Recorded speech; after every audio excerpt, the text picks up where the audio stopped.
At the Taoist sect, Zhang Yi was sitting at a branch of a pink leaf tree while enjoying reading his book. He transmigrated as a handsome and unrivaled senior brother into this world of cultivation and immortals. Although his strength was ordinary, he had a beautiful face and was proficient in music, chess, calligraphy, and painting. He was also the only male disciple in the sect. 3 pretty ladies passed under the tree he was sitting at, and they blushed. The ladies' eyes popped into hearts as he acknowledged their presence and smiled. One of them was even drooling. They squealed about how handsome he was. Despite the attention, Zhang Yi was not content. People only cared about his beauty and ignored his talent. It was because depending on looks for a living would only get him far in this world because, in the cultivation world, the level of your realm is the king's path. He closed the book that he was reading and stared into space. He thought how boring it was that his junior sisters continually interrupted his cultivation, and he didn't feel like living that kind of life. Once his cultivation is more substantial, he plans to go and wander the world outside.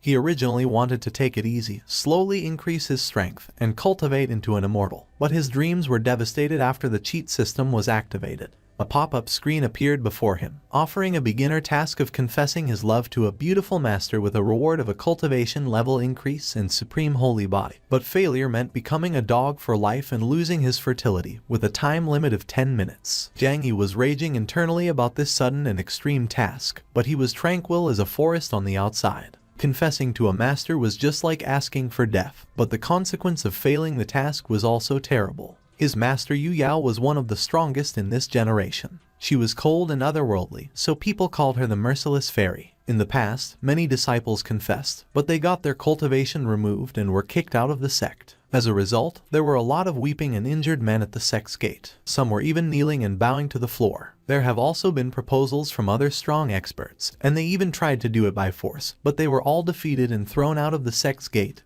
creating a pile of unconscious men at the foot of the stairs. So, in the end, everyone learns how to be decent. As Zhang Yi recalled these events, his energy was drained. He's now on the ground, holding onto the tree for balance while thinking he could survive, and become the only male disciple in the sect because he was not moved by lust. However, everything is about to change as he encounters the system today and has nothing to love anymore. He was lost in his thoughts when someone called him and asked him what he was thinking so deeply about. Surprisingly, it was the sect leader of the Taoist sect, Yu Yao. Zhang Yi straightened up and blushed as he acknowledged the presence of his master. He looked happy and told her that he saw that she had ended her closed-door seclusion.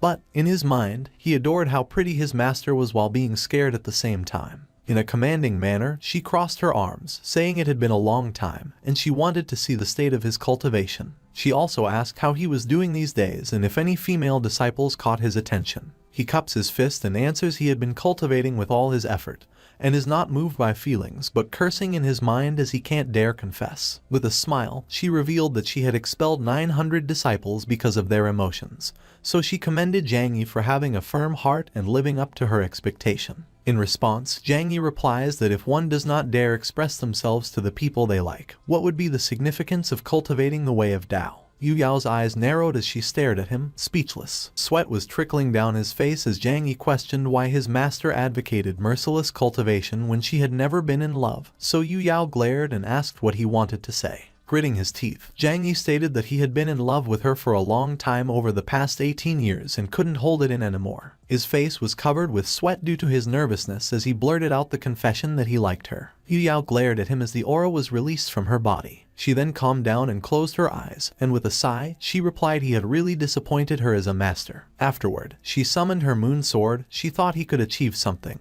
but it was a pity that he had developed this feeling and abandoned himself. With a firm expression, she raised the sword to his throat, announcing that he had broken the commandments and that even if he had been around for 18 years, she would cut off his bloodline and expel him from the Taoist sect. The system notification window appeared, notifying Zhang Yi that he only had 2 minutes left to complete his task, so he panicked as he couldn't change his master's mind at all, and there was no time left either. Suddenly, an image of him being carried by Yu Yao as a kid randomly crossed his mind, and he wondered why he remembered the past when he was in danger. In the heat of the moment, he decided to share the nostalgia with his master, and he asked her if she remembered when she brought him into the sect when he was 3. When he was 7, he reached the foundation building stage, and it was the first time she praised him and the first time he saw her smile. Yu Yao looked astounded as she remembered those moments. She recalled she told him to go outside for training in the future if there was a chance, but he responded that he only wanted to stay by his master's side. Zhang Yi continued to reminisce about when he was 10. She personally cooked him a meal to reward him when he reached the crystallization stage. Again, they walked through the memory of the moment, Zhang Yi enjoying the meal and saying that his master's cooking was the best. Zhang Yi then added that after 15 years old, his cultivation stagnated. However, she still did not give up on him and kept encouraging him to work hard on his cultivation. Yu Yao looked conflicted at this point. She did not say a thing,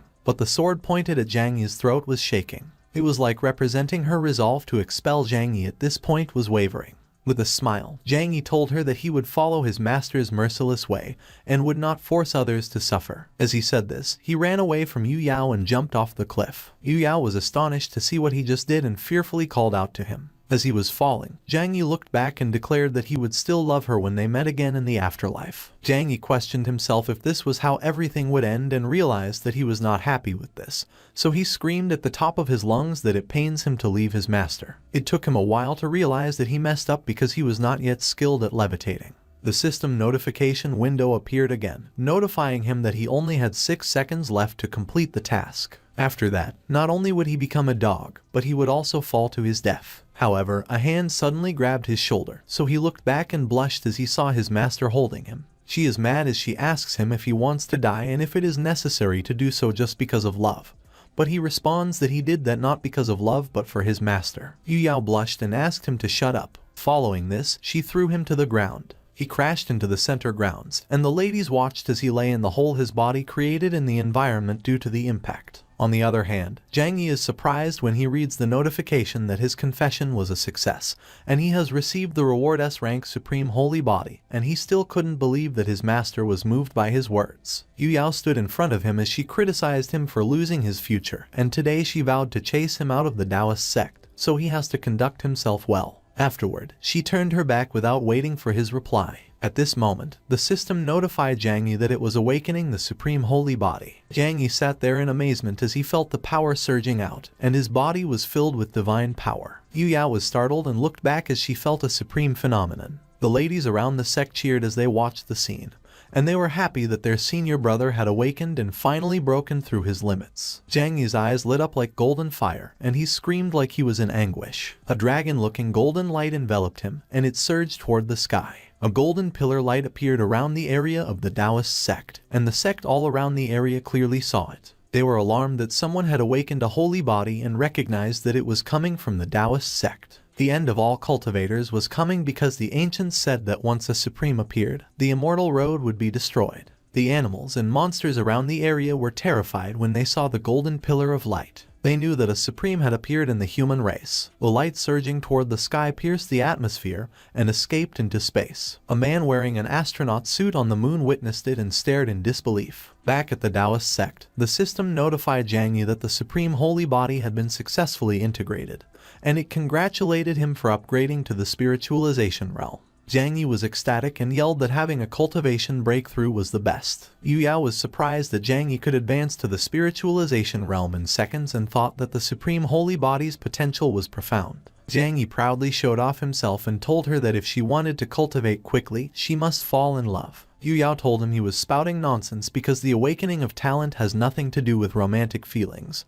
and he better worry about his safety first. She then clenched her sword and held it close to her heart, and told him that the awakening of his Supreme Holy Body had alerted the rival sects. The realization then hit Zhang Yi that the Supreme Holy Body was a kind of constitution that absorbs the key of the world and blocks the way of the cultivators, so he threatened the interests of many strong experts. Zhang Yi then shared his realization with Yu Yao that he had become a public enemy, and there would be experts who would want to kill him now. Yu Yao replied the situation was critical and that she would send him away from the Taoist sect first and she would deal with the enemies. The next second, she dragged him out of the sect, but Zhang Yi protested that he would not leave because he was the cause and should be responsible for this. However, their conversation was interrupted when 3 warps appeared in the space around them, and a voice boomed, telling them both that it wouldn't let them run away. Yu Yao, who knew what was happening, cursed, saying they had been invaded. As 3 warps appeared in the vast expanse of space, 3 figures emerged and landed before Yu Yao and Zhang Yi. They were none other than the esteemed King Lion, the Grand Elder of the Earth Sect, Feng Wuji, the Lord of Wind City, and Zhu Dai, the sect leader of the heavenly sect. Zhu Dai, the spokesperson for the trio, conveyed their congratulations to the Taoist sect for the appearance of a supreme being.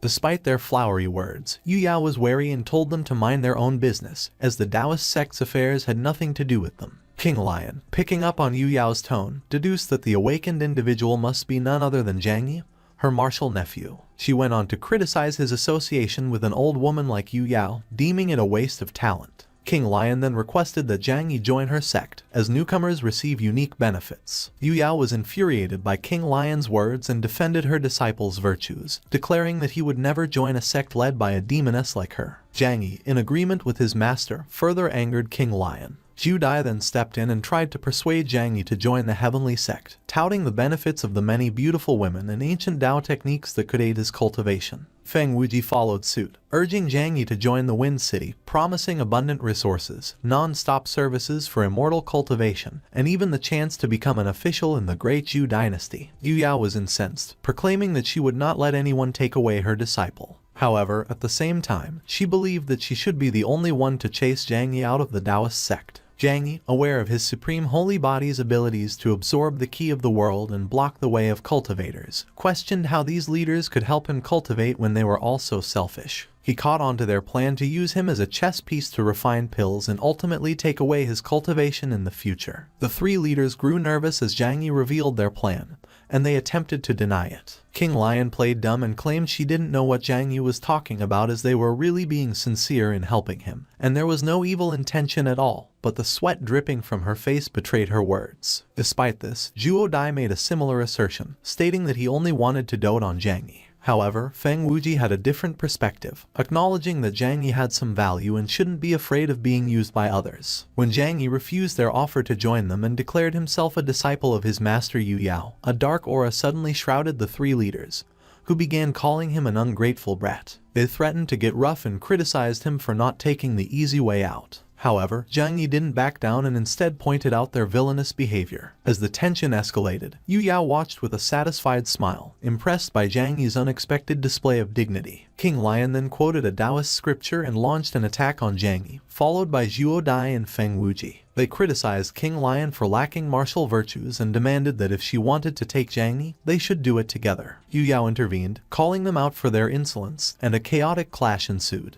However, Yu Yao struggled to hold her own, prompting Zhang Yi to assist her. As the conflict raged on, King Lion made a vulgar expression, while Zhuo Dai's expression grew more severe, and Feng Wuji demanded silence as he claimed ownership of Zhang Yi. Suddenly, a tremendous explosion erupted at the center of the collision, propelling the three villains away from Zhang Yi and Yu Yao. Despite the danger, Yu Yao bravely shielded Zhang Yi with her body, protecting him from harm. After coughing up blood and struggling to stand, she resorted to jabbing her sword into the ground and using it for support. However, this caused Zhang Yi to worry, prompting him to ask if she was alright. She reassured him with a response that she was okay. With their auras radiating with intensity, the three villains approached Yu Yao and requested her to hand over Zhang Yi, urging her to quietly turn him over since she had already exhausted most of her strength. Yu Yao met their request with an unwavering look, projecting her own aura and declaring that she would never permit them to take her disciple away as long as she was still alive. The other Taoist disciples assembled behind Zhang Yi, prepared to fight and defend their sect. This situation concerned Zhang Yi because he understood that even with their master, they would still be unable to take on the three significant sects. He also recognized that he couldn't allow the entire Taoist sect to be implicated because of his actions. As a result, Zhang Yi took the initiative and stepped forward, asserting that the argument stemmed from his own actions and had nothing to do with the sect. He would take sole responsibility for his conduct. In response, the trio commended Zhang Yi's bravery and encouraged him to depart from the Taoist sect. Feng Wuji went as far as extending his hand, offering Zhang Yi a place in Wind City while eagerly anticipating his decision. At the moment, Zhang Yi appeared pitiful and defeated, prompting Yu Yao to shout and threaten him with being refined alive into a pill. In response, King Lion rashly declared that further talking was pointless, and they should defeat the old woman and rescue Zhang Yi. As Yu Yao prepared for another attack, she challenged them to try their luck. Suddenly, another red pillar of light emerged, captivating their attention and indicating another battle was about to commence. All eyes turned to the sky, where a figure with a double pupil, surrounded by red lightning strikes, appeared. King Lion appeared horrified as she realized it was the legendary double-pupil holy body, a phenomenon that even left Feng Wuji stunned by the realization that yet another holy body had been born. In contrast, Zhuo Dai was ecstatic about the light emanating from his heavenly sect, thrilled that one of his disciples had awakened, while Zhang Yi was nonchalant about the situation and wondered if the cultivation world was so complicated that holy bodies were awakening rapidly. Yu Yao appeared worried about the heavenly sect becoming even more potent with the double-pupil holy body. With Zhuo Dai no longer concerned about the supreme holy body or Zhang Yi, he left for the space warp he created, proclaiming the double-pupil holy body as the future of the heavenly sect and taunting the others as he prepared to welcome a new generation of geniuses. After Zhuo Dai abandoned them, King Lion and Feng Wuji exchanged worried expressions and agreed to collaborate. However, Feng Wuji recognized that they lacked manpower, especially against Yu Yao's strength. To make a quick escape, King Lion fabricated a story about the double-pupil holy body and supreme holy body neutralizing each other's ki, which would resolve the situation independently. She concluded that they had no reason to linger any longer. Despite seeing through King Lion's ruse, Zhang Yi challenged their previous arrogance and mocked them as so-called righteous experts who bully the weak and flee from the strong. Nevertheless, King Lion and Feng Wuji turned their backs and hurriedly left, claiming they had urgent business to attend to. Zhang Yi lost his temper and grabbed King Lion's leg, causing her stockings to rip. He labeled her an old matter for offending the Taoist sect and questioned her motives for leaving. King Lion responded with a lewd noise and an obscene expression on her face, leaving Zhang Yi embarrassed and unable to speak coherently. Yu Yao shot him a disapproving glance. Ignoring the incident, King Lion continued towards the warp she had created, warning Zhang Yi that their subsequent encounter would be less cordial. She threatened to squeeze him dry. Zhang Yi waved goodbye, holding the ripped fabric and wishing her well. He also advised her to purchase sturdier stockings. Right then, a system notification window appeared, revealing a destiny task to obtain Senior King Lion's intimate clothing with a reward of a Taoist fruit containing heavenly power,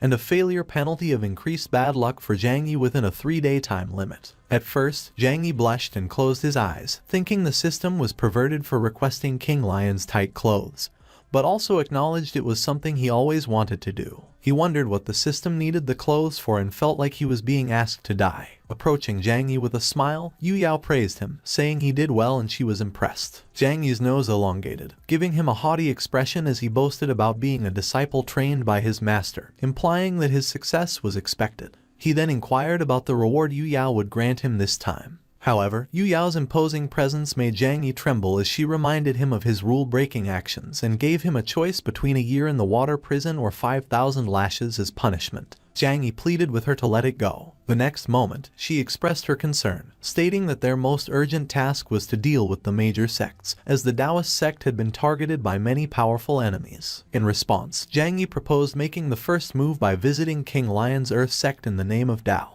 He suggested testing the strength of their disciples and boosting their own sect's prestige. Yu Yao agreed with Zhang Yi's suggestion to visit King Lion's Earth sect and test their disciples to raise the prestige of the Taoist sect. She promised to send several elders to secretly protect him and a pretty disciple from accompanying him. Zhang Yi eagerly agreed to have a companion and asked Yu Yao who would accompany him. His eyes still twinkled with excitement as he imagined a sweet and sexy junior sister with long black hair. However, his excitement quickly turned to disgust when Yu Yao revealed that the Grand Elder's beloved disciple, Zhang Luoyan, would accompany him. Suddenly, he recognized who the disciple would be and realized it was the same pig he knew. 2 days later, as they were traveling along the Taoist sect mountain path, Zhang Yi and Zhang Luoyan journeyed together. While he was drinking from his water bottle, Zhang Yi contemplated why his master had allowed Zhang Luoyan to accompany him. Despite this, Zhang Luoyan, who was eating tanghulu, continued to engage him in conversation, addressing him as senior brother and asking him about her talent, wondering if she had the potential to awaken a holy body. Despite his lack of response, Zhang Luoyan persisted in her questioning, mentioning that she had heard he had broken through the spiritualization stage and asking whether it was true. Annoyed by her persistence, Zhang Yi lashed out at Zhang Luoyan,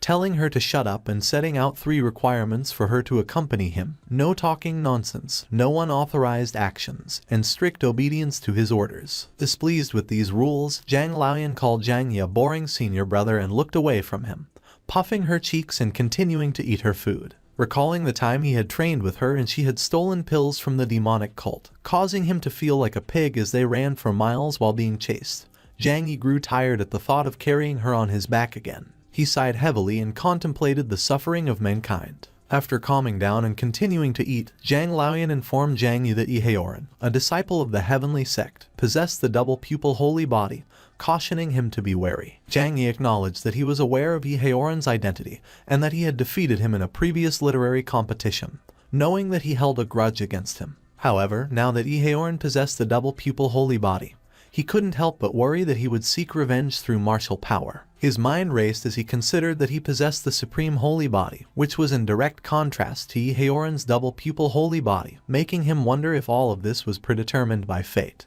Interrupting Zhang Yi's musings, Zhang Laoyan's thoughts turned to food, and she inquired about the culinary offerings at the Earth sect, their destination, wondering if there would be an abundance of delicious food to savor. This infuriated Zhang Yi, and he yelled at Zhang Laoyan for mentioning food, warning her not to betray him again or face severe consequences. Under pressure and fear, Zhang Laoyan quickly agreed to comply with his demands, explaining that she had only asked. Yu Yao watched over her two disciples from a distance, pleased to see they got along quite well, and hoped they could mature through this experience. As she looked up at the sky and the flying birds, she wondered why Zhang Yi got so worked up and had to confess to her, thinking out loud and asking if feelings were really that important. At the Earth sect front yard square, a mob crowded around Zhang Yi and Zhang Laoyan, and they all seemed excited to see him. Zhang Laoyan was taken aback by the number of people who knew him, and while feeling awkward, Zhang Yi greeted them and reminisced about their long absence. A horde of blushing and squealing women charged toward Zhang Yi, asking him to sign things, admire the moon, and discuss the anthology he had created in depth. Behind the women, the angered men accused Zhang Yi of being the enemy's spy and scum who robbed their martial sisters. However, one woman defended him, saying he couldn't be a spy because he was so handsome. Among the crowd, a blushing man cupped his face with his hands and confessed that he, too, thought Zhang Yi was very handsome. The confession startled the men and women, leaving them unable to utter a single word as their faces expressed shock and disgust. During the commotion, King Lion appeared and welcomed Zhang Yi. Upon meeting King Lion, Zhang Yi greeted her and expressed his desire to study Taoism and seek her guidance, while Zhang Laoyan was in awe of the sect's size. However, Zhang Yi was surprised to discover that King Lion had a sober demeanor and lacked any sense of her immorality. King Lion told Zhang Yi to follow her into the sect to chat about Taoism, and he respectfully obeyed. As Zhang Yi followed behind King Lion, he couldn't help but ask her why she had allowed him to accompany her alone, silently hoping that Zhang Laoyan wouldn't cause any trouble. Looking back at him, King Lion replied that Zhang Laoyan's understanding of Tao was too shallow for a proper discussion, whereas Zhang Yi shared similar interests and a deeper understanding, making them the best combination for discussion. Zhang Yi agreed with King Lion's explanation, but in his mind, he couldn't help but wonder if it was a reasonable decision, feeling like a sheep being led into a tiger's den. King Lion ushered him to a building and told him they had arrived at the place. Zhang Yi was horrified when he entered the room and realized he had entered a bedroom. However, King Lion dropped her sober demeanor and revealed her true intentions, confessing to Zhang Yi that she had fallen deeply in love with him from the moment they met, and that he was now in her grasp. Zhang Yi nervously covered his chest, expressing the need for boys to protect themselves when outside. Despite this, he also thought about the task given by the system, realizing that he only had 4 hours remaining and wondering how he could take advantage of King Lion to complete it. He then held her and told her to take it easy before suggesting they shower before talking about Tao. King Lion leaned over his neck and whispered that his idea was good, and they could play with the mandarin ducks together. Excitedly turning her back to him, King Lion instructed Zhang Yi to follow her after he was done and not to keep her waiting, as she eagerly prepared the petals for their bath together. Zhang Yi winked at her and told her not to worry about it. As King Lion began to undress in the bath, Zhang Yi covered his face with his hands and told himself not to look. Despite his efforts, he couldn't resist peeking through his fingers and eventually ended up having a nosebleed. King Lion was humming inside the bath, enjoying the moment, and Zhang Yi saw this as his chance. Zhang Yi grabbed her clothes and yelled that he was taking them, declaring they should never meet again. King Lion was startled and yelled that she won't let him go. Soon, Zhang Yi ran to the top of the sect's roofs. He got rewarded as he accomplished his mission and thought that he had to get out of there as it would be a disaster if King Lion caught up with him. Suddenly, Zhang Yi heard Zhang Laoyan call him from behind, and when he looked back, he was baffled as Zhang Laoyan was also running in his direction. As she caught up to him, Zhang Laoyan complained about being chased and yelled at for eating a fruit from a tree in the Earth sect. Zhang Yi reprimanded her as a glutton causing him trouble but suggested they forget it and run away together. The male disciples of the sect caught up with them, throwing their staffs and yelling at them to stop. Zhang Yi cursed and questioned why there were so many people. He asked Zhang Laoyan how she was so good at attracting so much hatred, wondering where the elders his master said would secretly protect them were, as he saw none of them in sight. Meanwhile, on the other side of the Taoist sect, the two guardian elders had just woken up and were just about to head out to secretly protect them. Zhang Laoyan asked Zhang Yi why he was running away, and he blushed and replied that it was a long story. 3 levitating opponents appeared in the air, searching for Zhang Laoyan. One of them was Jun Wuyan, the daughter of the Earth sect leader. Zhang Yi recognized her, a known sadist, and felt nervous as he did not expect to meet her. Surprisingly, Zhang Laoyan stepped forward and addressed Jun Wuyan, a wicked woman, while Jun Wuyan responded by calling her a stinky sister. At this moment, Zhang Yi's worries heightened upon realizing that the two women knew each other, making it a terrible match. Zhang Yi wondered how Zhang Laoyan and Jun Wuyan became acquainted. He listened as Zhang Laoyan expressed her resentment towards Jun Wuyan, telling him that Jun Wuyan stole her precious sugar-coated hulu when she was descending the mountain. Zhang Laoyan chased Jun Wuyan for a long time but was unable to catch her, which made her angry. Jun Wuyan blushed and told Zhang Laoyan not to overreact over a sugar-coated hulu. But Zhang Laoyan reasoned that it was her hulu and she bought it herself. Zhang Yi couldn't understand the two girls as Jun Wuyan demanded that Zhang Laoyan not shift the topic. Jun Wuyan took out her weapon and told Zhang Laoyan that she should receive severe punishment for eating the Earth sect's vermilion fruit secretly. Zhang Yi intervened and told Jun Wuyan that he could compensate for the vermilion fruit, and there was no need for her to take out her weapon and fight. Zhang Laoyan was touched by Zhang Yi's words and apologized for the implication she caused. Suddenly, Zhang Laoyan took out a candied hulu between her legs and said that if payment was what they were talking about, Jun Wuyan should apologize to her first. She used the enlargement technique on the candied hulu and it became bigger. Jun Wuyan sprinted towards Zhang Laoyan while saying that she'll see if Zhang Laoyan has the right to make her apologize. Zhang Laoyan swung the giant candied lulu and Jun Wuyan countered. The air pressure produced by their clash blew the dust around them. Zhang Yi couldn't believe that the two girls fought over that small matter. He's under the impression that fights between women can be really scary. But he didn't interfere because he thinks that it is a good opportunity for Zhang Laoyan to experience actual combat. Based on the key auras of Zhang Laoyan and Jun Wuyan, he judged that they're both at the golden core stage, so their skills would dictate who would be the winner. Zhang Laoyan, using her giant candied hulu, pushed back Jun Wuyan. Jun Wuyan commended Zhang Laoyan's strength but said that it's a pity that she met her. Jun Wuyan's weapon extended and became a blade whip. While leaping towards Jun Wuyan, Zhang Laoyan told her to stop being narcissistic. While Zhang Laoyan was still in midair, Jun Wuyan used her spiritual snake twine technique. The blade whip spiraled the giant candied hulu. When Jun Wuyan pulled the handle, the blade whip tightened and destroyed it. Jun Wuyan said that she'll see how Zhang Laoyan would be able to fight back without her weapon. But Zhang Laoyan smiled confidently. She took out 2 candied hulu and used her double heavy enlargement technique. Zhang Yi wondered how many candied hulas Zhang Laoyan brought with her. At that moment, Zhang Laoyan jumped and used spell-breaking sword ki technique with her 2 giant candied hulas. Cross sword ket was aimed towards Jun Wuyan. The attack was quickly executed and Jun Wuyan wasn't able to react and defend herself. Jun Wuyan was hit by the cross sword ki and was thrown away. Son of the Earth sect leader Jun Wuao caught her before she hit the ground.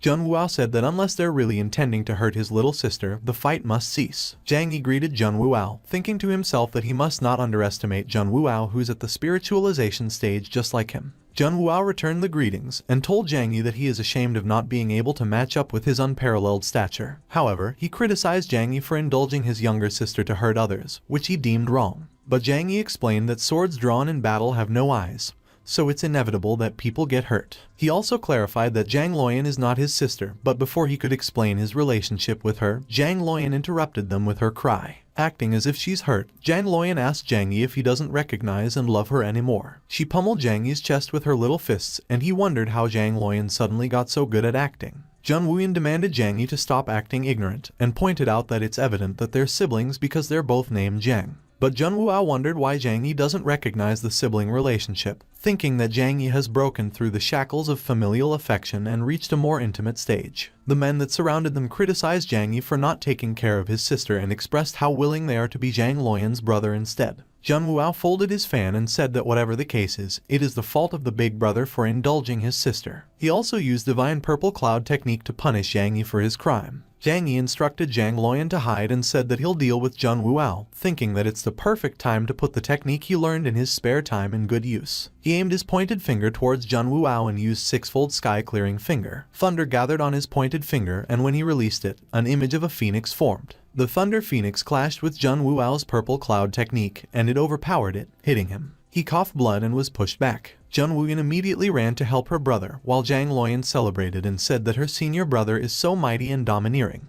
Zhang Yi bragged that he didn't even use his full strength, and they both couldn't believe that they crushed Jun Wuao so easily, even though they're both at the early stage of spiritualization. Jun Wuao speculated that it might be the power advantage granted by the Supreme Holy Body. Right then, King Lion was floating above them, and she expressed that the quarrel seems to be not a small fight, which caught everyone's attention. She asked Zhang Yi why he suddenly left even though they haven't discussed the Tao yet. So King Lion inquired if it was because he doesn't think of her as an elder. Zhang Yi had consumed a lot of spiritual energy on the spell he just used, so he was afraid that he won't be able to escape. Meanwhile, Zhang Luoyan was love-struck seeing King Lion again, referring to her as her so-called big sister. At that moment, King Lion landed between Jun Wuao and Jun Wuyan. They just stood there and stared at each other. King Lion talked first. She demanded Zhang Yi to come with her and discuss Tao, or else she'll use force to make him come. Jun Wuao smiled. He's thinking that Zhang Yi won't be able to get out of that situation unscathed. Similarly, Zhang Luoyan was amazed that his senior brother even dared to offend Elder King Lion. In front of the crowd, Zhang Yi dared King Lion to tell him which Tao she wanted to discuss with him. King Lion blushed and said that what they'll discuss is about the 3000 Great Tao, the classic of Tao. She can't reveal her true intentions in front of everyone or it will ruin her image as a dignified elder. So Zhang Yi told King Lion that they've already finished discussing the Tao they wanted, and added that he and his junior sister are in no mood to stay there any longer. He said that they will leave first. But Jun Wuao was thinking of a way to destroy Zhang Yi's spirit so his sect will not lose its face. Consequently, Jun Wuyan thinks that her battle with Zhang Luoyan isn't over yet. She doesn't want her to get away. And King Lion gritted her teeth as she's thinking of how to not let the rare chance she got go to waste. Jun Wuao moved forward. He clasped his hands and told Zhang Yi to rest for a bit before leaving.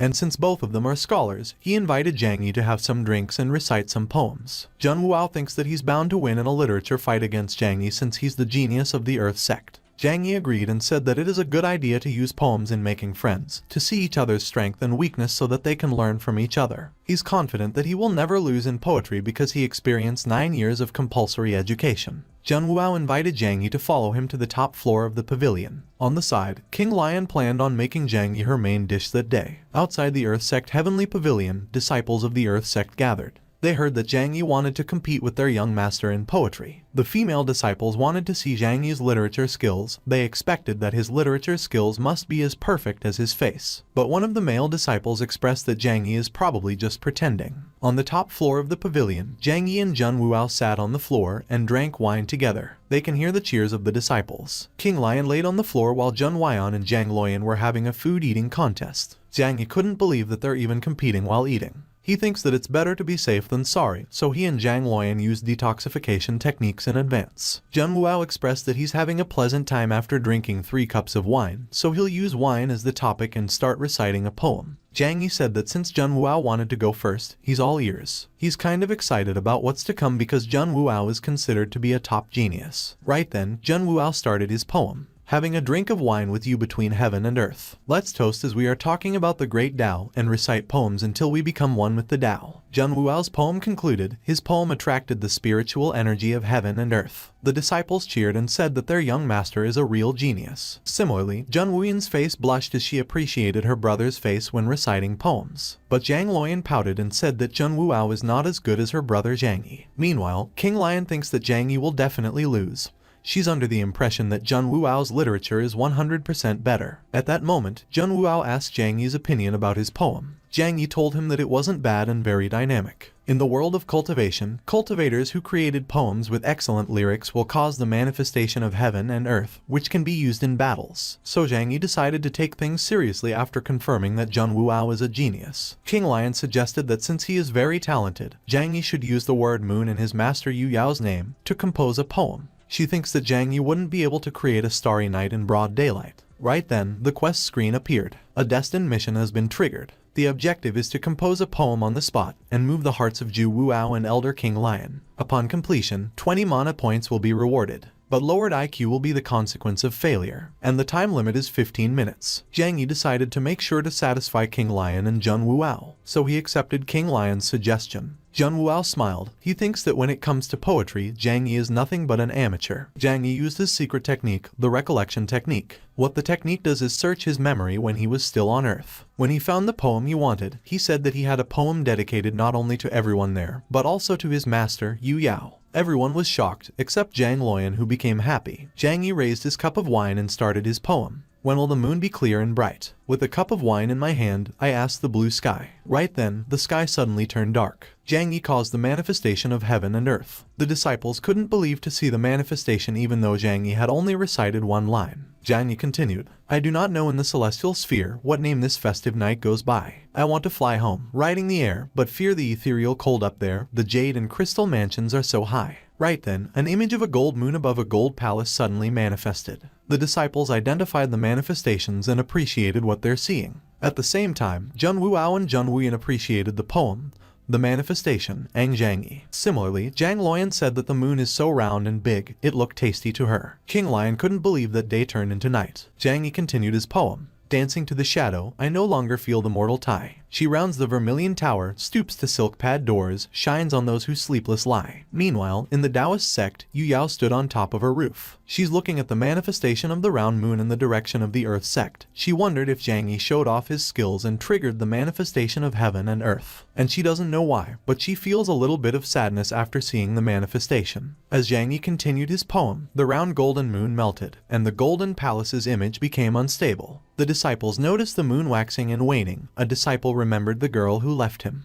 A female disciple cried and said that Zhang Yi may be a person that she may not be able to get in her whole life. Jun Wuao held Jun Wuyan. He's thinking that there really are many wrongs in life, just like his love for his sister. At that moment, King Lion got jealous of Yu Yao. Zhang Luoyan thinks that everyone is acting weird after hearing Zhang Yi's poem, which is a nonsense babble for her. Zhang Yi recited the last line of his poem, and the manifestation completely vanished. The female disciples vowed to be in love with Zhang Yi their entire life, while a male disciple became hopeful that he can find his true love in the future. They feel so blessed after hearing Zhang Yi's poem. So the Earth Sect disciples cheered and praised Zhang Yi. Jun Wuao clasped his hands. He praised Zhang Yi and said that he's ashamed of himself. Zhang Yi told him that there's nothing to be ashamed of because it was only a literature exchange, no competition. At that moment, Zhang Yi received 20 magic points. Meanwhile, King Lion felt like a clown. She wanted to embarrass Zhang Yi, but he ended up creating a brilliant poem instead. She felt that between the lines of Zhang Yi's poem, he hides his love for Yu Yao, so she couldn't accept it. She thinks that she's the only one that can win Zhang Yi's heart. King Lion frankly told Zhang Yi that there's nothing good about Yu Yao, and Yu Yao's not worthy of him. She then asked Zhang Yi if he would recite a poem for her if he's given a chance, and if he ever put her in his heart. Zhang Yi was in a difficult situation. One wave hasn't calmed down yet, but another is already coming to invade. He asked King Lion why she must give her love to him instead of the Earth Sect disciples, and told her that she can be whoever, but in the end, she's still not his master Yu Yao. Zhang Yi apologized that in his eyes, King Lion is just a warm-hearted senior since they've only known each other for a short time. King Lion couldn't accept Zhang Yi's words. She held Zhang Yi's shoulder and told him that he stole her clothes, which means he likes her. She said that it's okay because she could understand shy young men like him. Zhang Luoyan's eyes widened. She was shocked to know that her senior brother was actually a pervert. Jun Wuao sarcastically said that he admires Zhang Yi's special hobby. Jun Wuyan expressed that all men except her brother are just disgusting perverts. King Lion pushed Zhang Yi on a corner. He blushed and panicked. He explained that he got curious so he took it to study. Zhang Yi wanted to return the clothes, but when he checked his pocket, the clothes were already gone. He realized that the system took the clothes after he completed the task. King Lion said that an explanation is a cover-up, and a cover-up is the truth. She promised Zhang Yi that they will discuss Dao daily if he's willing to be her disciple. Two women appeared from the window and cursed King Lion. The two elders responsible for protecting Zhang Yi came to get him out of the Earth Sect. Zhang Yi couldn't help but have teary eyes after seeing the guardian elders. He was glad that he hadn't given up. King Lion claimed that she is the master of that territory, and she will not allow women from the Taoist sect to behave there atrociously. She took out her weapon and leapt towards the guardian elders. The guardian elders formed a combined attack. A golden ball formed between their hands and threw it towards King Lion. King Lion swung her weapon and through the same window, the two guardian elders were thrown out of the pavilion. They promised that they'll definitely return. Zhang Luoyan and Zhang Yi got extremely scared. King Lion said that they can scream as loud as they can, and even if they scream their throat dry, no one will come to save them. A swirl appeared in the sky, and 3 female figures appeared. The figure in the middle told King Lion not to get carried away.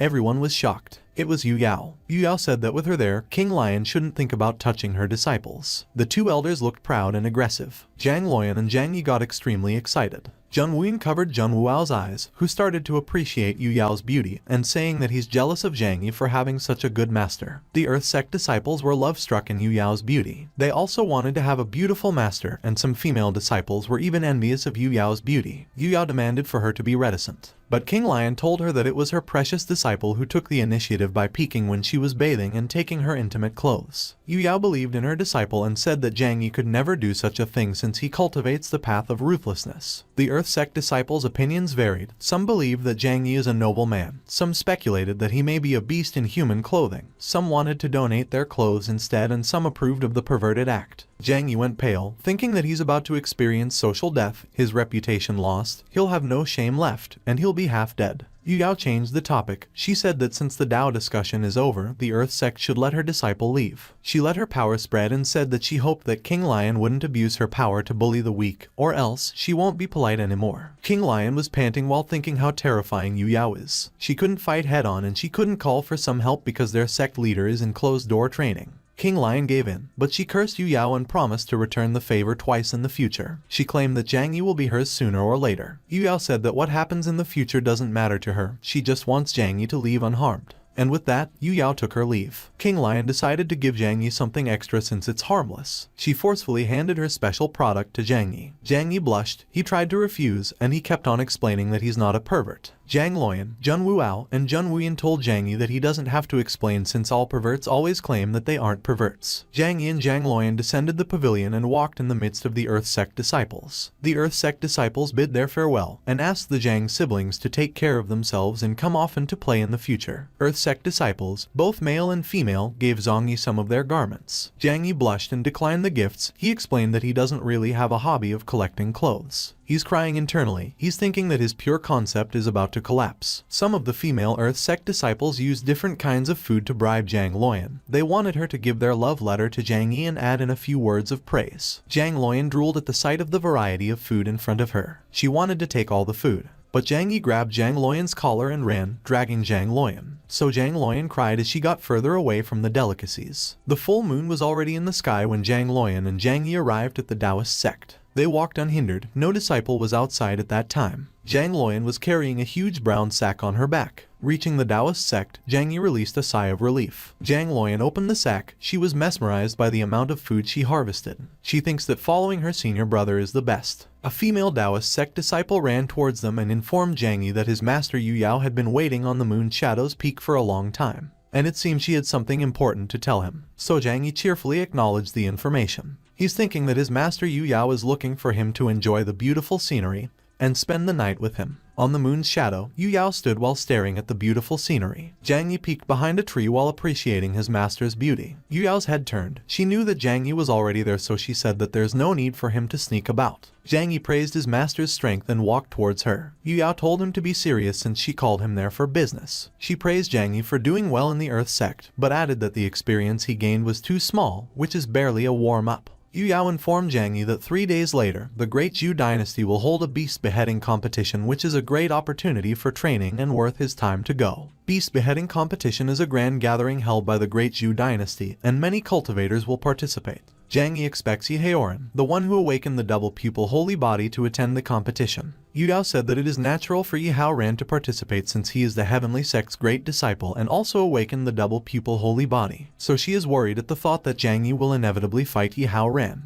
But Zhang Yi told his master not to worry. He proudly said that he won't bring shame to the Taoist sect, and that since he won against Yi Haoran in literature, he'll be able to beat him in martial arts too. Yu Yao was satisfied with Zhang Yi's words, so she gave him a divine weapon to ensure Zhang Yi's safety. The sword is called the Yang Sword. It was forged together with the Moon Sword and contains the most Yang energy, and can cut through all living beings. After Zhang Yi accepted the sword, he thanked his master for always being good to him. He doesn't know how to repay his master's kindness. A destiny task was suddenly activated. Within 3 minutes, Zhang Yi must share the Taoist fruit with his master Yu Yao. The reward is Immortal Poet's Sword Technique, and the penalty is to get hit by heavenly lightning once. So Zhang Yi told his master that he'll give her good stuff as payment for the good sword she gave. Yu Yao blushed, thinking that Zhang Yi is talking nonsense. But Zhang Yi took out the Taoist fruit. Yu Yao wondered how he got the fruit, which is supposed to be impossible for him to get based on his cultivation. She hoped that Zhang Yi was not taking any shortcuts. Zhang Yi explained that he got the fruit after winning the Taoist discussion with his senior King Lion. He urged his master Yu Yao to eat the fruit to help her pass the tribulation stage. But Yu Yao told him to be more considerate to himself because the world is ruthless and people are apathetic. She scolded him for giving precious things to others without care. So Zhang Yi explained that she's not just anyone, and she gave him a young sword which far exceeds the value of a Taoist fruit. Yu Yao bashfully told him that she only gave the sword because she's worried that he'll give shame to the Taoist sect. Zhang Yi broke the Taoist fruit into two and threatened his master to take the other half, otherwise, he'll stick to her side all night. So Yu Yao said that she'll accept the offer for once and never again. Zhang Yi was able to complete the task. The sword technique is actually composed of verses. It kept on pouring into his mind, so he's able to comprehend it automatically. He decided to try it out when the opportunity came. Zhang Yi suddenly said that he wanted to personally see Yu Yao eat the fruit. Yu Yao wanted to reason, but she got tired of bickering with Zhang Yi. She took the initiative and ate the fruit first. Golden aura collided with her body. The spiritual key contained in the Taoist fruit is so strong that the powerful force is constantly colliding with her body. Zhang Yi ate half of Taoist fruit. As a fruit that contains the power of heaven, Zhang Yi felt that the effects far exceed that of ordinary heavenly treasures. Yu Yao was shocked how fast Zhang Yi swallowed and absorbed the Taoist fruit with ease. She thinks that even with the supreme holy body,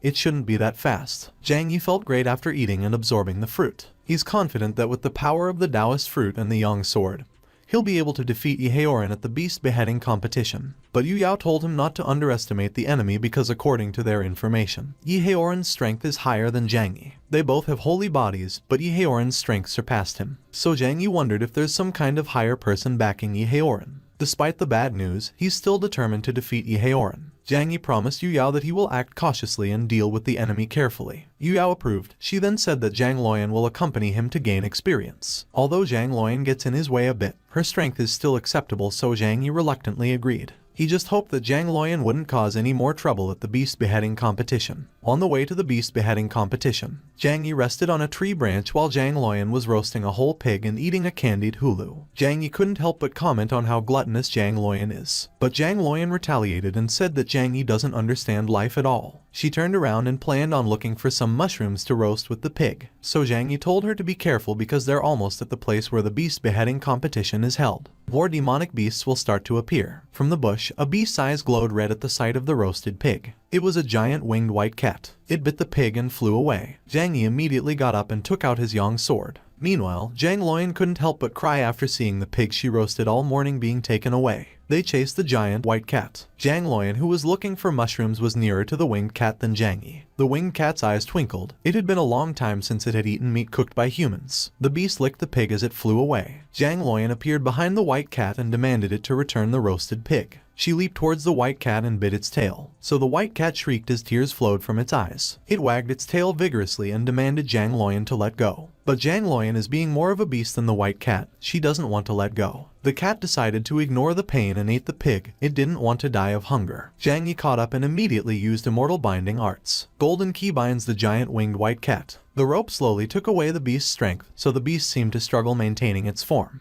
After that, the beast fell down and dust filled the area. Zhang Yi and Zhang Luoyan's vision was hindered. When the dust thinned out, they saw a winged small girl with cat ears. It said that it's hungry and wants to eat more. Zhang Luoyan thinks that it looked tastier than before, while Zhang Yi wondered what happened. The small winged girl acted cute and pleaded to Zhang Yi and Zhang Luoyan not to do something to her over some meat. But Zhang Yi said that it's useless to be cute and she has to pay back with something practical. While Zhang Luoyan wanted to eat the winged beast, the little girl cried and called Zhang Luoyan and Zhang Yi devils. It paused for a moment, thinking that she doesn't have a choice. She acted cute again and said that she is actually the reincarnation of the divine beast Baizi, which should be protected. So Zhang Luoyan thinks that she would be even tastier. But Zhang Yi thinks that she's just bluffing since Baizi doesn't look like that at all. Suddenly, a destiny task was triggered. Within 5 minutes, reincarnated Baizi must be subdued. 15 points of magic power will be rewarded and Zhang Luoyan becoming a dog is the penalty. Zhang Yi thinks that it's a win-win situation for him, and he's able to confirm the identity of the little winged girl. He told Zhang Luoyan that as disciples of the Taoist sect,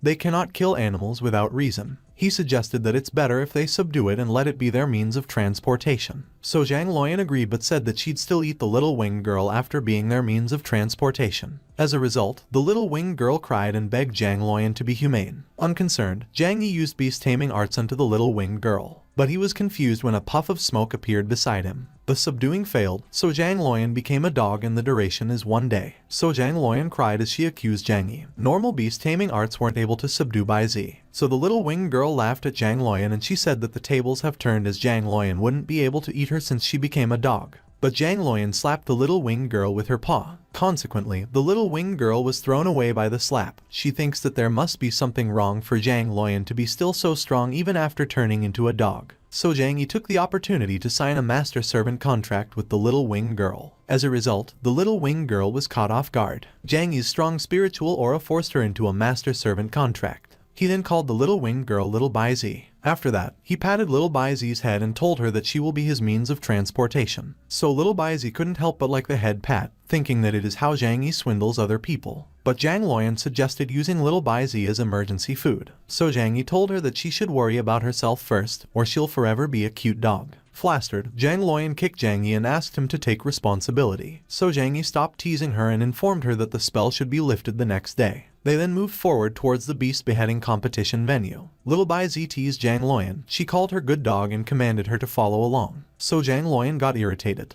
The next day, in the Nether Mountain beast beheading competition, the great senior brother of the heavenly sect Yi Haoran felt bored looking at the crowd gathering below the pavilion he's at. He thinks that the beast beheading competition has gone from bad to worse, that even the weak martial artists have come to participate. Zai Jai, who's a mysterious spirit that is possessing a body, appeared behind him. She said that she'll lend him a hand if he needs it. But Yi Haoran claimed that he can win the competition without her help. He then said that the bottom line has already been violated after she forcefully made him awaken the double pupil body. So Zai Jai explained that she just couldn't stand the supreme holy body and wanted Yi Haoran to get stronger too. But Yi Haoran told her that no matter how, he wanted to gain strength through his own efforts, and said that it's about time for her to leave since she's been living inside his body for 3 years already. So Zai Jai said that she can't extricate herself because she liked the smell of Yi Haoran's blood. She then pinched Yi Haoran's cheek and told him not to worry and said that she's a spirit so others can't detect her, and they wouldn't know that he has a personal lady. As a result, Yi Haoran blushed and was left speechless. Right then, several martial artists behind Yi Haoran made fun of him, saying that he has become pretentious and that the double pupil holy body would make a great spiritual elixir. So Yi Haoran got angry and used a technique that killed those who made fun of him. He then said that they're trash that are even lower than insects and don't deserve to live in that world. Right after, the blood key of those who were killed gathered towards Zai Jai's tobacco pipe. But she was disappointed that she just gathered some low-level blood key, so she comforted herself and said that it's better than nothing. At the same time, the people who saw the incident got afraid of Yi Haoran. They saw him as handsome, unparalleled and ruthless. A scary man indeed. At that moment, Little Bai Zi was flying towards the Nether Mountain beast beheading competition venue with Zhang Luoyan and Zhang Yi riding her. Zhang Yi was worriedly telling her to slow down while Zhang Luoyan, who was eating a candied hulu, urged her to fly faster. So Little Bai Zi was crying. With her speed and the momentum she built up, she couldn't stop anymore. As a result, she flew towards the top of the pavilion. At the same time, Yi Haoran exclaimed. On the side, Little Bai Zi crashed beside him. Consequently, Zhang Yi was worried how easily Little Bai Zi crashes. Nearby, Zhang Luoyan and Little Bai Zi got dizzy. Zhang Luoyan even threw up. Meanwhile, Yi Haoran stared at Zhang Yi. Similarly, Zhang Yi noticed Yi Haoran and greeted him. The people below the pavilion got stirred up with Zhang Yi's sudden appearance. They shared their opinions and the latest news they heard regarding Zhang Yi. The Great Zhou Dynasty 3 special envoys appeared and demanded the crowd to be silent, and announced that the beast beheading competition is about to begin. The crowd got excited after hearing that the competition was about to start, and at the sight of the officials of the Great Zhou Dynasty. So Zhang Yi, Little Bai Zi, Zhang Luoyan, and Yi Haoran focused their attention towards the officials. The officials then informed the crowd that the beast competition is a triennial event, which invites young cultivators over the world to kill demons and evil beasts, and to eliminate danger for the common people. Moreover, the official said that the one who kills the most demonic beasts will be named Immortal Master and be rewarded with 1,000,000 spirit stones. So Zhang Yi thinks that the Great Zhou Dynasty is a fake for using cultivators as tools to clean up beasts for free in the name of the competition. But Zhang Luoyan and Little Bai Zi were afraid that the cultivators would eliminate them. Right then, Yi Haoran told Zhang Yi that he may have lost in the literature, but not in the beast beheading competition. So he swore to clear his shame. But Zhang Luoyan thinks that Yi Haoran is acting just like his senior brother. Right then, a destiny task was triggered. Within 3 hours, Zhang Yi needs to win against Yi Haoran in the beast beheading competition. Random skill book and 30 points of magic power will be rewarded. The penalty is broken tendons and meridians, and the cultivation level will be reduced. This time, Jang Yi got motivated to defeat Yehaoran, so he provoked him. In the Nether Mountain, deep in the Black Forest, the officials announced that the beast beheading competition had officially begun. The cultivators raced towards the deepest part of the forest, shouting nonsense, claiming demonic beasts and saying some Chunibyo things. Jang Yi just walked into the forest with Zhang Luoyan and little Bai Zi on each of his shoulders. He then got worried that the noise will alert the whole group of demonic beasts. He thinks that everyone will die if it happens. But he suddenly realized that Zhang Luoyan and little Bai Zi had been treating him like a mount. The two didn't care and even dared to command Jang Yi. Meanwhile, in the other side, Zai Jai called Yehaoran little Heihao and asked him if he's got a plan. So he demanded to be called Yehaoran, and he explained his plan to Zai Jai. He wants to let others scout the way first. They'll just observe the situation secretly, and then catch all the beasts in one go when the time comes. So Zai Jai praised the host she chose. At that moment, the cultivators in front paused in shock. They saw a giant figure surrounded by a fiery red aura. So they don't think it's just a normal demonic beast. They can feel the thick aura of a beast of prey and the atmosphere starting to burn up. As a result, everyone got ready to fight the beast. Consequently, the beast charged towards them. They identified the beast as the Shiba Inu King, a beast in the spiritualization stage. So they felt unlucky and quickly dodged. But most of the cultivators acted too late and were knocked away by the Shiba Inu's charge. At that moment, the Shiba Inu stopped in confusion when it saw a martial artist standing unmoving in front of it. The man's name is Ma Xianqi, an expert in the mixed element sect. He then told the crowd to leave the Shiba Inu to him. So the martial artists looked at him and they were glad to see that the one who got first in the last beast beheading competition was fighting for them. They're confident that he could defeat any kind of supreme beast. In front of the Shiba Inu King, Ma Xianqi claimed that a cultivator of more than 200 kilograms can't even move a single finger of his. A mere dog with a broken spine can only bark and be trampled to death by him. He then asked the cultivators around him to watch him as he's about to kill the Shiba Inu King with little effort. Afterward, he started to execute his Thousand Birds Lightning Whip technique. But before he could even finish his technique, the Shiba Inu King punched Ma Xianqi, which sent him flying. While in midair, he accused the Shiba Inu King for not having morals. The next second, a pit formed when he crashed into the ground, and he lost consciousness. So the cultivators called out his name in worry. At the same time, Jang Yi showed up and said that the fight was very exciting. So the male cultivators cheerfully surrounded Jang Yi. But Jang Yi was bothered by being surrounded by his fanboys. Right then, Ma Xianqi, who's on a stretcher carried by the cultivators, held Jang Yi's arm and told him that he'll leave the Shiba Inu King in Jang Yi's hands. So he closed Ma Xianqi's eyes and told him to rest in peace.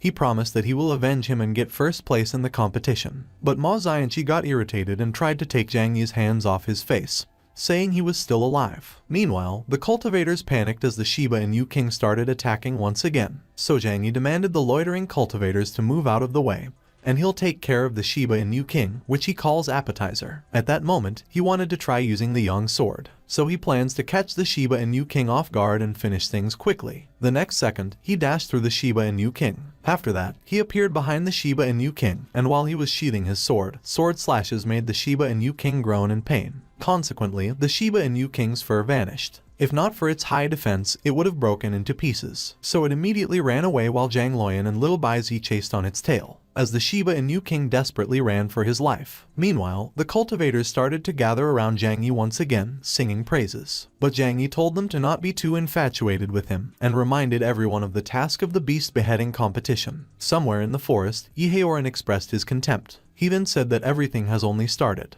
On the other hand, Zhang Luoyan and little Bai Zi returned in a hurry while crying. Thick dust covered the demonic beasts that were chasing after them. Everyone panicked at the sight of the demonic beast army coming towards their direction, including Jang Yi. So he couldn't help but pointlessly ask Zhang Luoyan and little Bai Zi how they lured the beasts over. Instead of running, the cultivators charged towards the demonic beast army. At the same time, Yehaoran showed up and joined the battle. He then killed demonic beasts one after the other. Jang Yi thinks that it's the right time for him to use the immortal poet sword technique that the system rewarded him recently. Consequently, golden swords appeared around Jang Yi. He then recited a line and used the immortal poet sword technique, Torrent Sword Key. As a result, the demonic beasts around Jang Yi died immediately. He then recited another line. A wave of golden ki flooded the area around him and another group of demonic beasts were annihilated. Everyone felt mixed emotions seeing Jang Yi's technique. Right then, Zhang Luoyan's curse was suddenly lifted and she reverted to being human. So little Bai Zi was scared, expecting Zhang Luoyan to bully her after reverting. Meanwhile, in front of the observation platform, the officials were discussing how many demonic beasts were killed by the technique Jang Yi just used.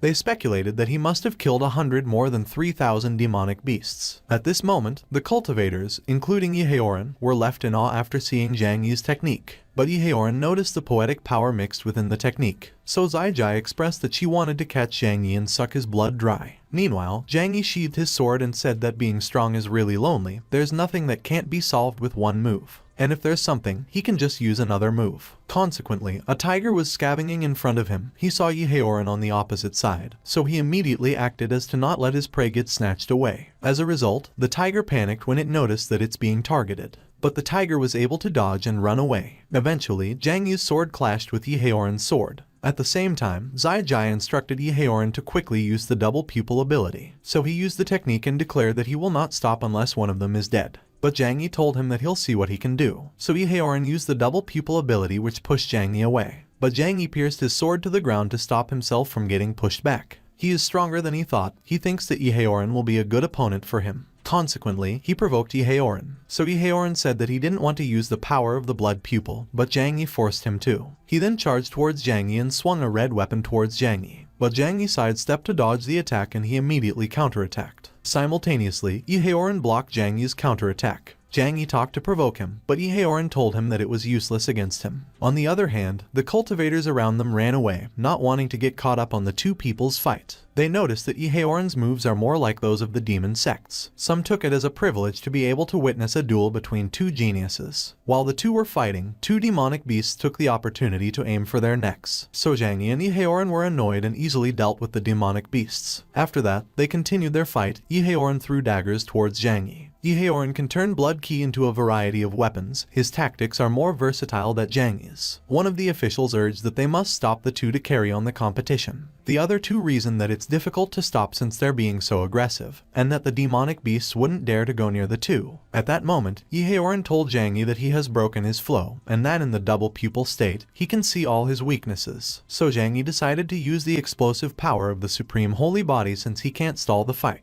As a result, Zhang Yi's power increased and he became more aggressive. He then pushed Yehaoran back. Consequently, Yehaoran could only block and dodge Zhang Yi's attack.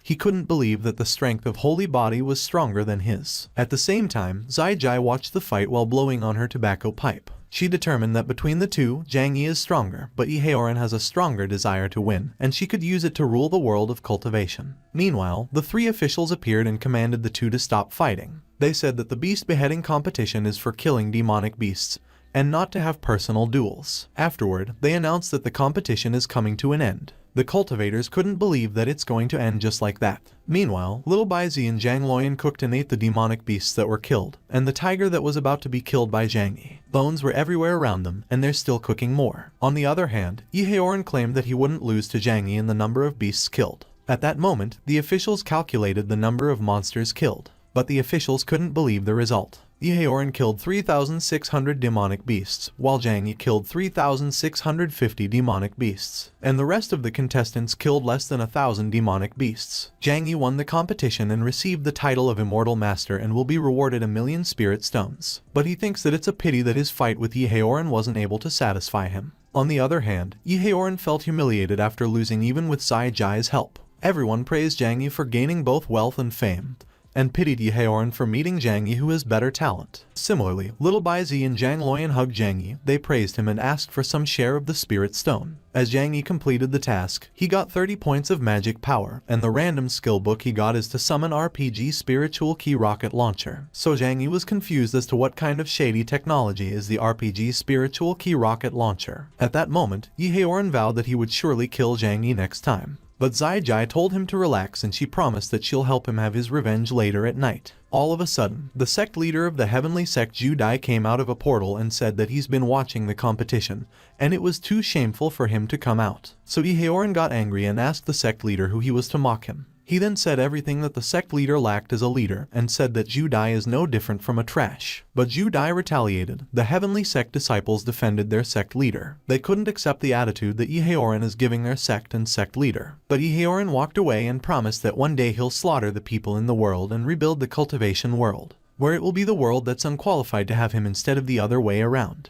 At night, in the penthouse of the beast beheading competition, Zhang Luoyan and little Baizi slept fat-bellied on the floor after using the spirit stones Zhang Yi won as snacks to eat. A lot of female cultivators were also sleeping on the floor. They came into Zhang Yi's room, saying that they wanted to congratulate him and drink some wine. But they weren't able to hold their liquor and slept immediately. The female cultivators who's supposed to be drunk were asking themselves why Zhang Yi hadn't taken a move yet. They're desperate for Zhang Yi's affection. At that moment, Zai Jai's soul state suddenly entered the room. She moved towards Zhang Yi's back, who's drinking his wine. The unyielding supreme holy body is driving Zai Jai crazy. Suddenly, a destiny task was triggered. Within 10 minutes, Zhang Yi has to defeat an invisible enemy. The reward is a smiling half-step pill poison, and the penalty is to lose a random organ. So Zhang Yi was confused, but when he thought about it, he could feel a strong aura in the room and his neck felt cold. At that moment, he panicked. But he thought when facing an unknown, he must not be afraid of it and must face it with a smile. He thinks that the best way to eliminate fear is to strike first. So he held onto Zai Jai's shoulders and pushed her down the floor. As a result, Zai Jai's face revealed that she was both shocked and confused. At the same time, Zhang Yi thinks that he was able to push down the invisible enemy. Consequently, his aura was suppressing Zai Jai, so Zai Jai couldn't move at all. Afterward, Zhang Yi pinched Zai Jai's cheeks. He wondered why it feels so soft, but he thinks he was imagining things. This time, Zai Jai took the opportunity to push Zhang Yi away.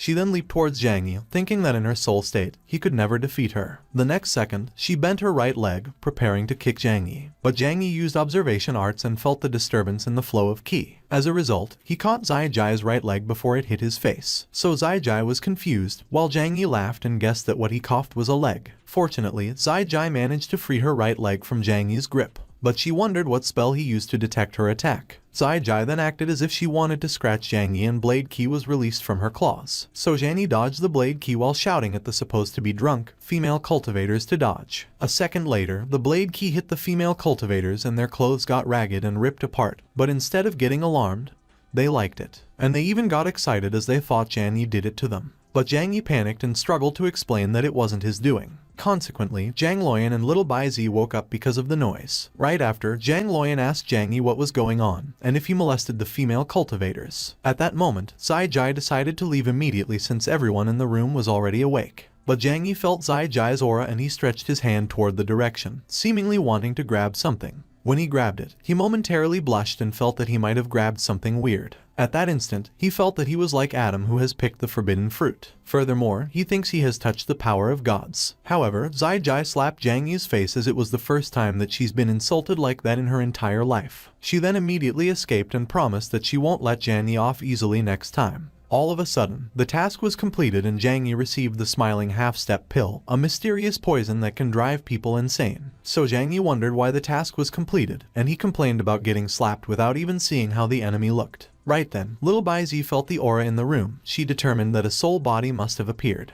After that, she explained that soul bodies are strong individuals when they are alive and their consciousness remains even after death. Moreover, they still have a part of their cultivation, making them different from wild ghosts. So Zhang Yi patted little Baizi's head and praised her. As a result, little Baizi bragged that she was a perfect scholar who knows the laws of all things under the sky. This time, Zhang Yi wondered if the soul body who came was just a passerby, an unknown enemy, or the mysterious power behind Yehaoran. He then decided to investigate properly if there was a chance. In another penthouse, Yehaoran was meditating when a portal appeared beside him. Afterward, Zai Jai came out of the portal. Yehaoran asked her if she went out to find Zhang Yi, but she replied by asking what if she did, and informed Yehaoran that Zhang Yi even touched her. To her surprise, Yehaoran didn't say a word. So Zai Jai felt offended and moved closer to Yehaoran, asking him if he was jealous or angry. But Yehaoran plainly said no. So Zai Jai told Yehaoran that he must like males to be able to plainly say no. As a result, Yehaoran angrily said that that's even worse. He then changed the topic and said that he just wants to get rid of all obstacles including Zhang Yi. Furthermore, he thinks that sooner or later, the whole cultivation world will bow before him. So Zai Jai compared him and Zhang Yi who cultivate the merciless way. She thinks that Yehaoran is the one who's truly merciless. She then speculated that in the future, it is destined for Yehaoran and Zhang Yi to battle. 2 days later, Zhang Yi and Zhang Luoyan returned to the Dao sect with little Baizi. At that instant, Zhang Yi exclaimed as he saw the female disciples run in their direction. Meanwhile, the female disciples surrounded Zhang Yi's group and asked them how their trip was. But Zhang Yi asked them to not get too close to him because his master might misunderstand.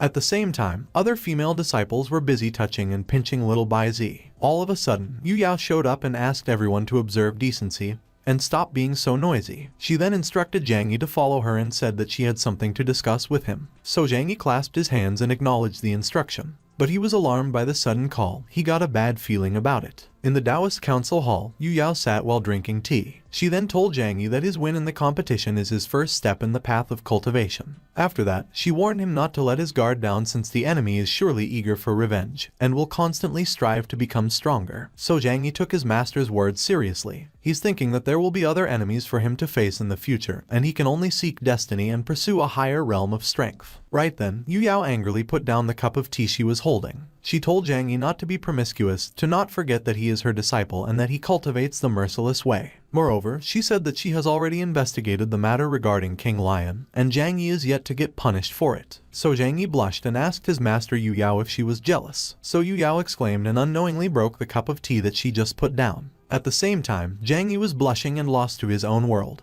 He dared to promise Yu Yao that he will always like her. This time, Yu Yao couldn't hold her irritation and threw Jang Yi out of the Taoist council hall. After flying over, Jang Yi landed near Zhang Luoyan. But Jang Yi was confused. He sat down and asked Zhang Luoyan why she was spacing out in that place. So Zhang Luoyan pushed Jang Yi down and told him that she's been forced into a marriage. Intrigued, Jang Yi asked her what she meant by being forced into marriage. So Zhang Luoyan explained to Jang Yi that her father wrote to her asking her to fulfill her engagement. And after 10 days of preparation, she'll have to marry the crown prince of the great Zhou dynasty. So Jang Yi hugged her and patted her head. Zhang Luoyan is the daughter of a general serving the great Zhou dynasty. She was used as a tool of power and signed a marriage contract with the crown prince when she was young. She then asked Jang Yi to pretend to be her lover so she'll have a reason to break off the engagement. So Jang Yi was shocked. He was afraid of going against a crown prince. But Zhang Luoyan forced Jang Yi to accept her plan. Therefore, Jang Yi desperately explained to her that both of them will be expelled from the sect if Yu Yao hears about it. As he finished his words, Yu Yao appeared. She then asked them why they were hugging each other. But Jang Yi couldn't say a word due to shock. After a moment, he was about to explain to Yu Yao that everything was just a misunderstanding.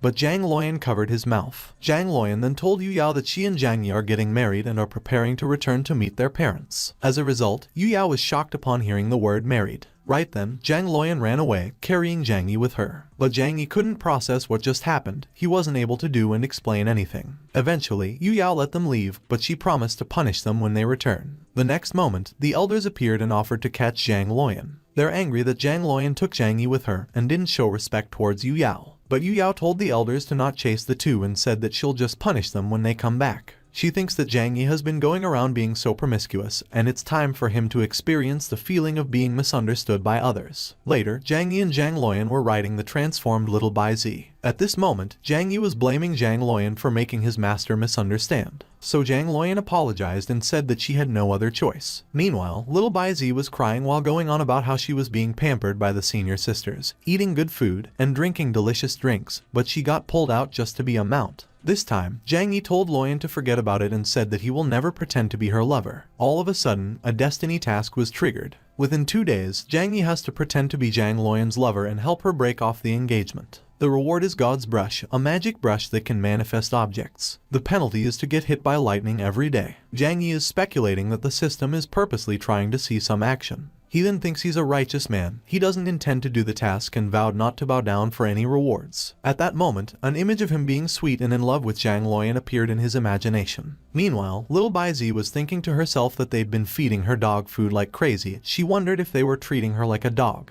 This time, Jang Yi suddenly asked Luoyan why she liked candied haws. So Luoyan stopped eating the candied haws that she was eating. She then told Jang Yi that the reason is actually her mother. Whenever they aren't busy, her mother would take out sugar that they saved up and make candied haws for her. The first delicious food she ate in her life was candied haws. But one day, her mother was poisoned to death and there was no one else to make her candied haws anymore. So candied haws became her favorite food because she remembers her mother every time she eats candied haws. After telling her story, she cried. So Jang Yi told her to cheer up and not to be sad since her mother wouldn't want to see her so sad. He then said that he was sure that her mother is living her best life in another life. So Zhang Luoyan thanked Jang Yi and promised to compose herself. She then apologized for being a burden and cried even more. But Zhang Yi said that he's used to it and it's his responsibility to protect his junior sister. Later, in the Zhou dynasty's imperial capital, the street was busy, guards were patrolling the area. Zhang Yi, Little Baizi, and Zhang Luoyan stood in front of the residence of the general's gate, while guards holding spears lined up on their sides. At that moment, Zhang Luoyan was glad that they finally arrived. As they were entering the residence, people who saw them gossiped about how handsome Zhang Yi is. A guard then said that Zhang Yi must be a cultivator for having an extraordinary aura. This time, Great General Zhang Wufeng came out of the house and ridiculed Zhang Luoyan for having the face to come back.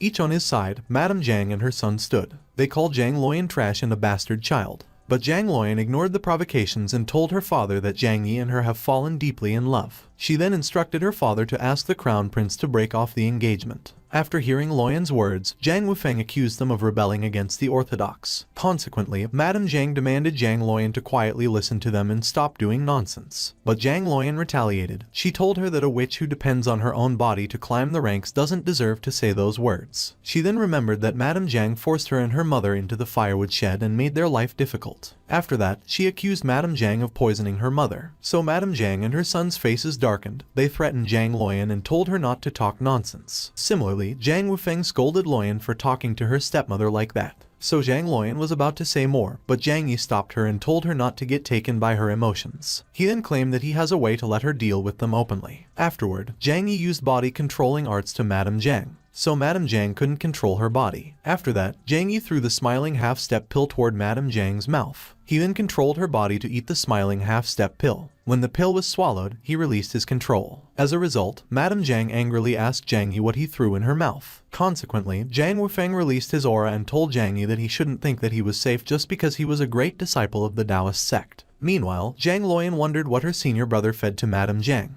So Zhang Yi revealed to her what pill he threw and its effects, and he told her to just watch. After a moment, Madame Zhang started dancing and singing in a crazy manner. So Zhang Wufeng and her son called her out, but she's already become crazy. Consequently, Zhang Luoyan moved closer to Madame Zhang and asked her if she poisoned her mother. So Madame Zhang admitted her crime and said that with Luoyan's mother dead, she'll be able to secure her position and make her father forget about any feelings he had. Everyone was shocked. Right then, Madame Zhang danced away from Zhang Luoyan and added that she also wanted her to marry the crown prince so she can become her money-making tool. At that instant, Luoyan's anger flared. Afterward, she punched the back of Madame Zhang's head. As a result, Madame Zhang lay flat on the floor and a line of blood came out of her mouth. Her son was on his knees and Zhang Wufeng couldn't accept what just happened. He then angrily asked Zhang Luoyan why she couldn't forgive her stepmother after many years. But Zhang Luoyan disowned her father and called him impotent trash. At the same time, Zhang Yi took out his sword and said that they won't be able to avoid battle. All of a sudden, the Zhou dynasty's crown prince, Shen Jiangqing, and Princess Shen Chenyu entered confidently with 4 golden armored guards. Shen Jiangqing stated they arrived at the right time and requested Zhang Luoyan to greet him. General Zhang and his son greeted the prince, presenting his mother and asking to punish Zhang Luoyan. But Shen Jiangqing was uninterested in such insignificant matters and he only came to see Zhang Luoyan. Zhang Yi despaired, realizing a person's life was nothing in front of the prince's eyes. At that moment, Zhang Luoyan and Princess Shen Chenyu cheerfully embraced each other after not seeing for a long time. Looking at them, Zhang Yi silently thought they must have been childhood friends. At that moment, Shen Chenyu also spotted Zhang Yi and praised him for being more handsome than the portrait she had. Zhang Yi cupped his fist and complimented Shen Chenyu for being beautiful. Right after, Shen Jiangqing recognized Zhang Yi as the one who won the title of Immortal Master at the beast beheading competition, so he asked if he came today to entrust Zhang Luoyan to him.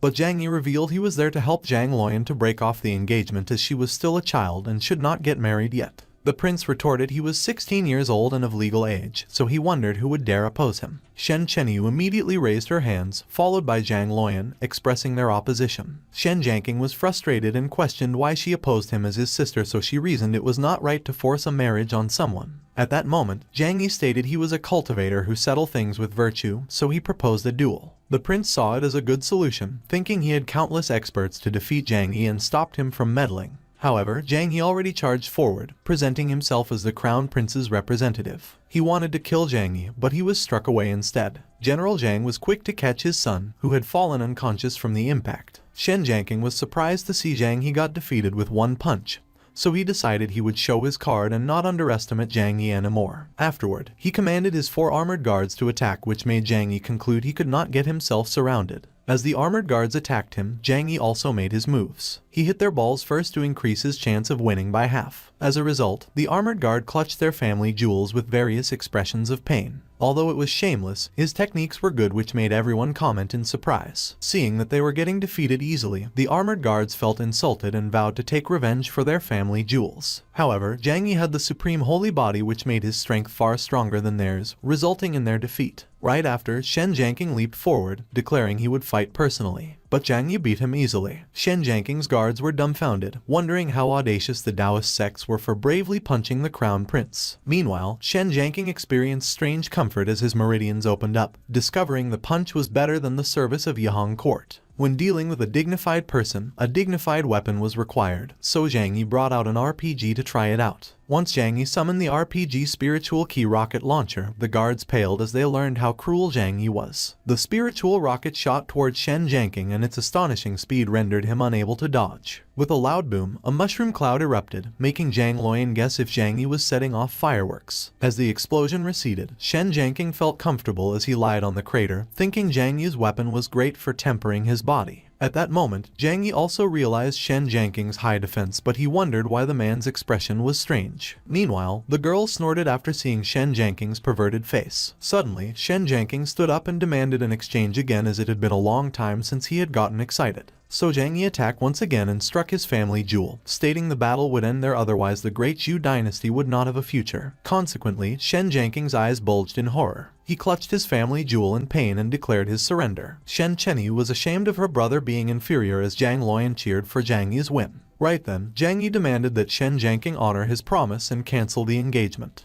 Inwardly, he was wondering if Shen Jianqing had some holy body that got stronger the more he was beaten, as his hands were hurting from the fight. In response, Shen Jianqing addressed Jang Yi as a grandmaster and furthermore considered him his god. Since Jang Yi was talented and possessed a holy body with knowledge about divine weapons and combat skills, Shen Jianqing thought he was a man bestowed upon him by the heavens who would guide his path. So Shen Jianqing directly admitted defeat, but he must be accepted as his disciple, thinking his future path of cultivation was more important and he must enter the Taoist sect. However, Jang Yi apologized since the Taoist sect only accepted female disciples, so Shen Jianqing compromised and suggested they become brothers instead. The prince's subordinates were shocked to hear the words, and because the prince indulged in freedom all his life, they begged him to consider it again. But Jang Yi readily accepted the proposal, thinking he could use their relationship to explore the royal palace in the future. On the side, Zhang Luoyan grew emotional and wondered how she could repay her senior brother since he helped her every time she got into trouble. Meanwhile, the system notified Jang Yi of the task completion and he was rewarded with the God's Brush. The prompt made Jang Yi sigh in relief as he concluded there would not be any problems anymore. At that moment, Shen Chenyu approached Jang Yi and requested to join the Taoist sect, thinking she could get closer to him if she could, but he was reluctant to agree, wondering if both siblings wanted to depend on him. However, the system triggered a mission to help Shen Chenyu enter the Taoist sect and become his master's disciple, otherwise his cultivation speed would decrease by 30% once he failed after 2 days. The prompt caused Jang Yi to curse, but he could only try and prevent himself from the penalty. He immediately agreed to her request and assured her he would give a few good words to his master, which made Shen Jianqing envious, thinking they were forcing him to change his gender. After that, the girls embraced each other cheerfully while Jang Yi was having a headache about how he could make his master accept disciples since it was almost impossible. Later, Jang Yi together with the two girls rode by Z as they flew over the forest. Zhang Luoyan asked Shen Chenyu if it was okay to leave the imperial city, but she replied her father did not mind. Meanwhile, Bai Zi sighed with a complaint, thinking her life was so difficult for being a mount no matter where she went. In contrast, Jang Yi felt accomplished, concluding he was a gentleman now since the two ladies in his arms could not disturb his calm. At that moment, however, Shen Chenyu, who was mesmerized by being so close to Jang Yi, called out, saying something of his was touching her, so he awkwardly reasoned he had a lot of weapons and it might have been one of those. On the other hand, Bai Zi felt hungry and weakly said she could not fly anymore as she was about to break. After her words, she muttered the word food again and again as she dove to the ground, startling everyone. With a rumble, they crashed into the forest. Bai Zi returned to her human form, but Shen Chenyu felt strange why they landed safely, so Zhang Yi voiced out, telling them he was down there. As Zhang Yi went to find some water and food, Bai Zi complained of being thirsty and hungry, so Zhang Luoyan provided emergency food, which was some salt water from her socks. After walking for 2 kilometers, Zhang Yi detected some spiritual key nearby. Advancing forward, he discovered it was a natural spiritual spring and someone was bathing there. Upon a closer look, he discovered it was King Lion. She also spotted him and emerged from the spring, causing Jang Yi to blush. As she approached him, she stated they were predestined together. But Jang Yi was disappointed since she was taking a bath with her clothes on, which would not make sense. Anyway, he greeted her, asking why she was there, so she answered she got injured while hunting demonic beasts and recuperated in the spring. With a swoosh, her body's cover was torn apart. Afterward, her clothes changed and with a weapon in her hand, she declared Jang Yi could not run away just like the last time.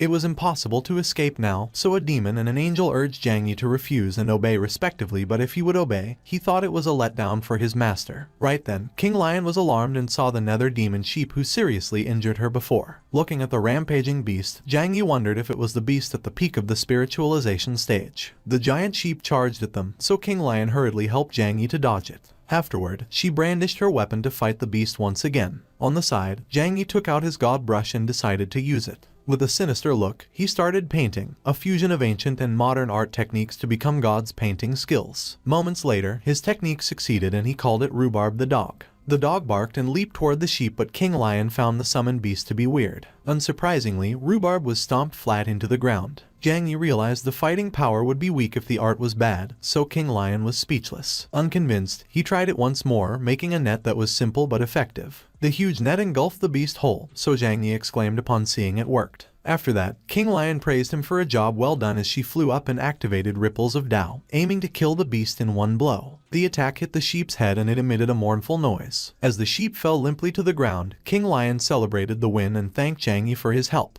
She then leaned toward him, claiming he must be rewarded with the experience of feverish love. His Taoist heart was on the brink of collapse as he repeatedly called out to his master, reminding himself not to let her down. Right then, the system triggered a mission to write literature on the spot to express his love for King Lion within 10 minutes, and he would be rewarded with the divine painting ability, otherwise lifelong inactivity would be the penalty once he failed. Jang Yi thought it was a good idea since changing the topic with literature could suppress King Lion's desire. Without hesitation, he informed her he wanted to recite a poem, so she was surprised and her heart suddenly became hot. She agreed with him and suggested the poem be longer than the one he created for Yu Yao, and that it would be better if he made a literary work for her. Since she wanted to compete, Jang Yi decided to satisfy her and he would create something with the theme of Lotus, which also represented her name. Moments later, he revealed he would create a prose love to Lotus for her, making her squeal in delight at his confession. Jang Yi then held her hand and started reciting the poem, prompting the lotuses to slowly sprout all over the spring. As he held her hand, King Lion could not help but be touched. Right after, the last verse was uttered, causing King Lion to be in love even more. At the same time, sparkles gleamed throughout the spring as the lotuses fully bloomed.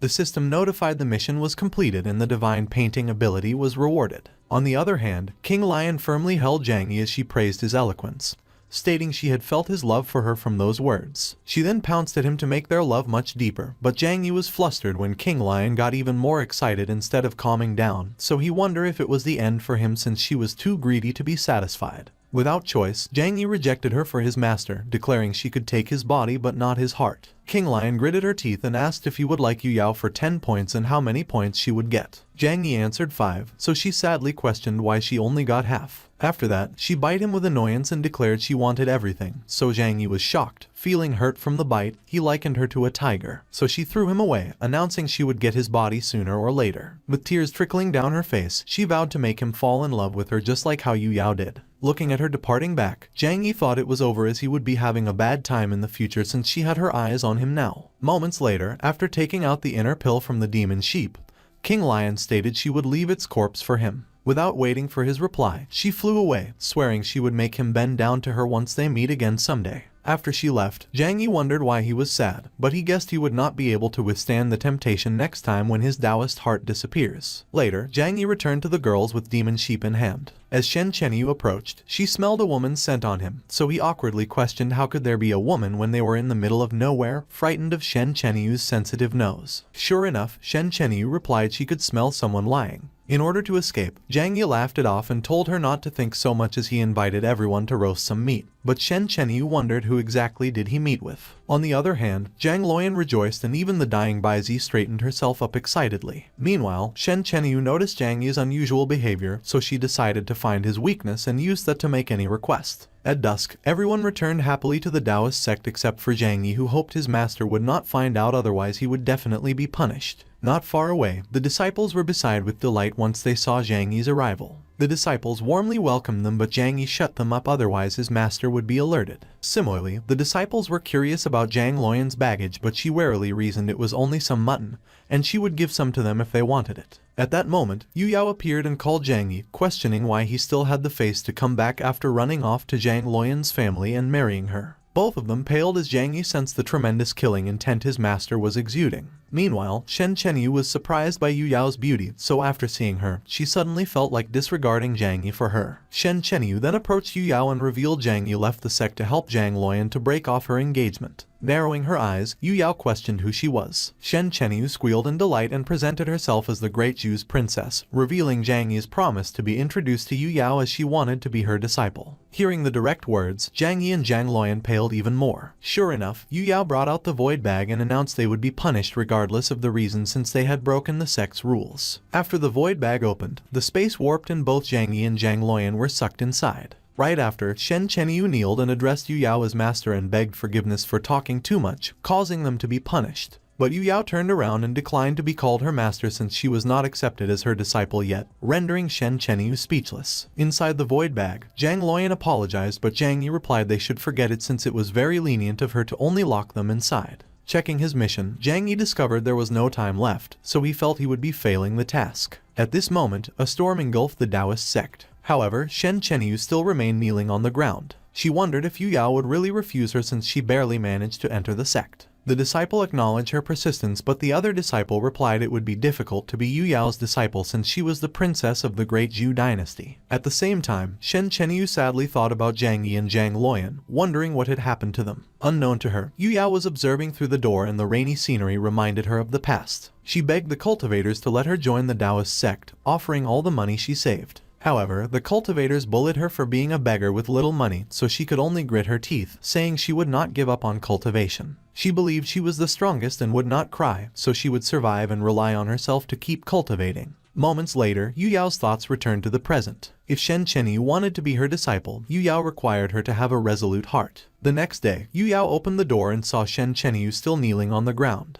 She approached and asked why she wanted to join the Taoist sect, so Shen Chenyu answered, but she stammered, thinking she had a new goal instead of Yu Yao and Zhang Yi as her reason. With a resolute face, she told Yu Yao she wanted to cultivate the great Taoist way. Right after, Yu Yao turned around, saying there was too much water and it needed to be cleaned up, so Shen Chenyu took the task, thinking she was finally accepted. At the same time, Yu Yao looked at the void bag as she decided to settle some matters with Zhang Yi and Zhang Luoyan, but she wondered why they were breathing very weakly. Thinking they might have suffocated, she took a peek inside and saw them cuddled asleep, rendering her speechless. Without hesitation, Yu Yao threw them outside for their insolence, shocking Shen Chenyu who was nearby. Zhang Yi asked his master what had happened while Zhang Luoyan complained about being woken up from her sleep. So Yu Yao punished them to clean the sect with Shen Chenyu, and in the future, all the chores in the sect would be their responsibility. Right after, the system notified Zhang Yi for completing the mission and receiving 50 magic power as a reward. At the same time, the girls were happy they would sweep the floor together while Zhang Yi also thanked his master, stating he would his best. Their actions made Yu Yao confused since they were being punished, but they were happy about it. As Zhang Yi complained about being reduced to a servant from being the sect's senior brother, Shen Chenyu was delighted and stated cleaning was a part of the cultivation way, so she should do her best, thinking she could not embarrass herself in front of Zhang Yi. Looking at her working hard, Zhang Luoyan lamented how she could only paddle. Right then, the disciples arrived with the cleaning tools, proclaiming cleaning was the most glorious as they offered their help. As they accepted their offer, Shen Chenyu wondered if Zhang Yi was the Sea King, as many girls wanted to approach him. Looking at the commotion below, Yu Yao felt annoyed.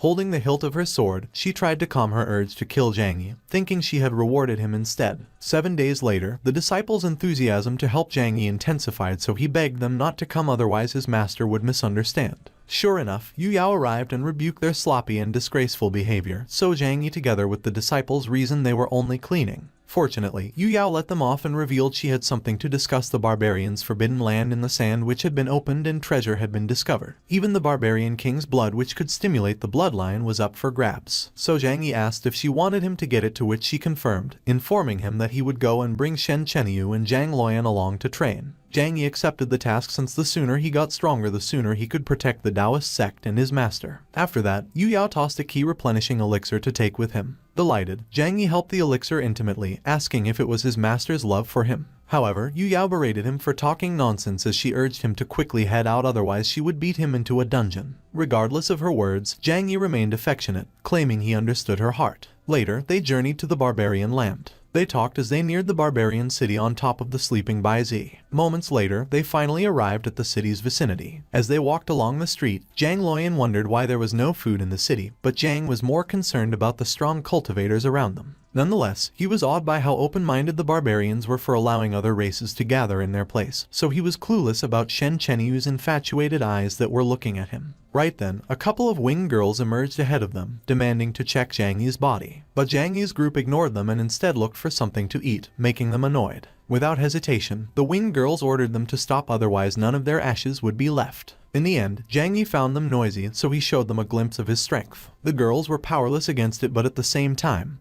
they felt the pain pleasurable, so they surmised he had held back because he cared for them. At that moment, another figure appeared. She was Chen Zhaoqi, the saintess of the southern demon kingdom, and mentioned how Zhang Yi got rough with her servants despite just arriving. As he recognized her identity, the girls beside Zhang Yi were riled for seeing another vixen. At that moment, the servant clung to Chen Zhaoqi, begging for help, while the other one accused Zhang Yi of molesting them. But Chen Zhaoqi saw everything, so she rebuked them for complaining when they were the ones who offended Zhang Yi in the first place. After that, Chen Zhaoqi's eyes glowed, suspecting the servants were trying to start a war between the demon and the human race, so she announced they deserved to be executed. Following this, a frightening aura erupted from her body and smashed toward the servants, sending them flying. Looking at the corpses, Zhang Yi thought Chen Zhaoqi had only used sight arts and was able to kill the two demons, making him realize she was also in the spiritualization stage. Chen Zhaoqi then got closer to Zhang Yi and proposed cooperation about the barbarian king's blood, so Zhang Yi thought she was a cruel person worth cooperating with, since even her servants were not spared. However, the girls were not unhappy with Chen Zhaoqi and condemned her for tainting Zhang Yi's Taoist heart. But Zhang Yi held Chen Zhaoqi's wrist, stating she was playing with fire, since if she wanted to cooperate with him, she needed to pay a price, so she offered to help each other, thinking he was so manly and strong. Right after, the system triggered the mission to cooperate with Chen Zhaoqi and obtain what she wanted within 3 days, otherwise his gender would be changed to the female demoness. Zhang Yi cursed the system's shady penalty, but the magic power and 2S rank skill books were generous, so he surmised the goal would be difficult to achieve. As a result, he thought about it for a moment, making Chen Zhaoqi ask why he was hesitating when she was sincere enough. But when Chen Zhaoqi asked if she should go with him or if he would come to her, the girls went berserk and the poor Bai Zi was dragged by Shen Chenyu as a weapon. Chen Zhaoqi simply infuriated them further and declared she would take Zhang Yi's family jewel in the future. So the chaos escalated and Zhang Yi was caught in between. At that moment, a demon appeared and berated Chen Zhaoqi's shameful actions, which was a disappointment to the demon race. Moreover, he condemned Chen Zhaoqi for being interested in a human male who was more detestably handsome than him. As Bai Zi fell limply on the ground, Zhang Yi and Shen Chenyu were surprised, but Zhang Laonian drooled at the sight of the demon, thinking about a hot pot of tiger soup and mutton. At that moment, Demon Tiger Hughesy made a pose and told everyone to be more careful and look closely at the most handsome man from the demon race. However, Chen Zhaoqi rebuked his rudeness and reasoned she was working with Zhang Yi, which had nothing to do with a demon like him. Her words brought him much pain, so Hughesy clutched his heart, discovering Chen Zhaoqi called Zhang Yi Lord while he was addressed as a demon. As a result, his servants attacked to help their boss vent his heartache and teach the lowly human a lesson. Before Zhang Yi could make a move, Bai Zi charged forward with her paladin kick, declaring she would take those little insects. Sure enough, the servants were quickly dispatched. Enraged, Hughesy cursed her lowly for killing his sheep. With reddened eyes, he was about to roar in anger. However, Chen Zhaoqi slapped him for making a fuss, questioning if he wanted to start a war between the demon and the human race. Hughesy was saddened by her actions and his heart broke even more as he revealed his father had not even slapped him before. But Chen Zhaoqi ignored his raving and grabbed Zhang Yi's hand, inviting him to a tavern to discuss the cooperation, so he could only agree, thinking she was a sly and ambitious woman. As they walked forward, Shen Chenyu suspected Chen Zhaoqi had bad intentions, so Zhang Luoyan replied she would order like crazy once they get to the tavern to extort her. Looking at their departing figures, Hughesy fumed with rage as he vowed to kill Zhang Yi. At that moment, another group exited a portal and called out, so Hughesy was shocked by the other party's aura. The man introduced himself as Long Tianyi, the Dragon Saint, and offered to work together to deal with Jiang Yi since the dragon race had a good relationship with the demon race. This time, Huzi was surprised and inquired if Jiang Yi was one of Long Tianyi's targets since he was challenging experts to raise the prestige of the dragon race. Long Tianyi responded with laughter and released his aura, replying he wanted him to be a hound and clear the way for him. As a result, Huzi was forcefully brought to his knees, thinking Jiang Yi would definitely lose just by Long Tianyi's pressure. Meanwhile, in the barbarian business tavern, everyone enjoyed their meal while Chen Xiaoqui urged them to eat more. At that moment, Jiang Yi felt weird, sensing a hint of killing intent nearby. Upon looking to the side, he discovered Yi Heoran. At the same time, Yi Heoran surmised Jiang Yi's observation skills had deteriorated since he was just noticed, so this time, not only he would be able to get the barbarian king's blood but he would also defeat Jiang Yi to clear away his shame. Suddenly, Zai Jai, the possessed soul, told Yi Heoran that he and Jiang Yi were really fated enemies, so she wanted to see how they love and kill each other. However, Yi Heoran replied he only wanted to kill him. He then suggested she better not show up in broad daylight for the sake of safety, to which she teased him for being worried for her. Back at Jiang Yi's table, Chen Xiaoqui intimately inquired what Jiang Yi was looking at, so he replied there was nothing, thinking she was more despicable than King Lion. After that, he expressed how Chen Xiaoqi's temperament reminded him of Sudeji, so she eagerly asked if Sudeji was as pretty as her. As the girls eat to their heart's content, Shen Chenyu seethed in disgust upon seeing them flirting with each other. Suddenly, Long Tianyi barged inside and looked for Jiang Yi as he declared his challenge, resulting in everyone fleeing in fear. Jiang Yi and his group stood from their seat, saying he only made appointments with beautiful girls and had no interest in horned species, which caused Long Tianyi to be angered after being addressed as such. Annoyed, Long Tianyi hurriedly explained he was from the dragon race, emphasizing it once again, so Jiang Yi replied with a middle finger, showing no concern since he was only there to defeat him and gain some fame. Nearby, Zai Jai looked interested in the brewing fight and asked Yi Heoran if he did not want to watch, so he replied he would watch quietly and find an opportunity to kill Jiang Yi. At that moment, Jiang Yi revealed Yi Heoran, who had the double pupil holy body, was defeated by him, who was also in the spiritualization stage, saying Long Tianyi must defeat him first since human duels are done step by step. Hearing the name, Long Tianyi erupted in anger upon remembering how the 9th prince of the Dragon Prince was defeated by him, so compared to Jiang Yi, he thought Yi Heoran was indeed cruel. Right after, Jiang Yi pointed to the side, saying it was a coincidence since Yi Heoran was there. Calmly glancing at them, Yi Heoran questioned if the Taoist sect liked setting up people so much. However, Long Tianyi did not care and charged forward, declaring he would know the truth once they fought. Sure enough, Yi Heoran effortlessly evaded the attack. After that, he released his blood key, which Long Tianyi narrowly evaded. As a result, the demon tiger was hit as he lamented about what kind of luck he had for being killed as a bystander. At that moment, Long Tianyi realized he was truly Yi Heoran, so he launched another powerful attack which was blocked. As they watched the fight, Jiang Yi enjoyed himself while Chen Xiaoqui found him unique in his methods. While they clashed, Yi Heoran urged him to wake up and pointed his opponent was Jiang Yi, but Long Tianyi retorted he was the enemy of the dragon race, and that the grudge from before must be settled. This time, Zai Jai reminded Yi Heoran that Jiang Yi might attack once he was weakened. Left without a choice, Yi Heoran activated his double pupil. Afterward, he executed the blood explosion art, sending bursts of blood around him. Upon seeing this, Jiang Yi advised everyone to be careful. He then cast a barrier, thinking Yi Heoran must be crazy for releasing a large-scale spell in an enclosed place. Right after, a loud explosion erupted, sending shockwaves of rubbles throughout the surroundings. From the chaos, Yi Heoran flew out, warning both Jiang Yi and Long Xianyi that the next time they met would be their last. Watching the cloud of smoke, Zai Jai wondered if Jiang Yi blew up, but she hoped she could have a deep conversation with him once she got a chance in the future. On the ground, the smoke gradually dispersed, revealing Jiang Yi unharmed, but was accused of deliberately making the shield so small for the girls to stick closer to him. Nearby, the injured Long Tianyi roared in rage after seeing Jiang Yi alive. He then escaped without delay and warned everyone to prepare for his revenge once he rid of Yi Heoran.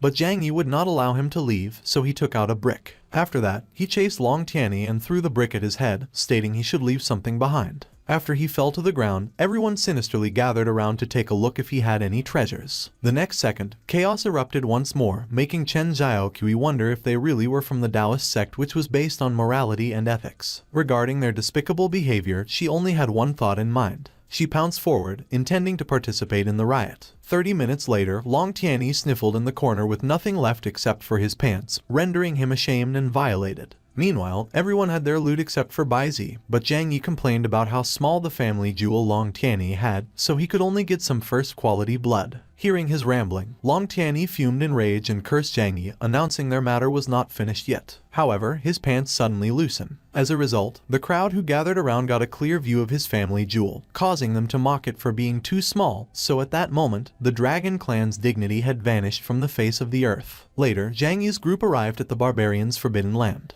They were welcomed with corpses all over the place, so Chen Zhaoqi advised them to be careful since they must have encountered some powerful creature, causing their deaths. Not heeding her warning, Zhang Yi rummaged through the corpse, stating he could take care of everything they left behind. The other girls also looted the other corpses with excitement, obtaining various treasures. Right then, Chen Zhaoqi noticed some movement and checked it. She exclaimed in surprise, informing everyone about the dead coming back to life. When the corpses approached them, they decided to withdraw first, not forgetting to bring the treasures. As they run upstairs, they discovered an audience hall and head inside to hide. After ramming the door open, they saw vampires feasting on dead bodies, so Zhang Yi surmised all the corpses outside might have also been poisoned by them. The girls were horrified, realizing they had entered a monster's nest instead of a safe haven. But Zhang Yi urged them not to falter since the 4 vampires' strength is comparable to Golden Core cultivators and could not defeat them. Without hesitation, Chen Zhaoqi made a move, saying they should get rid of them together. After that, Zhang Yi praised her skills as he activated his own, the Immortal Poet's sword technique, Shadow Swordsmanship. The next second, all the vampires in his way were killed. One attack killed 4 vampires, causing Chen Zhaoqi to be awed by Zhang Yi's sword skill. Right then, a portal caught their attention, so Chen Zhaoqi guessed it to be the treasure house entrance. Without delay, Zhang Yi together with Chen Zhaoqi walked forward to explore the treasury. After they entered, the girls left behind discovered the zombies were getting near. Left without choice, they could only fight and not let Zhang Yi lose face, but Bai Zi wondered how powerful Shen Chenyu was. The next second, Shen Chenyu activated a summoning magic circle. Right after, a cute little tiger appeared which Shen Chenyu commanded to bite all the corpses. Seeing that the tiger was even smaller than Bai Zi, Zhang Luoyan tried her enlargement technique on it. Sure enough, the tiger enlarged but still had the same adorable expression. After that, Shen Chenyu threw a fish toward the zombies, so the tiger drooled as it chased it. Consequently, it pounced toward the zombies, flattening them beneath its paws. Seeing it was effective, the girls threw more and more food, driving the tiger to feast on the zombies. Meanwhile, Zhang Yi and Chen Zhaoqi arrived at the hidden treasury. Zhang Yi immediately told Chen Zhaoqi to look around to find the thing she needed and informed he would patrol the area first since he felt a murderous aura around. After searching, Zhang Yi arrived before a throne where someone was seated on it. It was Carnage's tyrant, the king of the barbarians, and he directly condemned Zhang Yi for disturbing his rest even after his death. Carnage's tyrant grew furious. He asserted that all those who broke into his tomb must die. When Zhang Yi mentioned that the jade stone on Carnage's tyrant's chest might be the barbarian king's blood, Chen Zhaoqi cautioned him to be careful since Carnage's tyrant was at the early stage of nascent soul and was stronger than them. Immediately, Carnage's tyrant conjured the soldiers of the great barbarian. Zhang Yi expressed his contempt. He proclaimed that since he wanted to play with summoning, he would show him what he could do with his brush. Zhang Yi quickly drew some stickmen and observed that although they were not strong, they had the advantage in numbers. The stickmen and the soldiers of the great barbarian fought so fiercely that they caused a cloud of dust to form, which almost filled the entire place. Noticing the surprised look on her face, Zhang Yi revealed that what she was seeing was the legendary group fight. He elaborated that Yu Yao had taught him that if he couldn't beat the enemy, he had to gang up on them. Carnage's tyrant dismissed that his stickmen were nothing. He highlighted that his giant axe, which took tens of thousands of lives, was what Zhang Yi really had to face. Knowing that they couldn't afford to fight Carnage's tyrant head-on, Zhang Yi suggested that they should split up. While dodging, Zhang Yi cast his binding spell, binding like wood. Carnage's tyrant was caught by Zhang Yi's binding spell. Seeing this, Zhang Yi urged Chen Zhaoqi to attack. Chen Zhaoqi mercilessly attacked Carnage's tyrant. Carnage's tyrant cried out in pain and lamented about the two being despicable people. Not wanting to waste a good chance to finish the fight, Zhang Yi swiftly used his flying sword technique, sword control like wood. Carnage's tyrant got extremely anxious. He pleaded that he didn't want to die yet and that he still wanted to live for another 500 years. Zhang Yi cheerfully seized the barbarian king's blood, which he had always wanted. Seeing that Carnage's tyrant's body was starting to crumble, Zhang Yi speculated that the barbarian king's blood must be Carnage's tyrant's core. Using her bloodline power, Chen Zhaoqi easily found the nine-tailed holy jade. She expressed her satisfaction that the nine-tailed holy jade was back where it belonged after Carnage's tyrant invaded the fox demon and took that treasure away. Since the treasure hunting mission was completed, Zhang Yi was rewarded with 60 points of mana and 2 S-level skills, Summoning Spirit Bomb, a skill that released a bomb made of spirit energy and animal creation, a skill that could randomly turn enemies into small animals. Jang Yi pondered why he was given such weird skills. He mused that the system liked to prank people. Suddenly, a portal appeared, and the figures of two people slowly emerged from it. After remarked that the mantis stalks the cicada while being unaware of the oriole behind. The two people who were going through the portal demanded Jang Yi to hand over the barbarian king's blood nicely. The two people were actually Yi Haoran and Long Tianyi. When Yi Haoran expressed his gratitude to Long Tianyi for bringing him there smoothly using his dragon clan's teleportation technique, Long Tianyi replied that he didn't have to make a big deal out of it since they were all there for the barbarian king's blood and other treasures. Chen Xiaoqui couldn't help but get nervous. They had just finished a big fight, and she was low on mana, so she was certain that she couldn't handle those two guys. On the other hand, Jang Yi was surprised. He had never anticipated that Long Tianyi and Yi Haoran would work together. Both Long Tianyi and Yi Haoran claimed that they hit it off and became brothers. However, they were actually just using each other to get the treasures. Deciding to use that opportunity to try his new spell on the pair of brothers, Jang Yi stopped wasting time and used his Summoning Spirit Bomb skill. At that moment, Long Tianyi turned pale as Yi Haoran grabbed his neck and used him as a shield. Long Tianyi couldn't help but scream in pain the moment Jang Yi's spirit bomb hit his chest and exploded. When Jang Yi's spirit bomb dissipated, Yi Haoran praised Long Tianyi for doing a good job. Jang Yi immediately followed up with his animal creation skill. He remarked that using people as shields was his typical move and that since he let his guard down, he should become a good animal. Suddenly, Yi Haoran was enveloped with a golden aura. Zai Jai hurriedly tried to help Yi Haoran, but there was nothing that she could really do to help. Shortly after, Yi Haoran turned into a dog. Jang Yi was so confused. He wondered where Jang Yi learned such an evil spell. Jang Yi and Chen Xiaoqui laughed as they slowly approached Yi Haoran. Chen Xiaoqui declared that from that moment on, they were all fellow demons. Yi Haoran swiftly pounced away, and while Zai Jai was having fun making fun of him, he just ground his teeth in frustration. He had been awesome all his life, so it hurt his pride to be chased like a dog. Moments later, Yi Haoran decided to open his blood pupil. Surprisingly, Yi Haoran successfully broke free from Jang Yi's transformation technique, and without delay, he immediately formed sharp blades and sent them flying towards Jang Yi. Jang Yi agilely dodged Yi Haoran's attacks, and while he was doing so, Chen Xiaoqui was appreciating his handsome face. Zai Jai gritted her teeth the moment she laid her eyes on the two. She couldn't understand why she was feeling jealous and even a bit angry when she saw Jang Yi holding other women. Out of nowhere, the entire place started to quake. Jang Yi speculated that the fight had caused that place to collapse. Knowing that he should prioritize fleeing from that place, Yi Haoran vowed that he wouldn't let him get away next time and that he would reclaim the barbarian king's blood for sure. Jang Yi asserted that he shouldn't even think of escaping. He planned on capturing Yi Haoran using the Kainkun bag that Yu Yao lent him. When they were about to escape, Zai Jai suddenly exclaimed in shock as she got sucked towards the Kainkun bag. Jang Yi was inevitably confused. He couldn't fathom why the Kainkun bag took in something weird instead of taking Yi Haoran.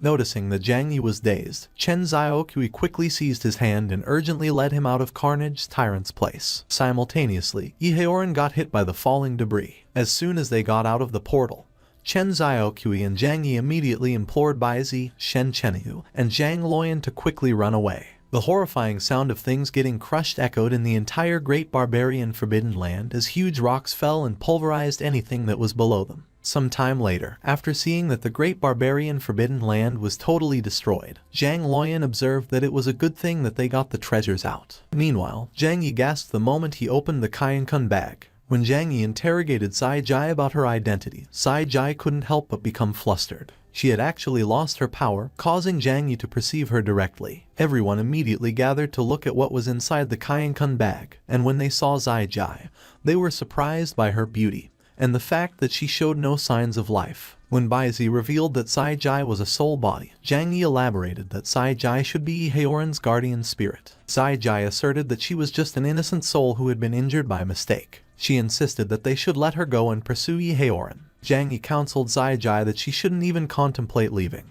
He explained that retaining her was beneficial since he also sought to uncover more information about Yi Haoran. Jang Yi commanded Zai Jai to stay inside the Kainkun bag obediently. Zai Jai implored Jang Yi to be gentle with her. She lamented that he was causing her pain. Seemingly jealous, Chen Xiaoqui couldn't resist inquiring if Jang Yi had taken Zai Jai in because she was beautiful. Jang Yi was taken aback. He reassured Chen Xiaoqui that he was not driven by lust, and that his actions were for the greater good. Chen Xiaokui doubted Jiang Yi's rationale. She confided in Jiang Yi that she had heard some men have very special tastes and appreciate all types of women, even ghosts. Jiang Yi advised her not to overanalyze. He remarked that since they had caused such a commotion, which likely attracted much attention, they should depart promptly. Knowing that they would part ways and not see each other for a long time, Chen Xiaokui demanded Jiang Yi to extend his finger. She aimed to ensure that she could fortify her memories with him. Jiang Yi inevitably recognized Chen Xiaokui's affection for him. He teasingly questioned whether she expected him to pledge like a youth. Chen Xiaokui expressed her desire for him to remember her perpetually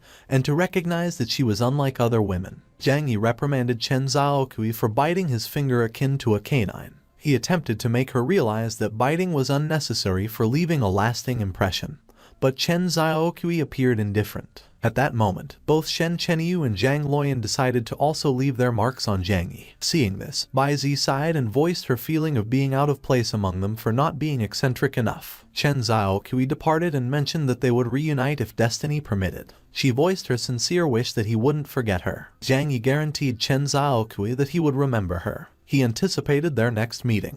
The following day, at the Dao sect's main gate square, the disciples greeted Jiang Yi warmly. After congratulating him for securing the barbarian king's blood, the disciples commented that his allure was breathtaking and his charm boundless. Jiang Yi suggested they need not be so exuberant, and when Zhang Luoyan overheard, she reminded him that he was the one who had instructed the disciples to form a cheer squad and encouraged them all to don short skirts. Shen Chenyu shared with her sisters the treasure she had amassed. While the disciples expressed gratitude to Shen Chenyu and admired her generosity, Bai Zi contemplated that Shen Chenyu was decidedly winning over their affections. Suddenly, a portal materialized in the sky, and 3 individuals emerged. The one cradling another promptly sought Jiang Yi. He challenged Jiang Yi to restore his son's life. The Dragon Clan's deputy clan leader, Long Baixian, asserted that he wouldn't have come for him if he had just snatched the treasures from the great barbarian Forbidden Land and hadn't killed Long Tianyi. The moment the two landed in front of him, Jiang Yi remarked that he was a cockroach with a hard life. He commended Yi Heoran for making a good show of framing him and stated that Yi Heoran should know in his heart who really killed Long Tianyi.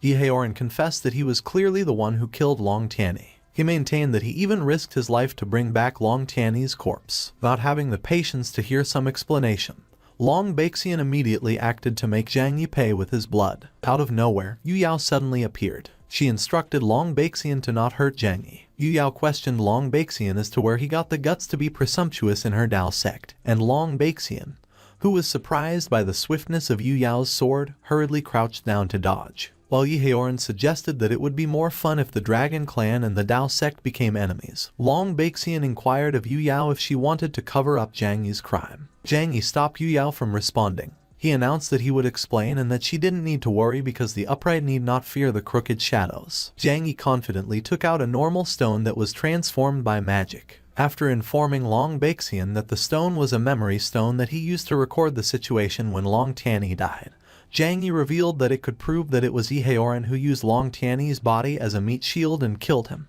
Yi Heoran urged to stop spouting nonsense. He argued that the battle was chaotic at that time, so there was no way that Jiang Yi could record. Jiang Yi expressed his contempt. He explained that he was extra careful because he was dealing with him and that he also had Zai Jai, who could also tell some truths. At that moment, Jiang Yi opened the Kaiyankun bag, revealing Zai Jai, who was looking very uncomfortable. Zai Jai voiced that she also wanted to ask Yi Heoran if he had ever cared about her, even a little bit, and if his purpose for coming was to save her or just to get revenge on Jiang Yi. Yi Heoran and Jiang Yi were utterly shocked. They didn't seem to have expected that Zai Jai would ask those things. Yi Heoran was saddened by the fact that Zai Jai still cared so much about how he felt about her. He couldn't help but reflect, realizing that Zai Jai hadn't changed at all for the past 6 years. 6 years ago, Yi Heoran complained, who was following him every day, that she was annoying.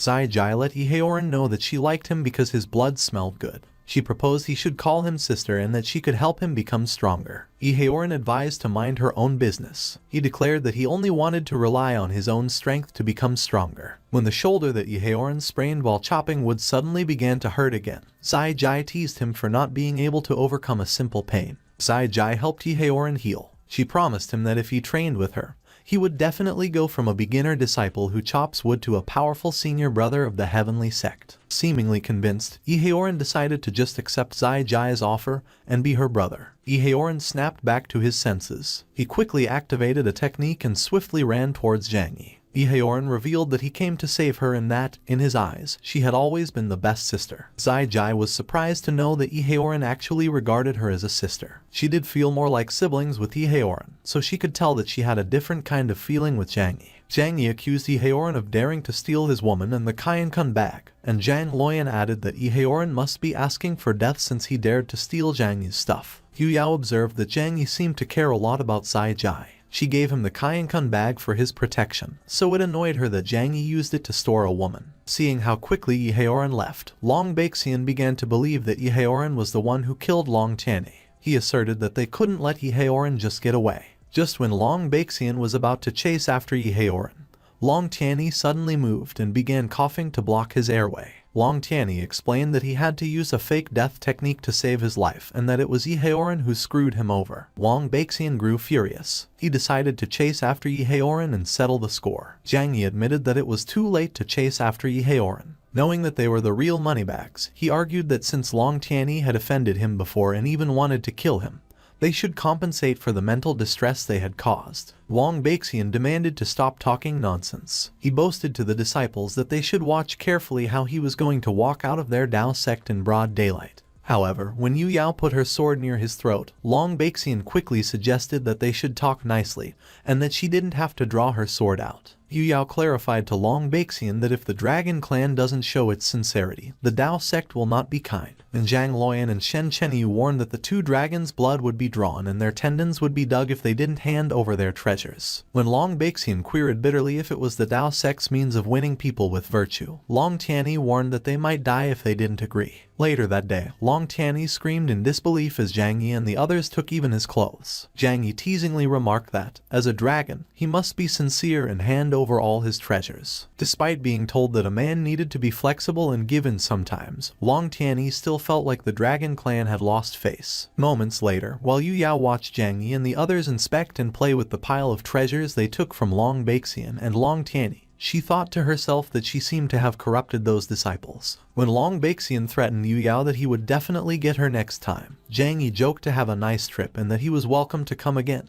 pointing out that Long Baixian should bring more treasures next time. The moment the two dragons were gone, Yu Yao advised Zhang Yi to use the barbarian king's blood as soon as possible. Zhang Yi immediately agreed. He voiced that as long as he refined the barbarian king's blood, he would definitely reach the nascent soul stage. Yu Yao instructed Zhang Yi to come to her later at night. She promised that she would give him a hand in refining the barbarian king's blood. Zhang Yi excitedly confirmed that he would definitely come. He insisted that what Yu Yao mentioned must be a hint, and that he had to perform well so as not to let Yu Yao down. Some time later, at night, the heavenly sect was already quiet, and no disciples could be seen walking around. Simultaneously, inside the heavenly sect, when Zai Jai asked Iheoran why he returned to the sect that he had betrayed, Iheoran just revealed that he had his own plan and that he was playing a big game. Zai Jai couldn't help but be annoyed. She was bored and was starting to think that Iheoran was probably not sincere when he saved her earlier that day. A while later, Iheoran opened a certain door. The person inside the room had been expecting Iheoran ever since he heard some noise outside. However, it still shocked him that Iheoran really dared to come back. The person was actually Zhu Dai, Iheoran's master. After asking him where he got the nerve to come back, Zhu Dai criticized that the double pupil holy body was wasted on him since he didn't even get the barbarian king's blood. Iheoran admitted that Zhu Dai was right. He stated that he came there just to apologize and that he took back the barbarian king's blood to offer it to him and show his sincerity. Zhu Dai was utterly shocked. He immediately asked Iheoran to get up and show him the barbarian king's blood. He couldn't help but get excited since if he used the barbarian king's blood, he would be able to resist the thunder tribulation better in the future. While Iheoran was taking out a wooden box, he didn't show any signs of using spiritual energy. Hence, Zhu Dai believed that Iheoran had no malice and was really offering a treasure. However, to Zhu Dai's horror, Iheoran suddenly activated his blood pupil the moment he opened the box. Blood spurted out of Zhu Dai's mouth as Iheoran stabbed his abdomen with a small blade. The blade was actually the sealing blade that Zhu Dai gave Iheoran to protect himself. It could suppress spiritual energy, and Zhu couldn't use any strength because of it. Iheoran asserted that someone who only enjoys the fruits of others has no value. He declared that he was not worthy to be his master nor to be the sect master of the heavenly sect. With his spiritual energy suppressed, Ju Dai inevitably was not able to defend himself against Yeoran's blood-controlled divine wood technique. Yeoran couldn't keep himself from laughing wildly. He was overjoyed that he was able to successfully control Ju Dai's mind. Yeoran planned on using Ju Dai to control the whole heavenly sect. He believed that when his power expanded, the Tao sect, the Earth sect, and others would all have to submit. As though he had gone mad, Yeoran laughed without end. Meanwhile, in the Tao sect, while he recited a poem, Zhang Yi rode his flying sword to the Yuying Peak. He still couldn't believe that Yu Yao invited him to come to Yuying Peak to find her. That place was quiet at night, which was just right for him to have a long talk with Yu Yao. Yu Yao rebuked Zhang Yi. She declared that he needed to be punished for being late. Zhang Yi innocently suggested that Yu Yao couldn't bear to punish him. He pointed out that they were all smart people, so they should just open their hearts and get straight to the point. When Yu Yao directed Zhang Yi to sit down, Zhang Yi was startled. He was shocked by how direct Yu Yao was. Yu Yao noticed that Zhang Yi had misunderstood her, so she clarified that what she wanted him to do was sit on the ground and refine the barbarian king's blood. Yu Yao explained that there was a reason why she asked him to come there at night. She elaborated that in order for him to be able to endure the refining of the barbarian king's blood, which has very strong yang energy, he needed yin energy as a neutralizer. And that night was the best time to refine the barbarian king's blood because the moon was full of yin energy. Yu Yao announced that she would set up a formation that would help him collect yin energy. Without wasting more time, Yu Yao activated the Taeyin attraction formation. Zhang Yi could immediately feel that the yin energy around Yuying Peak was rushing in. Moments later, Yu Yao instructed to start refining. Zhang Yi commented that, with him and Yu Yao working together, cultivation would not be tiring and would be just a piece of cake. Under the push of the yin energy, the pure yang energy of the barbarian king's blood merged into Zhang Yi's body. And after he absorbed it, those energies were all transformed into cultivation, and his comprehensive strength soared. After some time, the barbarian king's blood's color faded, and it cracked. Zhang Yi had completely absorbed the barbarian king's blood. Although he didn't reach the nascent soul stage, he advanced to the peak of the spirit transformation stage. With nothing else to do, Zhang Yi decided to take the opportunity to act a bit with Yu Yao. As soon as Zhang Yi mentioned that he seemed to have gone into a demonic state, Yu Yao immediately ran towards him to check on his condition. Yu Yao observed that Zhang Yi had absorbed so much energy at once that his body was not able to bear it. She didn't realize that Zhang Yi had just actually used a spell to block his breath. Remembering that she had a pill that could clear the energy and should be able to help Zhang Yi, Yu Yao hurriedly carried Zhang Yi towards her room. Not long after, without encountering any accidents, Yu Yao arrived at her room. As soon as they entered, Zhang Yi immediately noticed that Yu Yao's room smelled good, and as Yu Yao laid him carefully on the floor, he just kept his eyes shut and continued acting.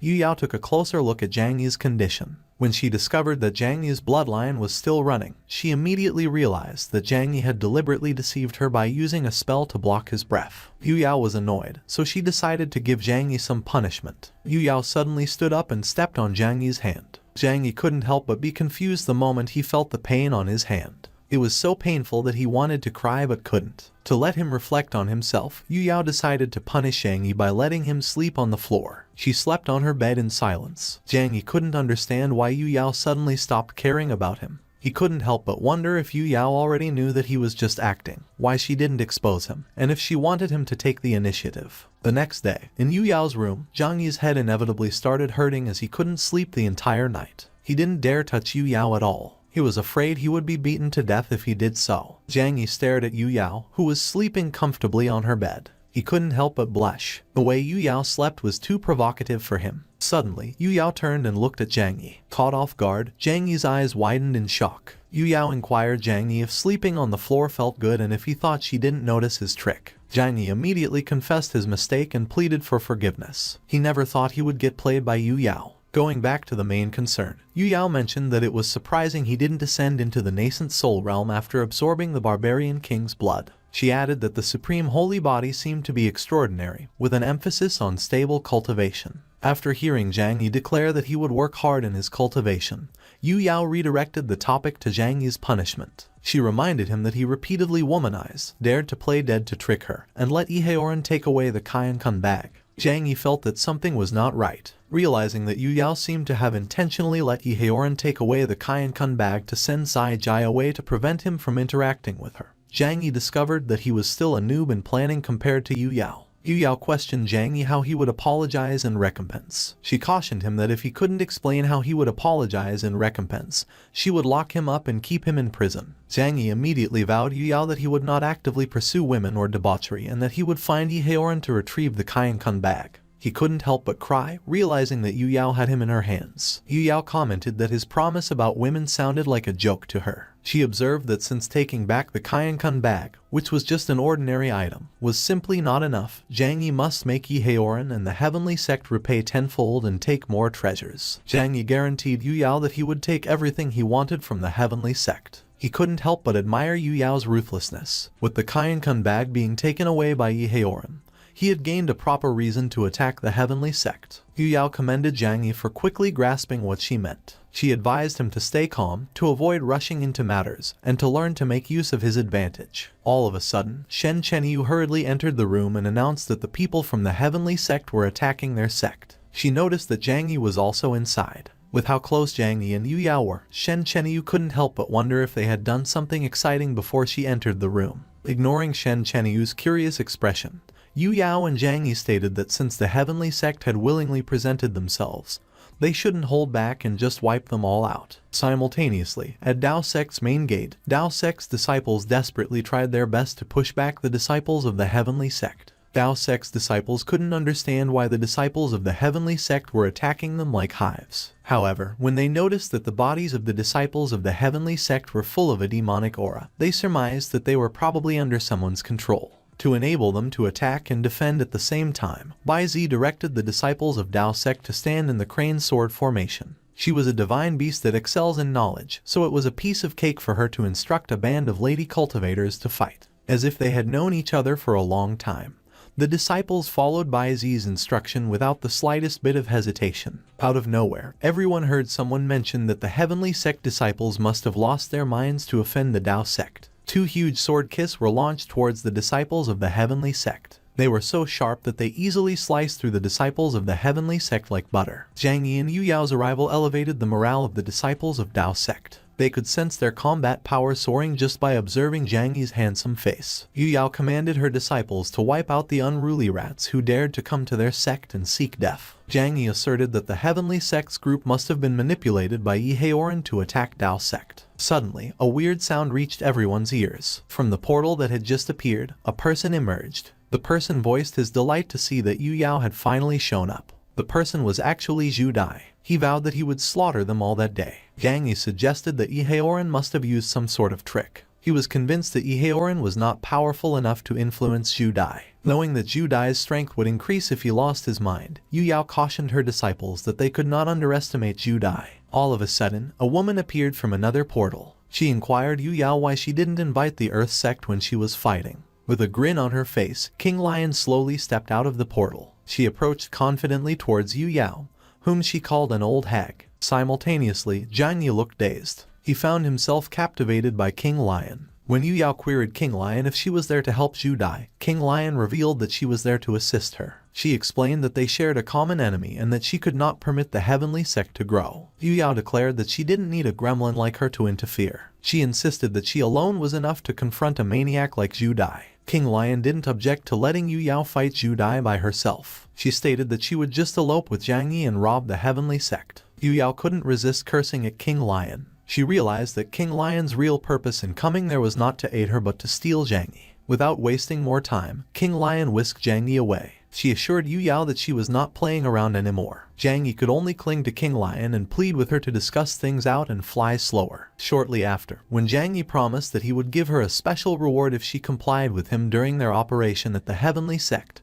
King Lion responded eagerly. She grew curious as to what the special reward would be. Zhang Yi couldn't suppress a smile. He predicted that with an obedient senior like King Lion following him, the heavenly sect was definitely doomed that time around. Later that day, in the heavenly sect, Yi Haoran suddenly began laughing frantically. His becoming the sect leader of the heavenly sect had given him great joy. Zai Jai questioned Yi Haoran if he was sure that Zhu Dai and the disciples could overcome the Dao sect. Zhu Dai responded that anything was fine as long as the Dao sect was damaged and that the lives and deaths of others had nothing to do with him. After being told by Heoran that she didn't need to hide herself, that he wanted her alive to let everyone know that she was his counselor, Zai Jai voiced her annoyance. She seemed to want to be called a sister and not a counselor. When Zai Jai reminded Heoran to be careful of sneak attacks and to make sure that the mountain gate was well defended, Heoran asserted that he had already considered every single detail. He even boasted that their defenses were so well done that not even an ant could come in.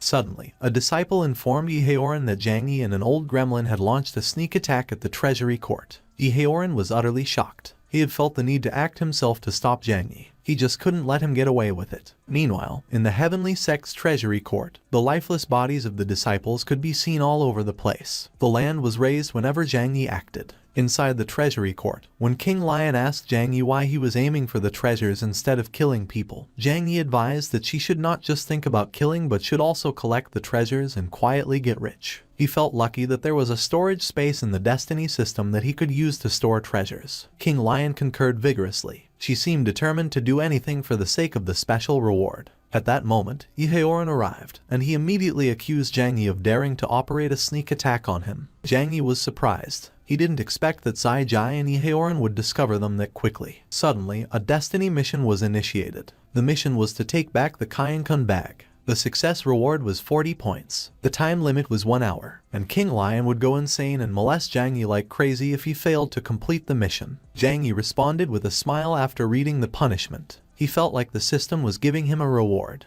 After calling him a third-rate weakling, King Lion provoked Heoran to try to touch a single hair of Zhang Yi if he dared. Heoran just snorted in response. He summoned the 4 Grand Elders of the Heavenly Sect. Knowing that they were trickier to deal with, King Lion immediately moved to deal with the 4 Grand Elders. She stated that he would have to pressure Heoran and Zai Jai by himself. Heoran bragged that his strength was already infinitely close to the nascent soul realm. He declared that he was no match for him and that he should be prepared to die. Just when Heoran was about to release his technique, Zhang Yi swiftly kicked him in the groin. Zhang Yi reminded Heoran that his opponent would not just stand around when he was deploying techniques. Heoran felt so wrong that he called Zhang Yi a despicable asshole and criticized him for doing something that a hero would not do. Zhang Yi asserted that he didn't deserve to talk about heroism because he betrayed his own master. He expressed that any means were fine as long as he could defeat Heoran. Having recovered from the groin attack, Heoran fought back and punched Zhang Yi in the face. Zai Jai couldn't help but sigh the moment she noticed that the two seemed to have snapped. She was actually hoping that the two would reconcile and work together. Simultaneously, King Lion worriedly glanced at Zhang Yi. She wanted to immediately go over and help him, but she was still entangled with the 4 Grand Elders. After suggesting that it was inconvenient for them to fight there, Zhang Yi challenged Heoran to follow him outside if he dared. He knew that Heoran had lost his temper, and it was the perfect time for him to use his tactics. Zai Jai desperately tried telling Heoran to be careful and not to give chase. However, Heoran didn't listen and still chased after Zhang Yi. Zhang Yi swiftly ran away from the treasury court, and Heoran followed just right behind him. Soon after, the three had entered the forest, but Zhang Yi still showed no signs of stopping. Zhang Yi proclaimed that Heoran was done for. He had actually buried spiritual bombs beforehand around that area. Zhang Yi glanced at Heoran and grinned as he detonated the spiritual bombs that he had prepared. Heoran was enviably shocked the moment the spiritual bombs under his feet exploded. The explosions were so strong that they generated gusts of wind, which forced Zhang Yi to take a step back to protect himself. As soon as the explosions had died down, Zai Jai immediately looked for Heoran to see if he was still alive. Heoran cursed at Zhang Yi. Never had he imagined that Zhang Yi would trick him like that. Zhang Yi remarked that the loser bites the dust and that he could only blame his stupidity for running into a trap. Unable to refute his words, Heoran just threatened Zhang Yi that he would kill him. He urged Zai Jai to attack Zhang Yi. However, Zai Jai refrained because she couldn't bear to do so. Zhang Yi wanted to deal with the system mission first. But when he mentioned that he would consider leaving his body whole if he handed over the Kainkun bag, Heoran just vowed that he would never give it to him. Zai Jai hurriedly threw the Kainkun bag towards Zhang Yi. She was hoping that Zhang Yi wouldn't harm Heoran if he got what he wanted. The moment the Kainkun bag landed in Zhang Yi's hands, the system announced that he had failed the mission. Zhang Yi was inevitably confused. He had never suggested that the system would judge Zai Jai voluntarily handing over the Kainkun bag as a mission failure. Zhang Yi suddenly smiled. He was convinced that being molested by King Lion was a reward, not a punishment. At the same time, inside the treasury court, King Lion exclaimed as she felt something weird. She couldn't control herself, and she suddenly wanted to elope with Zhang Yi. Out of nowhere, King Lion's aura increased. She forcefully ran through the 4 grand elders so she could get to where Zhang Yi was as soon as possible. Shortly after, a thick cloud of dust formed near the place where Zhang Yi, Heoran, and Sai Jai were, and when they saw the person who was causing the phenomenon, they couldn't help but be confused as to what it was all about. As soon as she got nearer to him, King Lion declared that he belonged to her and that they should take the reins together and enjoy the beautiful world. Zhang Yi inevitably got nervous because of how wild King Lion acted.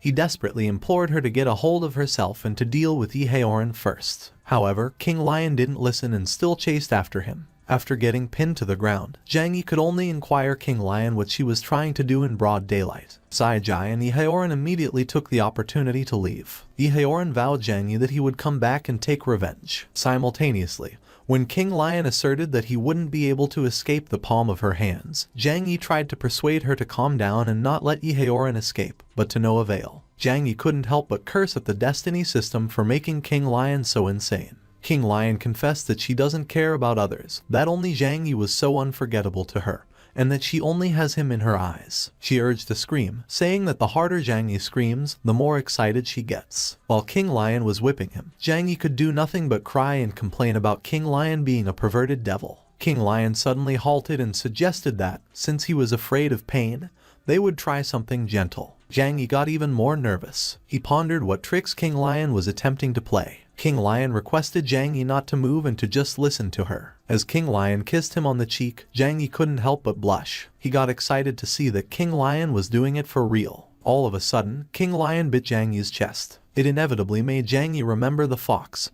Chen Xiaoqui. By the time King Lion had enough of Zhang Yi's chest, she immediately aimed to bite Zhang Yi's most important private part. Zhang Yi hurriedly used his technique to break free. He was horrified by how quickly King Lion's perverseness increased. Like prey being chased by a predator, Zhang Yi ran as fast as he could, like his life depended on it. Some time later, in the Dao sect, Yu Yao and Zhu Dai still fought, but the disciples of the heavenly sect had all already been taken care of. After informing him that he was not her opponent, Yu Yao attacked Zhu Dai with her sword Kai. Zhu Dai groaned in pain as he was not able to block Yu Yao's attack. Zhang Luoyan and Shen Chenyu were shocked when they saw Zhu Dai get smashed into the ground. They couldn't help but be amazed by how powerful Yu Yao was. Zhu Dai finally came back to his senses. He admitted that he was just framed and was controlled by his traitorous disciple, Heoran. Yu Yao warned not to play dumb. She stated that no matter the reason, the fact remained that the heavenly sect attacked the Dao sect and that, as the sect master, Zhu Dai must apologize with death. Zhu Dai desperately pleaded with Yu Yao to calm down. He promised her that he would obey her in recompense with treasures. At that moment, Zhang Yi arrived. He immediately looked for Yu Yao and sought her help. Without realizing that he had landed on Zhu Dai, Zhang Yi revealed that King Lion had gone crazy and that she should stop her. King Lion still chased after Zhang Yi despite being in the Dao sect's territory. She declared to Zhang Yi that she would chase after him to the end of the world. When Yu Yao scolded her for daring to come back to the Dao sect, King Lion asserted that nobody would stop her from taking Zhang Yi. King Lion jumped to dodge Yu Yao's sharp sword. She couldn't keep herself from grinning as she gazed at Yu Yao's angry face. After gaining some distance, King Lion inquired of Yu Yao if she wanted to take Zhang Yi away from her. Yu Yao stated that her lustful desire was too heavy, so she would cool it down for her, and King Lion threatened Yu Yao that anyone who was on her way would die. Seeing that he had caused Yu Yao and King Lion to have a big fight, Zhang Yi couldn't help but feel awkward. While they were waiting for each other to make a move, King Lion and Yu Yao simultaneously unleashed their auras. Bai Zi, Shen Chenyu, and Zhang Luoyan cheered for Yu Yao, and their clear enjoyment of watching a big fight bothered Zhang Yi. Having enough of Yu Yao, King Lion took the initiative to attack. Her movements were quick. However, Yu Yao still managed to dodge. Yu Yao immediately counterattacked. She reminded King Lion that they had fought many times and that she had never lost to her. King Lion remarked that it was not necessary to fight with her over Zhang Yi. She asked her to just lend Zhang Yi and let her have some fun with him. Zhang Yi was annoyed. He didn't like being treated like an object by King Lion. Yu Yao demanded that King Lion stop barking like a mad dog and talking nonsense. She insisted she just wanted to protect her disciple. Yu Yao was determined to teach King Lion a lesson. Without a second thought, she used the Munshido sword formation, and several swords immediately formed around her. The sight was so fascinating that it caused King Lion to be taken aback. King Lion quickly used her sweeping through clouds technique to keep Yu Yao's flying swords away. Seeing that she was still trying to fight back, Yu Yao asserted that she would like to see how long she could last. King Lion retaliated. She boasted that her attacks weren't painful and that she would play with her till the end. Bai Zi, Shen Chenyu, and Zhang Luoyan were surprised by how intense the fight was. That was the first time they had seen Yu Yao so angry, so they speculated that Zhang Yi was not the only reason why they were fighting. Zhang Yi shared that he heard that Yu Yao and King Lion have known each other for a long time and have always been rivals. At that instant, the system notified Zhang Yi that the punishment had ended, and King Lion had regained her sanity. King Lion's eyes widened as if she had just woken up from a bad dream. She was confused as to what had happened to her. She conveyed that she only felt like she had lost her sanity, that someone had used some kind of mental spell on her that made her crazily pursue Zhang Yi. Zhang Yi was glad that King Lion was finally back to normal. Yu Yao accused King Lion of stop acting. She claimed that King Lion had always been a perverted witch and that she was even more shameless that day. Knowing that Yu Yao wouldn't believe her no matter what, King Lion decided to just come clean. She proclaimed that she was perverted and that she liked Zhang Yi as she leaped towards him. After telling her that she was unique, King Lion challenged Yu Yao if she would dare to get intimate with Zhang Yi. King Lion openly flirting with Zhang Yi infuriated Yu Yao. She took King Lion's act as a huge insult to the Dao sect. King Lion laughed. She announced that she was not in the mood to fight with her that day and that they would meet again. Yu Yao immediately tried to stop King Lion from leaving. However, she was already too late. She vowed that the next time she met King Lion, she wouldn't let her off. Zhang Yi urged to just let it go and to not lower herself to King Lion's level. He was hoping that Yu Yao wouldn't take her anger out on him. Since King Lion was already gone, Zhang Luoyan asked Yu Yao how she planned to deal with Zhu Dai. Zhu Dai couldn't help but get embarrassed as he got ordered by Shen Chenyu to behave himself. With his cultivation damaged, even a nascent soul stage girl could bully him. Yu Yao ordered Zhang Luoyan to secure Zhu Dai tightly. She stated that since he invaded the Dao sect, she would give him a quick and easy death and bury him. Zhang Yi pitied Zhu Dai. He knew that Yu Yao was just taking her anger out on him. Zhu Dai begged Yu Yao to spare his life. He promised her that he would clean house for her and help her get rid of the person who caused all of it, Yiheoran. Yu Yao announced that she would spare his life for the time being and that she wanted to see him kill the evildoers as soon as possible. She declared that starting the next day, the heavenly sect would have to bow to the Dao sect and offer treasures. Despite being treated like a dog, Zhu Dai still believed that while there's life, there's hope. He was determined to just endure it and wait for the day of his rise. To Zhu Dai's surprise, Zhang Yi suddenly stopped him from leaving and asserted that he couldn't leave just like that. Zhang Yi made it clear to Zhu Dai that since he came, he must leave something behind, that he must leave all the treasures on his body. After a stick of incense, Zhu Dai was left with nothing. He remarked that Yu Yao's sect was not a Taoist sect but a robber's den. Zhang Yi scolded Zhu Dai for calling the matter of the cultivator's theft. He explained that it was called a gentleman's love for wealth, obtained through proper means. Bai Zi, Shen Chenyu, and Zhang Luoyan were amazed to see that Zhu Dai's treasure bag was filled with so many elixirs and talismans. Zhang Luoyan immediately asked for the elixirs and expressed that she wanted to eat until she was full. Seemingly having lost his mind, Zhu Dai thanked the Dao sect's ancestors for 8 generations and wished they would meet again someday. Simultaneously, Zhang Yi asked Yu Yao what her plans were for dealing with the heavenly sect in the future. He was desperate to change the topic so that Yu Yao wouldn't use him as an example and accuse him of everything. Yu Yao replied that they didn't have to worry about the heavenly sect, which was already half dead and no longer the biggest enemy. She expressed that what concerned her at that moment was the Tribulation Day a month later. When Zhang Yi expressed that he heard that the Tribulation Day was the day when heavenly thunder descends once every 100 years, Yu Yao confided that 100 years ago, she failed the tribulation and was seriously injured, and that with her strength restored, she would face the tribulation again. Having heard that a cultivator who succeeds in the tribulation would ascend to the immortal realm and reach the other side of the starry sky, Zhang Yi wanted to be selfish. He didn't want Yu Yao to ascend and leave them. Bai Zi, Shen Chenyu, and Zhang Luoyan also didn't want Yu Yao to leave. They voiced that it would be better if she stayed in the mortal realm with them and that they would be much happier together. Yu Yao conveyed that the tribulation was something that one had no control over. She explained to them that when a cultivator reaches the pinnacle of power in the mortal world, they become unacceptable to the heavenly Tao, and no matter where they hide, the heavenly Tao will eventually catch up and send down tribulations. Realizing that Yu Yao facing the tribulation was an inescapable fate, Zhang Yi couldn't help but be dismayed. Shen Chenyu and Zhang Luoyan were also shaken. Yu Yao declared that it was the fate of cultivators. She informed them that some succeed in the tribulation and ascend to an unknown place, which was said to be the legendary immortal realm. Some fail the tribulation and die directly in the void, their entire lives turning into nothing. It was a one-person ascending, 1,000 bones wither situation.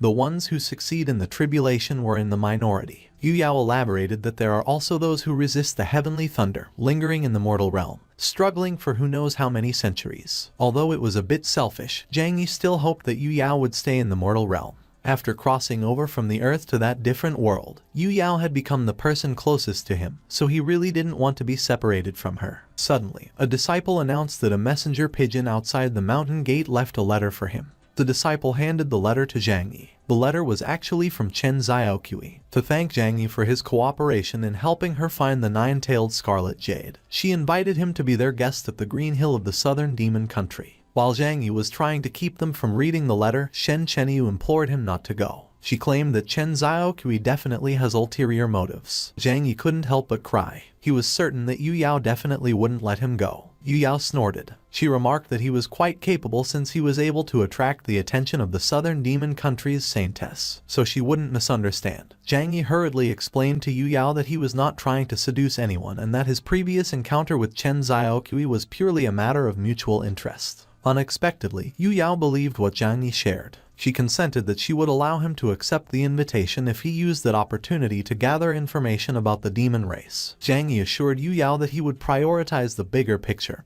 and not let personal feelings get in the way. Yu Yao conveyed that she hoped that Zhang Yi would gain a better understanding of his future path of cultivation through each trial. She disclosed that she was going back to her room to rest and prepare for seclusion to face the calamity in a month. When Yu Yao asked Zhang Yi if he still had something to say, Zhang Yi confessed that he didn't. He believed that some things are better left unsaid. He knew that if he revealed that he loved Yu Yao and wanted to cultivate for her, he would definitely get beaten up. Yu Yao glanced at Zhang Yi. She could tell that Zhang Yi was thinking of something weird again, and she observed that, compared to before, he had grown a bit more mature. Yu Yao asserted that she trusted him when he promised her that he would work hard to become stronger and be the one who would protect her in the future. Suddenly, a destiny mission was activated. The mission was to go to the southern demon country and take Chen Xiaoqui as a handmaiden.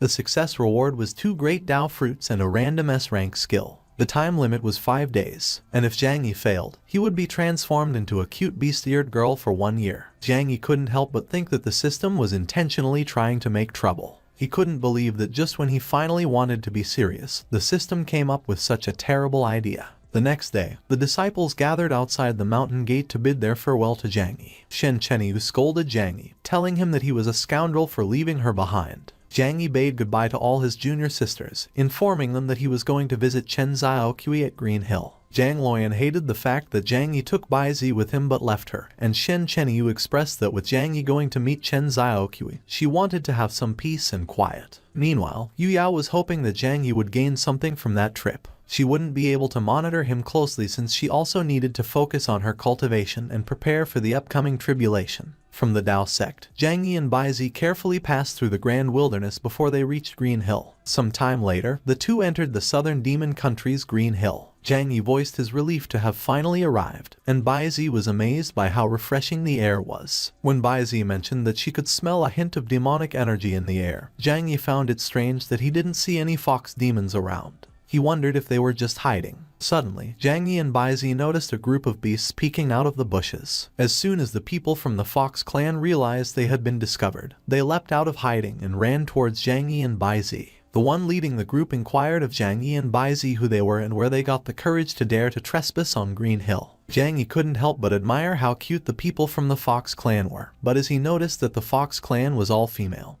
he remembered Yu Yao, and he immediately forced himself not to get swayed by beauty. After taking a closer look, the people from the Fox clan realized that the man in front of them was the rumored handsome young man who was invited as a guest by their saintess. They couldn't believe that there was such a handsome man among humans. Zhang Yi introduced himself to the people from the Fox clan while thinking to himself that being that charming was really troublesome. The people from the Fox clan offered to treat Green Hill like his own home and to just follow Chen Xiaoqi's arrangements. They decided to experience everything that Zhang Yi had to offer first before presenting him to Chen Xiaoqi. Zhang Yi remarked that there was something wrong with the people from the Fox clan, and Bai Zi noted that he was in trouble. While the people from the Fox clan were trying to give him a good time, Zhang Yi kept complaining to himself. He just wanted some peace of mind, but he had never imagined that he would encounter such a big test. The people from the Fox clan didn't forget about Bai Zi. Those who loved fluffy things the most bit her ears and put her between their chests. Moments later, someone scolded the women for being so shameless and for disgracing their Fox clan.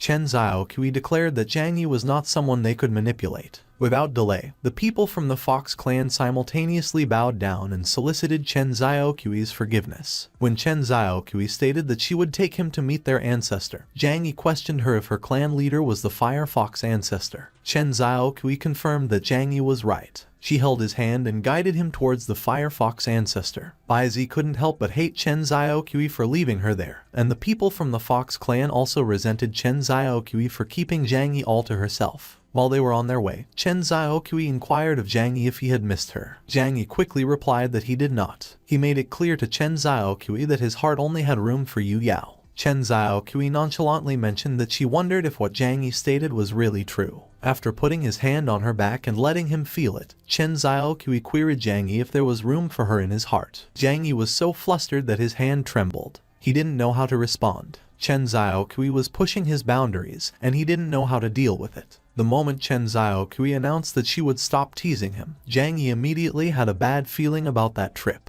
Chen Xiaoqui was the one who invited him, so he was expecting that it couldn't be for something good. A while later, in the Green Hill Guest Pavilion, Zhang Yi was notified that the Fox Clan chief had been waiting for him. The Fox Clan's chief, Fire Fox ancestor, welcomed Zhang Yi to her Kinkyu mountain as a guest. She observed that he was so handsome that his beauty rivaled that of a jade tree in the wind. Zhang Yi immediately returned the compliment. He asserted that he had heard about her wisdom and rare beauty, and that upon meeting, he could see that she was indeed extraordinary. The Fox Clan's chief was inevitably pleased. After commenting that Zhang Yi's lips were so moist, like a warm stream moistening her heart, she offered Zhang Yi a bottle of top-quality golden scale pill as a token of her respect. Zhang Yi knew that the golden scale pill was a precious item. It was a rare treasure that can temper one's bloodline, so he questioned Firefox Ancestor upfront what her other intentions were. Firefox Ancestor liked how perceptive Zhang Yi was. She proposed that she would like to invite him to represent the Fox clan at the Demonic Nations Conference, which would happen the next day. Firefox Ancestor elaborated that discussing cultivation matters should be a small matter for Zhang Yi since he was well versed in 100 schools of thought and was eloquent. Knowing that the Demonic Nations Conference was an event where cultivators discussed their cultivation experiences,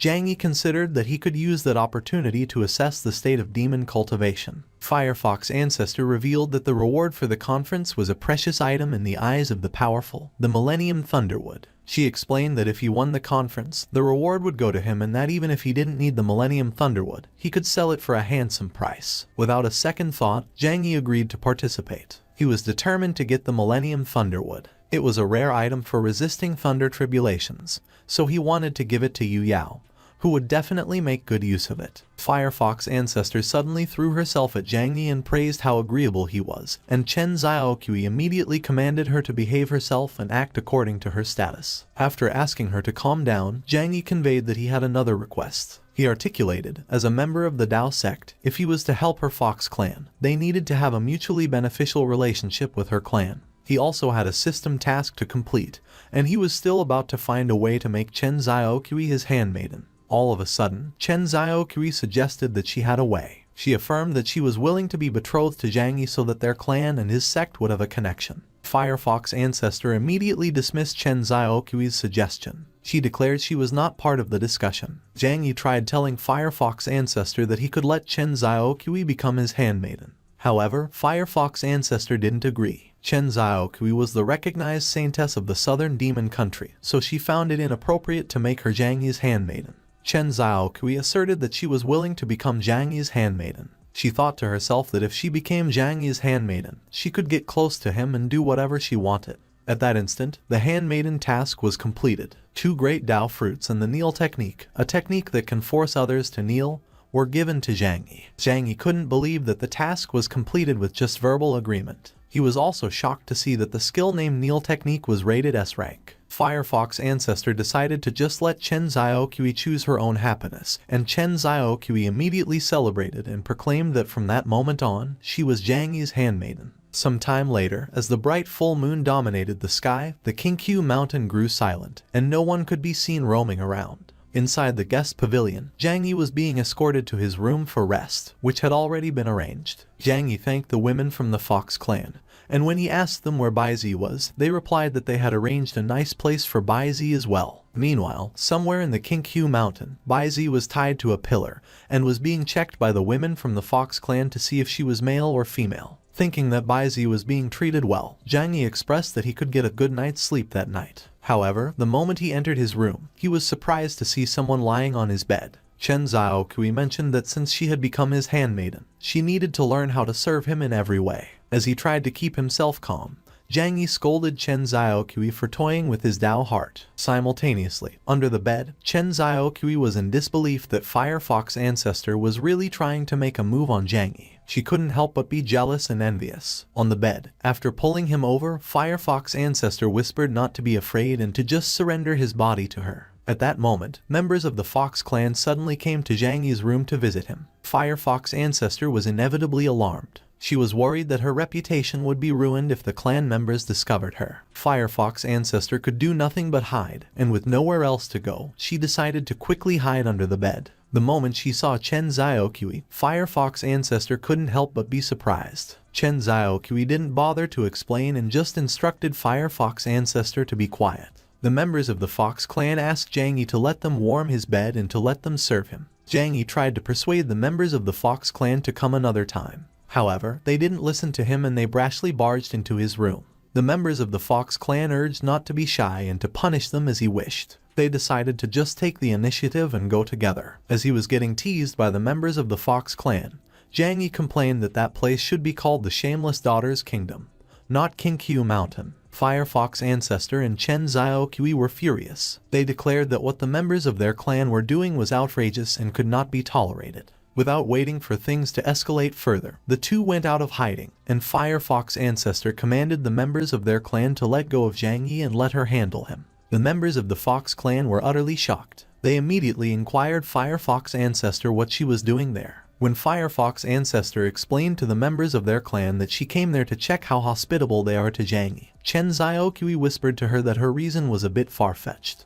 The members of the Fox clan couldn't help but feel awkward. Seeing how Firefox Ancestor was dressed, they knew right away that she just wanted to flirt with Zhang Yi. Firefox Ancestor noted to everyone that it was getting late. She instructed them to rest in that room, stating they would set off early the next day for the Dao discussion conference. And so, everyone seriously shared a bed together. Zhang Yi inevitably had a hard time handling his thoughts. He desperately forced himself to just think of maintaining the Dao so he wouldn't get tempted. At the same time, Chen Xiaokui was planning on taking advantage of Zhang Yi once he fell asleep, and Firefox Ancestor was enjoying Zhang Yi's sturdy physique. Moments later, Zhang Yi's voice echoed throughout the entire Kinkyu mountain as someone suddenly started biting his private part. He could feel that his Dao was sinking. The battle scene was skipped over. Apparently, accomplished cultivators can automatically visualize what happened next. One day later, the flag for the Dao discussion conference was put up. In the southern demon country's demon capital, a lot of people who came from different places had already gathered. Zhang Yi was glad that the day of the Dao discussion conference had arrived. It had been a whirlwind for him. He had been tossed around by the people of the Fox clan, and even though he had so much fun, he never crossed the line since the Linean path was the path he yearned for. The demons around the area noticed the Fox clan's arrival, and when they noticed Zhang Yi, they couldn't help but wonder if he had formed an alliance with the Fox clan. Shortly after, the Great Rock King arrived. Everyone from the Fox clan stared at the Great Rock King in disbelief. They had never imagined that the Lord of the Southern Demon Country would come personally. As soon as the Great Rock King was completely out of the portal, the demons kneeled and wished him a long life. The Great Rock King requested everyone to rise. He scanned their faces and felt their aura. Suddenly, the Great Rock King detected a human aura. After determining that the aura he detected was coming from him, the Great Rock King queried Zhang Yi who he was. Zhang Yi declared who he was, that he was the top disciple of the Dao sect and that he was invited by his handmaiden, Chen Xiaokui, to participate in the Dao discussion conference. Firefox Ancestor mentioned that Zhang Yi represented their Fox clan. The Great Rock King got furious. He articulated that Zhang Yi was not worthy to treat Chen Xiaokui, the saint designated by his southern demon country, as a handmaiden. Zhang Yi asserted that regardless of whether he was worthy or not, he would like to see if the Great Rock King could match up with him. He professed that he would naturally adhere to his customs since that day was the day of his country's Dao discussion. The Great Rock King voiced his contempt. He challenged Jiang Yi that he would like to see just how capable he was. After informing him that he had heard that he was knowledgeable, the Great Rock King inquired Jiang Yi what the Tao was in the eyes of humans. Jiang Yi recollected that when it came to cultivation, the classic text on earth was the Tao Te Ching. Although there were many classics in that cultivation world, there was no masterpiece as famous as the Tao Te Ching, so it was up to Jiang Yi to spread it. Jiang Yi explained that in his eyes, the Tao was ineffable and mysterious, that the Tao that can be told is not the eternal Tao, and that the name that can be named is not the eternal name. The Great Rock King was stunned to see that Jiang Yi was resonating with the spiritual energy of heaven and earth. He couldn't help but wonder where Jiang Yi learned those words. Jiang Yi affirmed that the Nameless is the beginning of heaven and earth. The Named is the mother of all things. At that moment, the crowd was in awe as Jiang Yi summoned the spiritual energy of heaven and earth. Chen Xiaoqui was amazed to witness that Jiang Yi's every word and phrase evoked the aura of heaven and earth. And Firefox Ancestor acknowledged that, with how extraordinary Jiang Yi was, they could have sinned if they had played with him more. The Great Rock King recognized that a person who knew such amazing words was definitely not just a senior disciple of the Tao sect. He speculated that Jiang Yi was a reincarnated divine being. The demons expressed that Jiang Yi was truly a divine figure, and that it was possible that he might be a living saint. The Great Rock King stated that he was afraid that even Yu Yao couldn't teach him those profound phrases. Jiang Yi declared that those classics came from a mysterious realm in another world, but he didn't reveal which world it was, asserting that it was classified information. Jiang Yi didn't expect that the Tao Te Ching from the Great Celestial Empire would be so powerful in another world, resonating so strongly with heaven and earth. The Great Rock King speculated that the world that Jiang Yi mentioned was a world of immortals and gods. He believed that he had seen through it, that the reason why Jiang Yi understood everything was because he was related to the world of immortals and gods. When the Great Rock King suddenly started laughing frantically, Jiang Yi was inevitably confused. He couldn't help but wonder if the Great Rock King was going crazy. The Great Rock King changed the way he calls Jiang Yi. He commented that their southern demon country's Tao conference was fortunate to have met such a distinguished guest like him. The 4 talented members of the demon clan determined that there was no need for them to participate in the Tao conference. They expressed that they are just like ants and that they could never compete with Jiang Yi's brilliance. The Great Rock King remarked that he still wanted to seek advice from him on matters of governance and cultivation. Jiang Yi didn't like the Great Rock King's greed, but he could only comply for the sake of the Tao conference's reward. Jiang Yi started by noting that, in reality, both governance and cultivation should be like water. The moment Jiang Yi noted that water is gentle yet powerful, benefiting all things without contention, the spiritual energy around him immediately reacted. The demons felt that the spiritual energy was surging like waves of water. The Great Rock King realized that what Jiang Yi noted was really true. Their southern country advocated a strong foreign policy, had continuous wars over the years, and the result was endless conflict without much expansion of their influence. On the other hand, the human sects, like water, gentle yet powerful, expanded their territories considerably. Jiang Yi added that water is the ruler of all cranes, benefiting all beneath it. Firefox Ancestor expressed that she understood what Jiang Yi meant, and when Chen Xiaoqui saw her flustered face,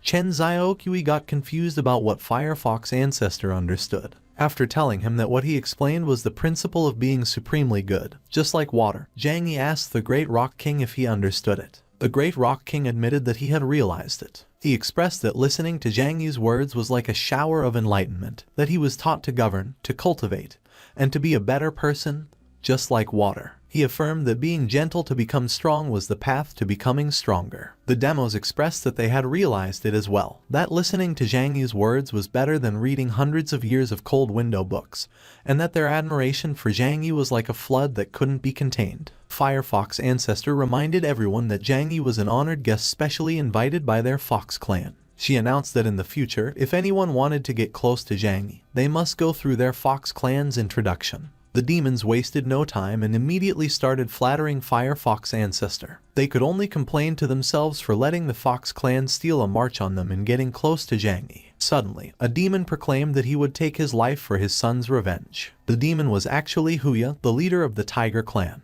The Great Rock King questioned Huya as to what he was causing trouble for. He reminded him that they were still at the Tao conference and that it was Jiang Yi's territory. Huya claimed that Jiang Yi had killed people, that in the tavern in Great Barbaria, Jiang Yi killed his son, Huzi. He requested the Great Rock King to see the truth and punish Jiang Yi severely. Jiang Yi asserted that Huzi was clearly killed by Yi Haoran, and that Huzi just reaped what he sowed since he tried to kill him as well. Huya accused Zhang Yi of being the root of all evil. He remarked that without Zhang Yi fanning the flames, Huzi wouldn't have been killed by Yi Haoran. Zhang Yi expressed that Huya's logic was nonsense. He utilized the kneeling water technique to force Huya to kneel before him. Out of nowhere, a mysterious force suddenly pressed down on Huya. Huya was inevitably confused as to what was happening. All he knew was that Zhang Yi had used some curse technique to make him kneel voluntarily. While Zhang Yi mentioned that the kneeling technique was quite useful, the Great Rock King stated that Huya was punished for offending a deity, that Huya offended Zhang Yi and got forcefully suppressed. The Great Rock King glared at Huya. He declared that he was cleaning house, that he was going to get rid of Huya, who was a godless traitor. The Great Rock King apologized to Zhang Yi for startling him, and as a gift, he offered him that Tao Conference's reward, the Millennium Thunderwood. He was hoping that Zhang Yi wouldn't mind and accept it. Zhang Yi mentioned that since the affairs of the southern demon country had become his responsibility, he would reluctantly accept that piece of wood. The Great Rock King couldn't help but be glad. He strongly believed that he had held the future in his hands, that clinging to Zhang Yi's thigh widened the path for their demon clan. When Zhang Yi mentioned that they should bid farewell that day, the Great Rock King stated that he would miss him. Simultaneously, the demons below the platform bade goodbye to Zhang Yi. They declared that they would always remember him. Some time later, in the Kinku Mountain, Chen Xiaoqui and Firefox Ancestor waited as Zhang Yi prepared to leave. Firefox Ancestor attempted stopping Zhang Yi, but Zhang Yi still insisted on going. Yu Yao's tribulation would be in 2 days, so Zhang Yi was determined to return to the Tao sect. Suddenly, Firefox Ancestor announced that she didn't know what gift to give him, so she would give herself to him as a gift. Chen Xiaoqui mentioned that being Zhang Yi's maid was already the best gift, and that she should prioritize the greater good by staying in the Fox clan as the clan leader. Remembering that he still hadn't figured out how to explain the matter of Chen Xiaoqui being his maid to Yu Yao, Zhang Yi felt exhausted. Out of nowhere, Firefox Ancestor asked Zhang Yi if he would like to have her private painting album that contains her full-body self-portraits. Zhang Yi didn't respond and just received the album. After flipping through a couple pages, Zhang Yi expressed that although the album was a nice gift, looking at it too much might lead to getting hot-headed. Zhang Yi smacked his lips and remarked that it was time for them to depart. When Zhang Yi assured Firefox Ancestor that he would come back next time in the Fox clan to visit her, Firefox Ancestor mentioned that she would come to find him too if she had the chance. Firefox Ancestor felt a wave of emotion as she watched the three get further and further away from Kinkyu Mountain. She hoped that Zhang Yi would always remember her, that he wouldn't forget that there was a devoted woman in the Fox clan who cared about him. 1.5 days later, in the Tao sect, Zhang Yi cheerfully greeted his lovely junior sisters, who were just idling at the mountain gate. Shen Chenyu and Zhang Luoyan were inevitably surprised to see that Zhang Yi was back and had brought Chen Xiaoqui with him. Noticing that everyone was looking gloomy, Zhang Yi asked Zhang Luoyan if something had happened and how Yu Yao was. Zhang Luoyan explained that, after telling them that she wanted to face the tribulation alone because she didn't want to burden them, Yu Yao left without saying goodbye. Shen Chenyu added that Yu Yao left in a hurry and didn't say where she was going. Having an idea as to where Yu Yao went, Zhang Yi immediately used the swordsmanship sword flight technique. Zhang Yi asked the disciples to take care of the Tao sect. He declared that he would bring Yu Yao back. Zhang Yi hoped that he would arrive in time. He was determined not to let Yu Yao face the tribulation alone. A while later, outside the Tao sect, Zhang Yi could be seen going deeper into the Valley of 100 Spirits. Not long after, Zhang Yi entered a cave, and at the end of it, he found Yu Yao, who was focused on meditating. Zhang Yi inevitably felt glad to see that Yu Yao was really there. At that moment, Yu Yao slowly opened her eyes. When Yu Yao asked Zhang Yi how he found that place, Zhang Yi recounted to her that he remembered that a few years ago, during her training journey, they took shelter there from the rain, so he immediately conjectured that that place might be where she'd be. Yu Yao mentioned that the day of tribulation was approaching and that he should stay away to avoid being harmed by the thunder tribulation. She pointed out that she just wanted to cultivate quietly by herself. Zhang Yi tried to make Yu Yao realize that he was worried about her, that whether she ascends to immortality or stays in the mortal world, he would always protect her. Yu Yao scolded Zhang Yi. After telling him that she didn't need his concern and that she just wanted him to leave, Yu Yao reminded Zhang Yi that the path of cultivators can be solitary, that no matter how much a cultivator cared for someone,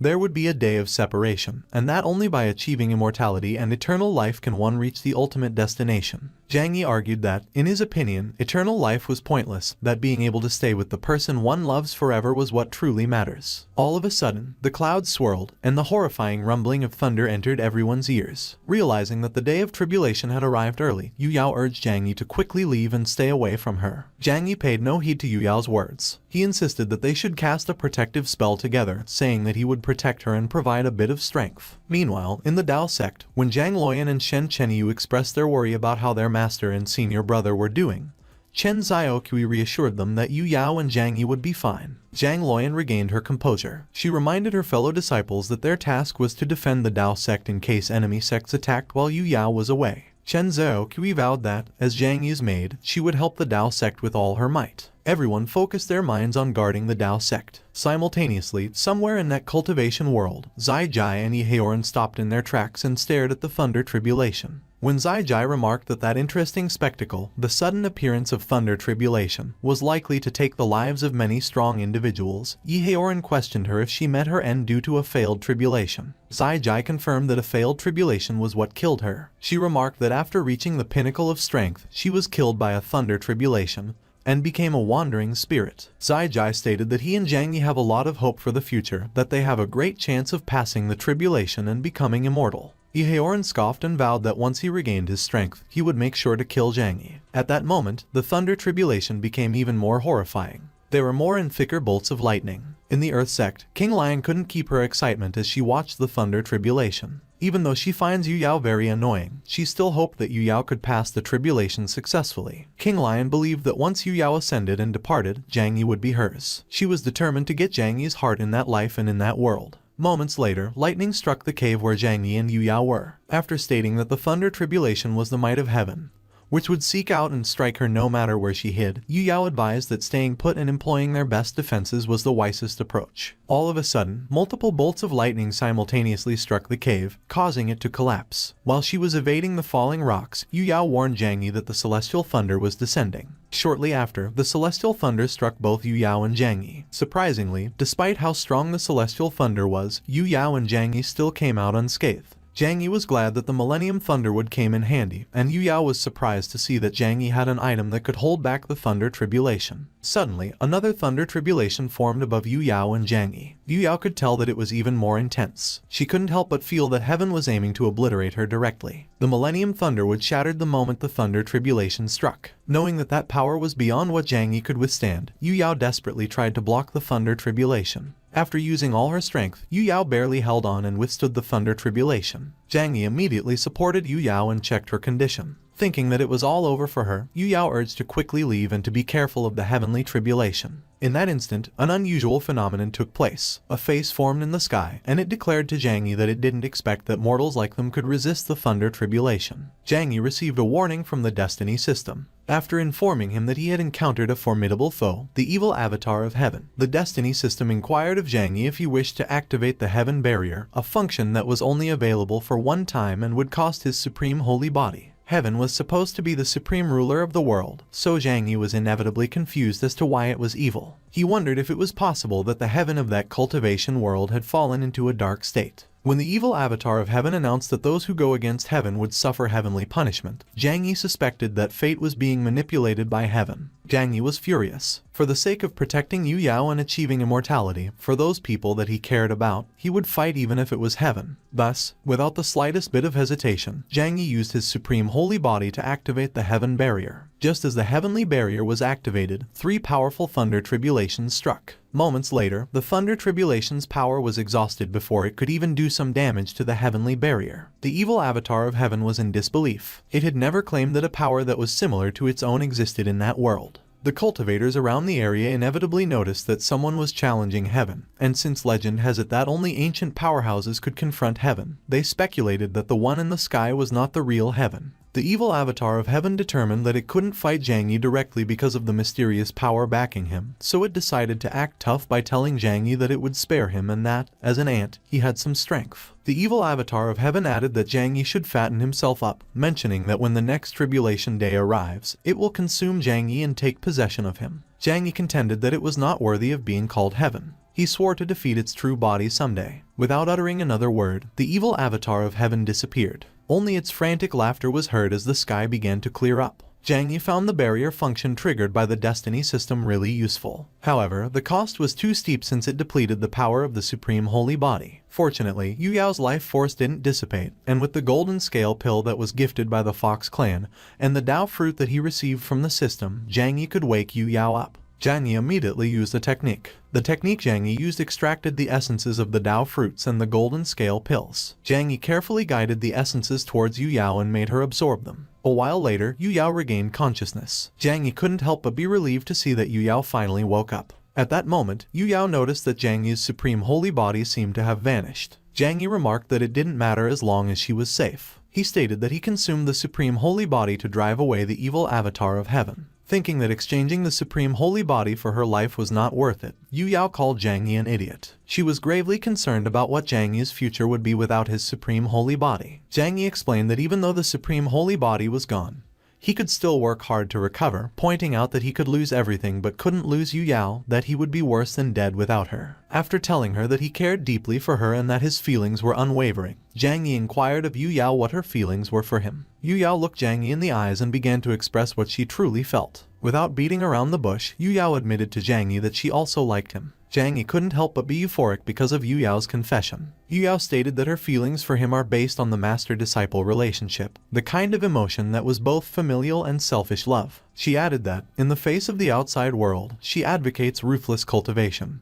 But when it comes to Zhang Yi, she has an indescribable feeling. Zhang Yi was glad to know that Yu Yao was actually just hiding her love for him. After reciting the saying that two phoenixes flying together, two minds in perfect harmony, Zhang Yi assured Yu Yao that he understood her feelings. He confessed that his feelings for her were also indescribable, that he always liked her but didn't dare say it. Yu Yao felt embarrassed. She reminded Zhang Yi that he had expressed his love countless times already. Zhang Yi claimed that she was the best person in the world for him, that he really couldn't let go of his feelings for her, and that sometimes he also feared saying the wrong thing and ruining his relationship with her. Zhang Yi conveyed that he felt assured that he had finally understood Yu Yao's feelings for him. He was certain that Yu Yao was the person he loved the most. Yu Yao's eyes widened in shock. She had never imagined that her wicked disciple would directly make a move on her. Suddenly, Zhang Yi boldly grabbed Yu Yao's waist. As if she were enjoying the moment, Yu Yao, surprisingly, didn't resist. She just put her hands behind Zhang Yi and hugged him tightly. At that moment, in the Valley of 100 Spirits, the master and the disciple intimately expressed their love for each other. A while later, Yu Yao came back to her senses and immediately pushed Zhang Yi away. When Zhang Yi teased her for being shy, Yu Yao voiced that she still couldn't accept the love between master and disciple. Zhang Yi asked Yu Yao to cheer up.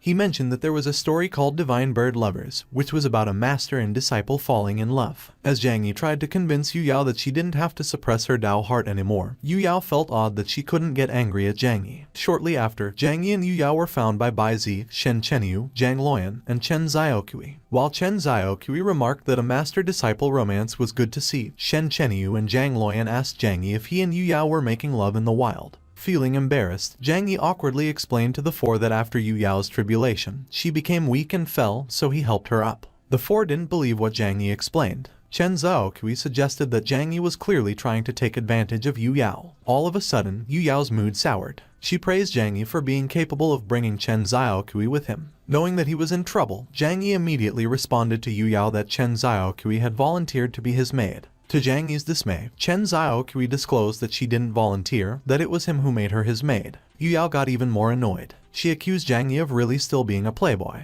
However, Yu Yao believed that Chen Xiaoqui being Zhang Yi's maid was not a loss. When Yu Yao directed to do her duty well in the future, to supervise Zhang Yi well, and to report truthfully if Zhang Yi does anything against his Dao heart, Chen Xiaoqui assured her that she could leave it to her. The three immediately teased Zhang Yi for his misfortune. They commented that he had to change his habits since Chen Xiaoqui had joined hands with Yu Yao to deal with him. To stop them from teasing him, Zhang Yi suggested that they should go back to the Dao sect first. A while later, the moment the six entered the Dao sect's mountain gate, they were immediately surrounded by the disciples, who were anxiously waiting for their return. After assuring the disciples that they were fine, Zhang Yi asked Chen Xiaoqui if she knew what was happening outside. Chen Xiaoqui mentioned that with the tribulation coming early, everyone was unprepared, and only a few people like Liao succeeded in crossing the tribulation. Zhang Yi expressed that the heavenly Dao didn't seem to want everyone to ascend. He speculated that those who died in the tribulation must have been absorbed by the heavenly Tao, causing it to change and develop a selfish consciousness. All of a sudden, Zhang Yi triggered a long-term task. The task was to destroy the evil consciousness of the heavenly Tao. The reward was to gain the power to dominate the cultivation world. The time limit was 100 years, and Zhang Yi would disappear from that cultivation world if he failed. Zhang Yi did not anticipate that the system would make him go against heaven. He knew that, with his strength, it would be a long road. However, for survival, for protecting Yu Yao, and for cultivation, Zhang Yi swore to destroy the heavenly Tao. Out of nowhere, someone announced that the Great Zhou dynasty was visiting. As soon as he emerged from the portal, the general of the Great Zhou dynasty, Zhang Wufeng, immediately declared that he had come to pay respect. Zhang Wufeng introduced himself and claimed that he was there to meet Yu Yao. While Yu Yao was asking Zhang Wufeng what their reason was for coming uninvited, Shen Chenyu noticed that Zhang Wufeng's head was wrapped in white cloth. She couldn't help but wonder if there was a death in the palace. Zhang Wufeng revealed that the Holy Emperor failed in crossing the tribulation and had passed away. He disclosed that he came there to bring Shen Chenyu back and invite the Dao sect to attend the funeral. Everyone was inevitably shocked by the unexpected news, especially Shen Chenyu. Zhang Yi and the others immediately comforted Shen Chenyu, as she had a hard time believing that her father had died.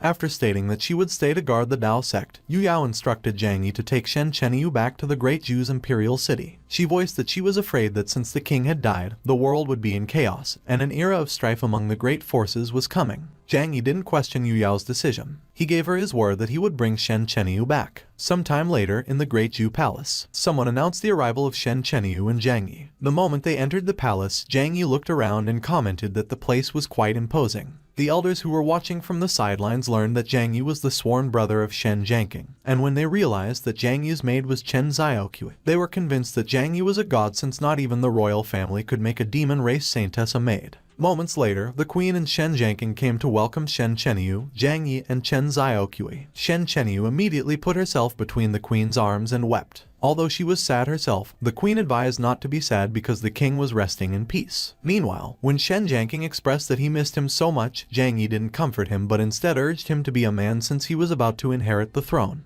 Chen Xiaoqui was shocked to see that Zhang Yi could even attract men. Suddenly, a man behind Shen Jianqing laughed and remarked that Shen Jianqing was really a brat for crying and whining, even though he was already in his teens. The man was actually the eldest prince, Shen Changshan. He suggested Shen Jianqing that he should give up the throne to him sooner or later. Simultaneously, the daughter of the demon emperor, Ren Qianchu, looked at Zhang Yi and smiled. After Chen Xiaoqui revealed who Ren Qianchu was, Zhang Yi wondered if the magic sect's influence had infiltrated the palace. Shen Jianqing stated that he was ignorant and incompetent, that he didn't care about their affairs, indulges in wine and women all day long, and was not qualified to compete for the crown prince's position. Shen Changshan inevitably felt offended. He declared that he was quite arrogant for not recognizing him as his elder brother. Shen Changshan remarked that their father was foolish and biased for not giving the throne to him, the eldest son, and for entrusting everything to a waste like Shen Jianqing. He strongly believed that it was so unfair. While he was using the friendly gesture that he learned from Zhang Yi, Shen Jianqing boasted to Shen Changshan that he had already reached the golden core stage with the guidance of Zhang Yi. He asserted that he was nothing but a rotten person.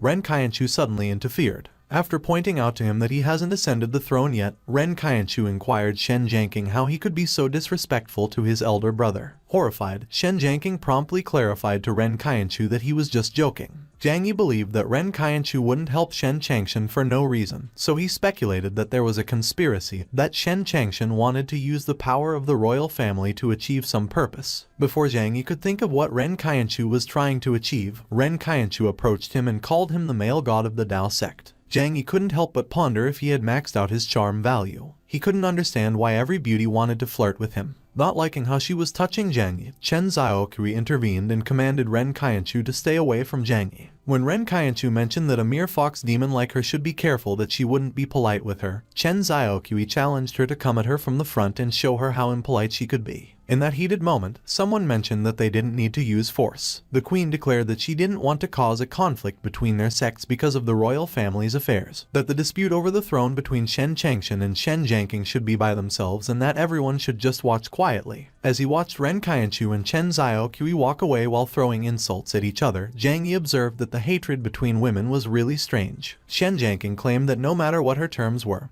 he was willing to participate in any contest for the throne, and Shen Changshan reassured the queen that he would find a way to prove that he had the strength to inherit the throne. The queen conveyed that she would let fate decide the matter of the throne because she didn't want to see the sons she raised, her flesh and blood, fighting and killing over it. She expressed that a cave that hides a dragon vein, which represents the destiny of their dynasty, was in the Great Zhu mountain range, and that whoever was recognized by the dragon vein would be the emperor chosen by heaven. Shen Changshan and Shen Jiangqing immediately agreed to follow the queen's arrangements. Shen Changshan was confident because he had never lost to Shen Jiangqing since childhood, and Shen Jiangqing was determined to not lose to his impotent elder brother. Understanding that their royal family was in a situation of fratricidal strife, the queen was saddened as she wondered if her Great Zhu dynasty had no future. Without delay, Shen Jiangqing requested Jiang Yi to help him on the Great Zhu Dragon Vein trip, promising him that he was willing to give whatever reward he wanted and would even let Shen Chenyu compensate with her body if he was not satisfied. Shen Chenyu confirmed right away that it was not impossible for her to do. Jiang Yi advised Shen Jiangqing to behave himself. He insisted that if he really wanted to be a strong person, he had to make the dragon vein recognize him himself, pointing out that it would only harm him if he sought other people's help. Suddenly, a destiny mission was triggered. The mission was to help Shen Jiangqing get recognized by the dragon vein. The reward was 60 points of mana and the restoration of the supreme holy body. The time limit was 1 day, and Shen Jiangqing would lose his reproductive ability if Jiang Yi failed. Jiang Yi was delighted to know that he could restore his supreme holy body. He was determined to complete that mission, and he was not worried about failing because he believed that Shen Jiangqing losing the ability to reproduce was not a bad thing. When Jiang Yi declared that he would help him get the dragon vein since he was still young, Shen Jiangqing was utterly shocked. He expressed that Jiang Yi's speed of turning his face was faster than his speed of fighting with Shen Chenyu. As she watched Jiang Yi and the others hurrying towards the Great Zhu mountain range, Ren Qianchu remarked that with Jiang Yi's intervention, it wouldn't be easy to get the dragon vein. Shen Changshan asserted that she must help him. He also knew that Jiang Yi was not easy to deal with. Ren Qianchu assured Shen Changshan not to worry and to leave Jiang Yi to her. Ren Qianchu was actually annoyed. If it wasn't for getting the dragon vein, she would have killed Shen Changshan, whom she considered a waste. Sometime later, in the Great Zhu mountain range, the guard immediately opened the door of the dragon vein cave the moment he saw Shen Jiangqing. While Jiang Yi was recognizing how convenient it was to have the royal privilege, Shen Jiangqing mentioned that to find the dragon vein, one had to pass through 3 checkpoints, with the first one being the Knife Mountain. He explained that what they were facing was the extremely difficult to cross Knife Mountain. He pointed out to them that ordinary cultivators can hardly break through it. An idea came to Jiang Yi right away. After summoning the spiritual RPG, Jiang Yi suggested starting things off with a rocket, and without a second thought, he shot the Knife Mountain. The explosion it caused was so strong that it forced Chen Xiaoqui and Shen Jiangqing to take a step back. With such a heaven-defying magic weapon, Shen Jiangqing couldn't help but think that there was no longer any need for them to pass the checkpoint. Chen Xiaoqui couldn't help but be amazed by how powerful Jiang Yi's magic weapon was. As soon as the smoke had dissipated, Jiang Yi proposed that they should keep going and attack the next checkpoint. A while later, the three came across an area that was engulfed in flames and magma. Shen Jiangqing urged Jiang Yi to be careful. He warned that that place was called the Fire Sea and that its danger level was far beyond the Knife Mountain. Jiang Yi opined that, compared to Knife Mountain and Fire Sea, Ren Qianchu and Shen Changshan were more terrifying. He speculated that they were using them to pass the checkpoint since they haven't appeared yet. In that instant, Chen Xiaoqui announced that she had used her spiritual energy to build a bridge, and when Shen Jiangqing expressed his surprise at how powerful Chen Xiaoqui was, Jiang Yi advised to calm down, saying that it was all a basic operation.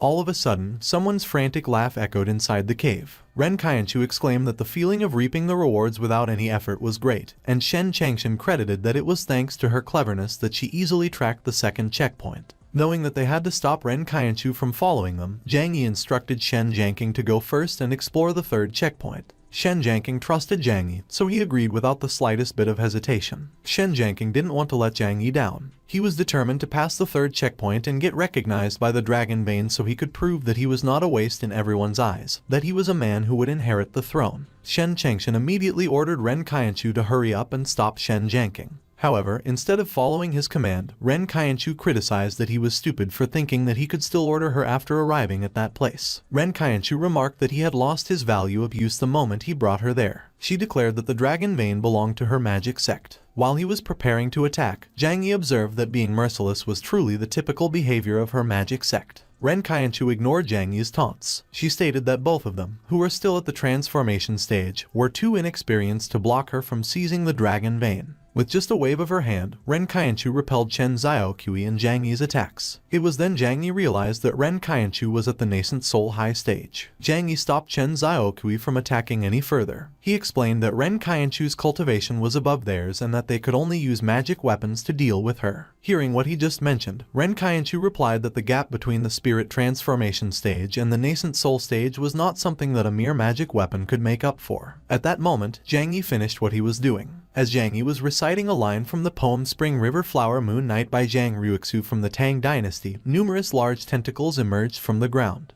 Realizing that she had been careless, Ren Kaienchu couldn't help but curse. She had never admitted that the heavenly phenomenon caused by reciting poetry plus the mana of painting could form such a strange technique. Zhang Yi was exhilarated to have actually trapped a nascent soul high-stage cultivator, and Chen Xiaoqui voiced that he didn't expect that Zhang Yi could also use such weird and wonderful techniques. Ren Kaienchu desperately tried to break free. She warned Zhang Yi that she would definitely deal with him as soon as she broke free from the bondage. Zhang Yi asserted that she had no chance of doing so. When Zhang Yi opened the Kaienkan bag, Ren Kaienchu's eyes widened in shock. She seemed to have never conceived that the Dao sect's secret treasure would be in Zhang Yi's hands. Zhang Yi swiftly closed the Kaienkan bag as soon as Ren Kaienchu was completely sucked in. Ren Kaienchu was extremely furious. She accused Zhang Yi of being a despicable villain and vowed that she wouldn't let him go. After being praised by Chen Xiaoqui, Zhang Yi commented that since Ren Kaienchu was the daughter of the Demon Emperor, in the future they could use her as a hostage and negotiate with the magic sect about releasing people. All of a sudden, Ren Kaienchu screamed that a mere bag wouldn't be able to trap her. Her hand suddenly came out of the Kaienkan bag, and she immediately grabbed Zhang Yi's throat. Ren Kaienchu screamed in anger as she was getting out of the Kaienkan bag. Seeing that she was really going to take Zhang Yi's life, Chen Xiaoqui hurriedly pounced towards Ren Kaienchu. Ren Kaienchu ordered Chen Xiaoqui to get lost. She declared that she was just a fox demon and was not worthy of her attention. While she was staring at his face, Ren Kaienchu got the idea of torturing Zhang Yi by carving some marks on his handsome face. As Ren Kaienchu's nail was getting closer and closer to his face, Zhang Yi decided to just use his secret move. He secretly performed a hand sign to activate the technique. The moment the forbidden double-sided music group water technique was activated, Ren Kaienchu found herself unable to move. The mana that Zhang Yi used to activate the formation that could imprison the body was so strong that Chen Xiaoqui was also unable to move. When Ren Kaienchu asked Zhang Yi what magic he used, Zhang Yi replied that it was the imprisonment technique that Yu Yao taught him and that the caster and everyone in the range of that technique were forced to stay still. Ren Kaienchu suddenly became flustered. She couldn't believe that she could feel a slight throbbing while she was facing Zhang Yi. She confessed that she had become cold-hearted and had no interest in any man. Zhang Yi actually didn't know how long the imprisonment technique could last. He just hoped that Shen Jianqing could complete the third challenge soon and get the approval of the Dragon Vein. That way, he could complete the mission, restore the Supreme Holy Body, and have the capital to fight with Ren Kaienchu. Meanwhile, at the Dragon Vein Cave's third checkpoint, Shen Jianqing was cautiously looking at the gigantic armors. He was wondering if that was the place for the third challenge. He had read the book there before, but there was no description of the third challenge. No matter how he looked at the armors, they looked wrong to him, so he decided to rush past them as soon as possible and avoid them. Suddenly, the armor's eyes glowed, and they emitted a dark aura. They began attacking Shen Jianqing relentlessly, and as Shen Jianqing dodged their attacks and ran for his life, they mocked him for being slow. Shortly after, an armor finally managed to land an attack on Shen Jianqing. Another armor quickly took the opportunity to also land a blow. Shen Jianqing scolded himself for being so useless. He hated the fact that he couldn't deal with a few armors even after cultivating for more than 10 years. Shen Jianqing felt that everything seemed to have been stagnant,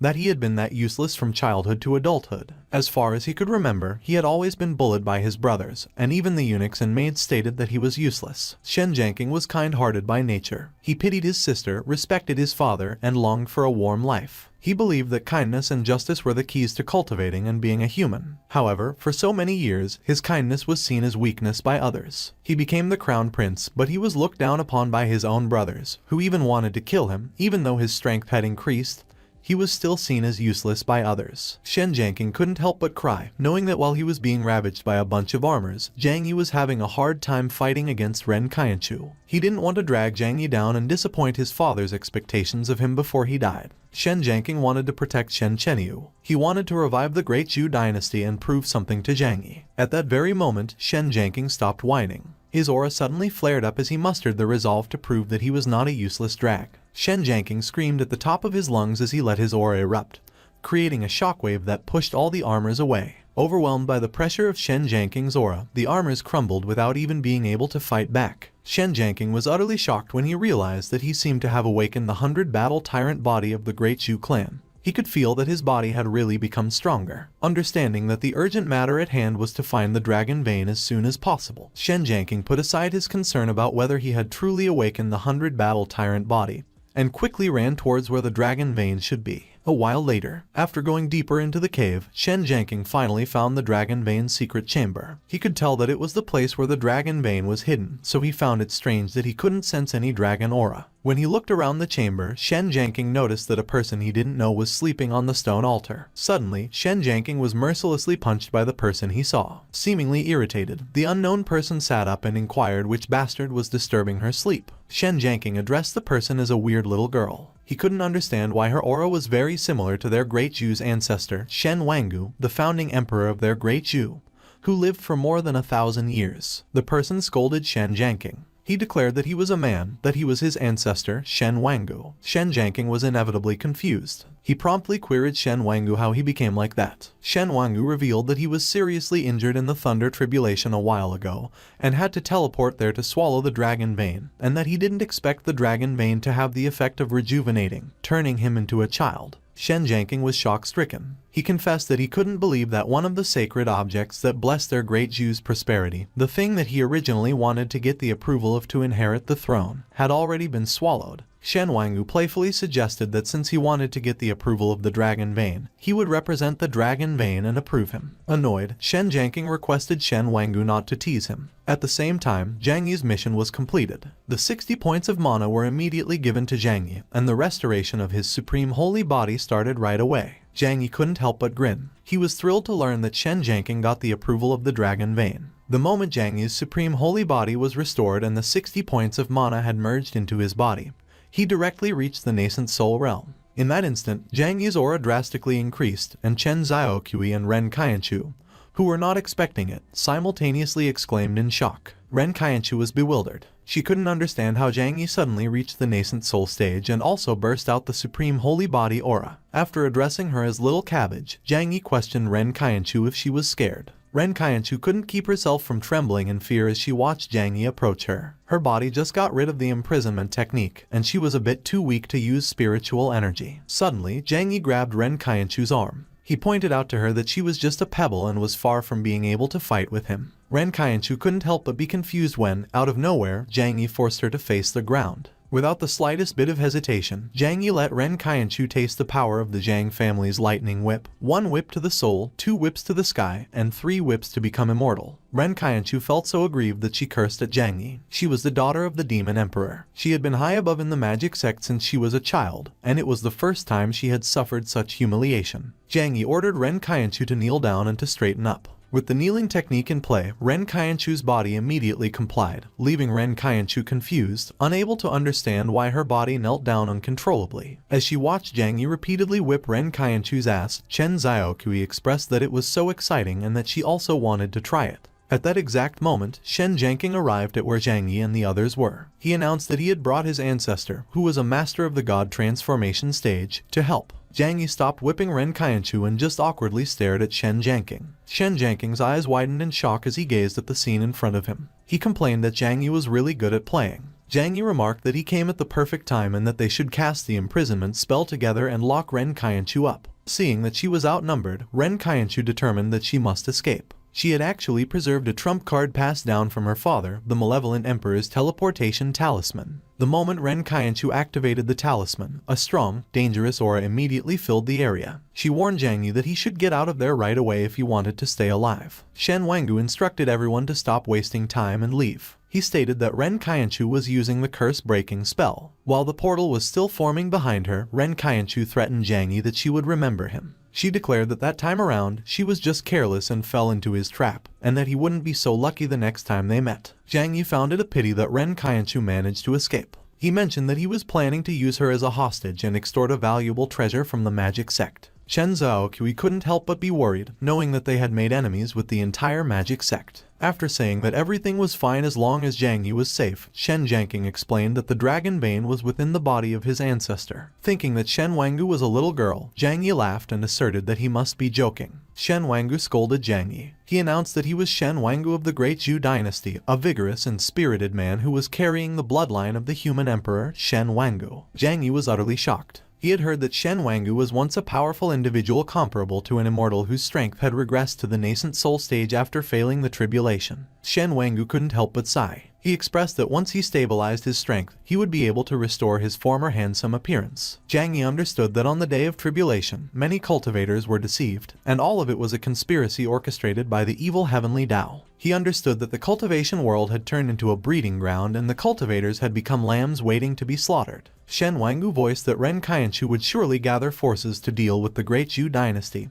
and the Dao sect, and after saying that he planned to take the initiative to launch an attack on the forces of the magic sect, he inquired if the Dao sect was willing to join forces. Jiang Yi replied that once he returned to the Dao sect, he would discuss and plan with Yu Yao to come up with a strategy. The magic sect had conflicts with the Dao sect before, so Jiang Yi was certain that Yu Yao would unite with the Great Zhu dynasty. Moreover, by destroying the territory of the magic sect, they could also seize a significant amount of treasure and resources. Half a day later, in the territory of the magic sect, in the Wanmo cave, Ren Qianchu expressed that it felt good to be back in her own territory. She could feel that her body had quickly recovered after a proper rest. Ren Qianchu cursed Jiang Yi. She vowed that once she gathered her forces, she would sweep the Great Zhu dynasty and the Dao sect to capture Jiang Yi and thoroughly torture him. Sometime later, someone came to Ren Qianchu to report. The man informed that the troops and horses had been assembled and that the 4 demon kings were also ready and could lead the troops at any time. Ren Qianchu praised the man. She directed him to go and ask Yi Heoran to guide them in finding the best path for attacking the Great Zhu dynasty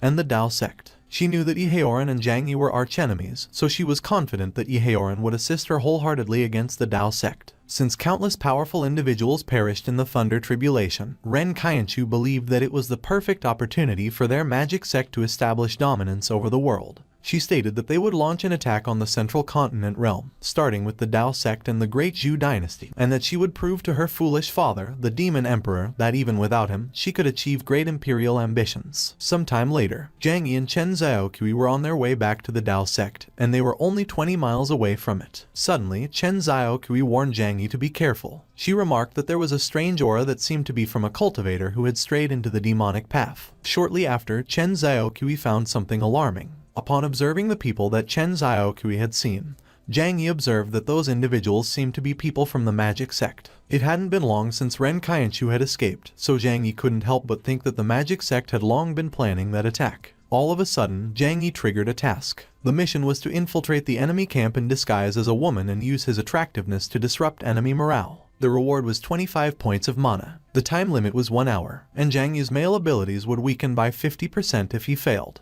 Jiang Yi was furious. He couldn't believe that the system would want him to cross-dress. Although he found the rewards tempting, Jiang Yi still refused to do it. He insisted that he was a righteous and noble person and that he takes great pleasure in saying no to self-proclaimed systems. At that instant, the system temporarily increased the rewards. The reward was changed into 30 points of mana and a random S-class spell. Jiang Yi was shocked to see that the system was willing to offer more money. He desperately tried to convince himself to uphold his principles and not succumb to such petty gains. Shortly after, knowing that the Fox clan was skilled in shapeshifting, Jiang Yi requested Chen Xiaoqui to help him with cross-dressing. Chen Xiaoqui was taken aback. She admitted that even though he was suspicious, she could fulfill his twisted desires. Meanwhile, when 2 of the people from the magic sect voiced that it seemed like Ren Qianchu was too impatient since she suddenly sent them to attack the Dao sect and the Great Zhu dynasty, one of the members of their team suggested that they should just lie down and rest because they have been on the road for quite a while already. Moments later, someone approached the people from the magic sect. After declaring that he and Chen Xiaoqui were the pure love sisters, Jiang Yi inquired the people from the magic sect if they were tired from all the running and if they needed some dragon service. The people from the magic sect didn't respond, seemingly dumbstruck. As soon as they recovered from the initial shock, the people from the magic sect puked and their eyes bled. At that very moment, Jiang Yi completed the task. 30 points of mana and an S-class spell called Counterstrike, a spell that could create a spirit barrier that reflects attacks, were given. Jiang Yi was in disbelief. He mused if his cross-dressing worked so well that the task was completed that quickly. The people from the magic sect cried out that they must eliminate Jiang Yi, whom they saw as a menace to society. They asserted that they had to kill such an ugly and repulsive monster. Knowing that he shouldn't confront them head-on, Jiang Yi decided to try the new spell on the people from the magic sect and make sure that they couldn't escape. The moment Jiang Yi activated the counterstrike, the people from the magic sect who dared to attack ended up harming themselves. Jiang Yi directed Chen Xiaoqui to kill everyone, pointing out that no one from the magic sect shall be spared. Out of nowhere, a woman suddenly appeared in front of Zhang Yi and Chen Xiaoqui. She challenged the two as to who they were to dare launch a surprise attack on the forces of the magic sect. Without bothering to reply, Zhang Yi and Chen Xiaoqui quickly leaped back to dodge the woman's powerful blow. The woman was actually Wind Demon, one of the 4 demon kings of the magic sect. She praised Zhang Yi and Chen Xiaoqui for managing to evade her Wind Demon's technique. Zhang Yi remarked that the magic sect seemed to be serious that time around since a demon king like her was brought out. Wind Demon immediately recognized Zhang Yi. She expressed that that day was the perfect day to capture Zhang Yi and offer him to Ren Qianchu. Zhang Yi taunted Wind Demon, telling her that he had competed with lightning speed, so her little storm was nothing to be concerned about. Wind Demon was impressed by Zhang Yi's agility. She never admitted that he would be able to dodge her wind blades. Too focused on her fight with Zhang Yi, Wind Demon took a hit from Chen Xiaoqui, who bragged that her sneak attack skills were unmatched. After Zhang Yi asserted that she was not worthy of her title, Wind Demon declared that she would not lose to the likes of Zhang Yi, and that it was time for her to show her true power. She announced to Chen Xiaoqui that on that day, they would experience the wrath of the wind and that they were insignificant ants who were already like flickering candles in the wind. As soon as she had gathered enough power, the Wind Demon unleashed her strongest attack. The wind burst. Knowing that they didn't have time for a direct confrontation and that their best option was to retreat, Zhang Yi quickly grabbed Chen Xiaoqui and flew away. Just as Zhang Yi had absconded with Chen Xiaoqui, the area around the Wind Demon was decimated by her wind burst technique. Nothing was spared, not even the ground itself. Moments later, the Wind Demon laughed frantically. She exclaimed that Zhang Yi and Chen Xiaoqui couldn't defeat her and had all turned into dust. At that instant, Zhang Yi revealed himself. He claimed that although her spell's power was impressive, the casting speed was a bit slow. The Wind Demon was utterly shocked. She inquired Zhang Yi when he started flying in the sky. Zhang Yi mocked the Wind Demon for her ignorance. He revealed that he just used the rocket ascending sword technique the moment she used her wind burst technique. The Wind Demon couldn't help but groan in pain as Zhang Yi kicked her mercilessly. Zhang Yi asserted that Ren Qianchu must be the one who ordered her to take action, and that more than one team must have been deployed. He wanted to gain some information. However, the Wind Demon just retorted that she had nothing to say and that he should just kill her. While he was summoning a spirit bomb, Zhang Yi declared that since she desired death, he would grant it to her. The Wind Demon was surprised. Seeing that Zhang Yi was not following the pattern that she was expecting, she couldn't help but wonder if he was really thinking of killing her. Zhang Yi threw the spirit bomb at the Wind Demon. He insisted that as long as he gave the command and controlled it, the spirit bomb would immediately explode. Suddenly, the Wind Demon screamed at the top of her lungs as she felt the spirit bomb cause chaos inside her. Zhang Yi warned the Wind Demon that if she didn't give him some useful information, he would detonate the spirit bomb inside her and send her straight to the afterlife. Chen Xiaoqui was amazed. She remarked that she didn't expect that Zhang Yi possessed such a peculiar artifact. The Wind Demon decided to just talk. She confessed that Ren Qianchu had sent out the 4 demon kings, that she was responsible for providing battle support, and that the earth, fire, and water demon kings, who were in charge of the main offensive, were being guided by Yi Heoran towards the Dao sect. Zhang Yi inevitably got furious. He pledged that he would find the right moment to ensure Yi Heoran's demise and make him pay for the heinous crimes that he had committed. After telling her that they needed to hurry back and prepare to defend the Dao sect, Zhang Yi instructed Chen Xiaoqui to bring the Wind Demon with them, suggesting that they might be able to counter the other 3 elemental demon kings with the Wind Demon's wind-based abilities. Meanwhile, with Yi Heoran's help, the magic sect's main offensive battle team had already arrived at the outskirts of the Dao sect's mountainous area. The Thunder Demon praised Yi Heoran, and he guaranteed him that they would reward him generously for helping them find a shortcut. Yi Heoran stated that serving the magic sect was his duty. He urged the 3 demon kings to make sure to deal with Zhang Yi severely when they encountered him. The Fire Demon scoffed and responded that he didn't need to tell them to take care of Zhang Yi, who was the target of Ren Qianchu's pursuit. Suddenly, the Thunder Demon commanded everyone to stop wasting time with Yi Heoran and to attack with full force. He announced that if they took down the Dao sect, it would be a good omen for their plan to conquer the cultivation world on behalf of the magic sect. Simultaneously, when Yi Heoran expressed that he hoped that the magic sect wouldn't disappoint him, Zai Jai commented that his skill in using others as a tool to kill had become increasingly proficient. Zai Jai questioned Yi Heoran if he hated Zhang Yi so much simply because he had lost to him a couple of times. Yi Heoran asserted that if he existed, there'd be no reason for how to exist, that everything was determined by fate and that Zhang Yi and him are rivals competing for destiny, so only one of them could survive. A while later, outside the Dao sect's mountain gate, Baizi and the other disciples confronted the people of the magic sect.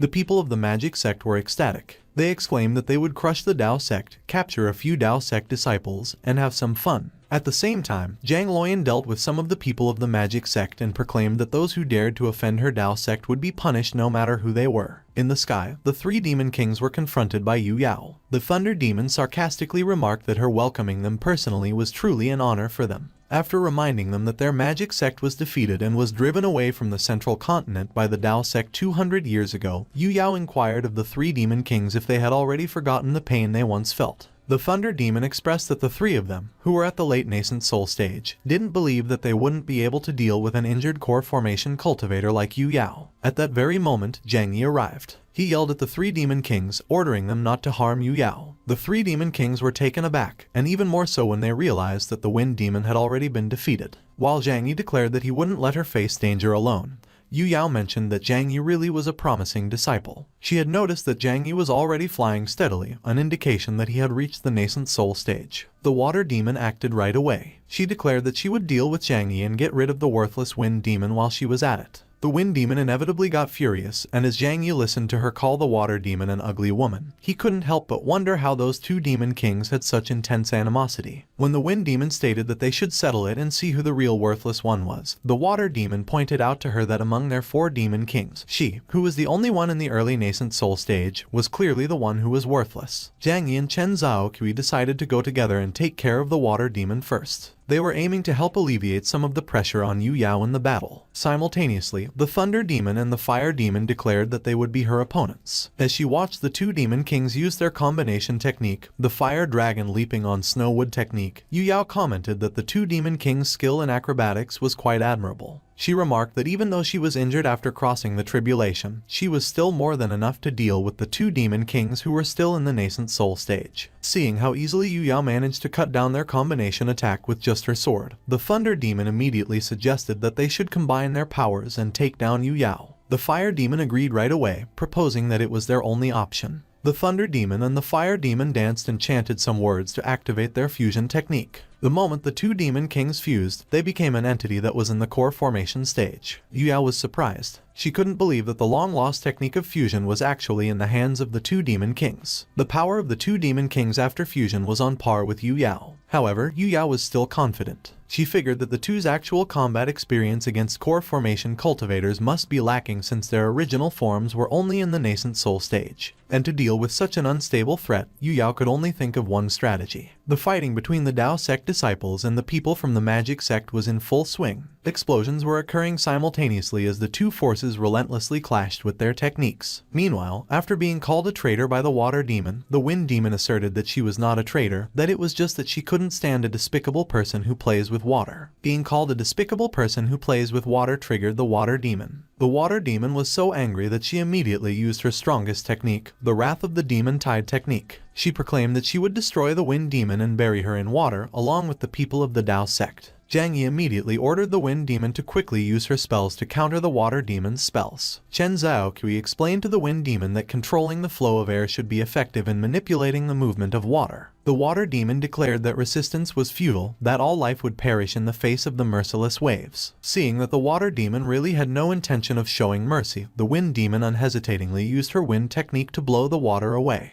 The water demon couldn't help but curse at the wind demon as she struggled to regain control over her water technique. After praising her for doing a good job, Zhang Yi promised the wind demon that he would reward her with a chicken leg to eat. The wind demon couldn't help but feel aggrieved at being used as a stepping stone. Knowing that he was aiming to stomp on her with both feet, the water demon advised Zhang Yi not to assume that she wouldn't dare hit him just because he was handsome. Zhang Yi took out the Kainkun bag, thinking that maybe he could store the water in it. Zhang Yi was inevitably delighted to see that the Kainkun bag immediately sucked in the water the moment he opened it. Shortly after, when the water demon's water was all sucked into the Kainkun bag, Zhang Yi revealed a grin and jumped towards the water demon. While he was heating the water, Zhang Yi mentioned that cold water was harmful to the body, so he would help the water demon heat it up because he was kind-hearted. Zhang Yi shared with the water demon that Yu Yao once mentioned that things should be returned to their rightful owners. As he forced her to drink the hot water, Zhang Yi remarked that drinking hot water was such a wonderful thing and that if she didn't drink it, it meant that she was looking down on him. After a couple more big gulps, the water demon finally mustered the strength to push Zhang Yi away. Chen Zhaoqi expressed that Zhang Yi was so naughty, making everyone's belly grow big. Meanwhile, the wind demon was thrilled, remarking that she loved what Zhang Yi did to the water demon.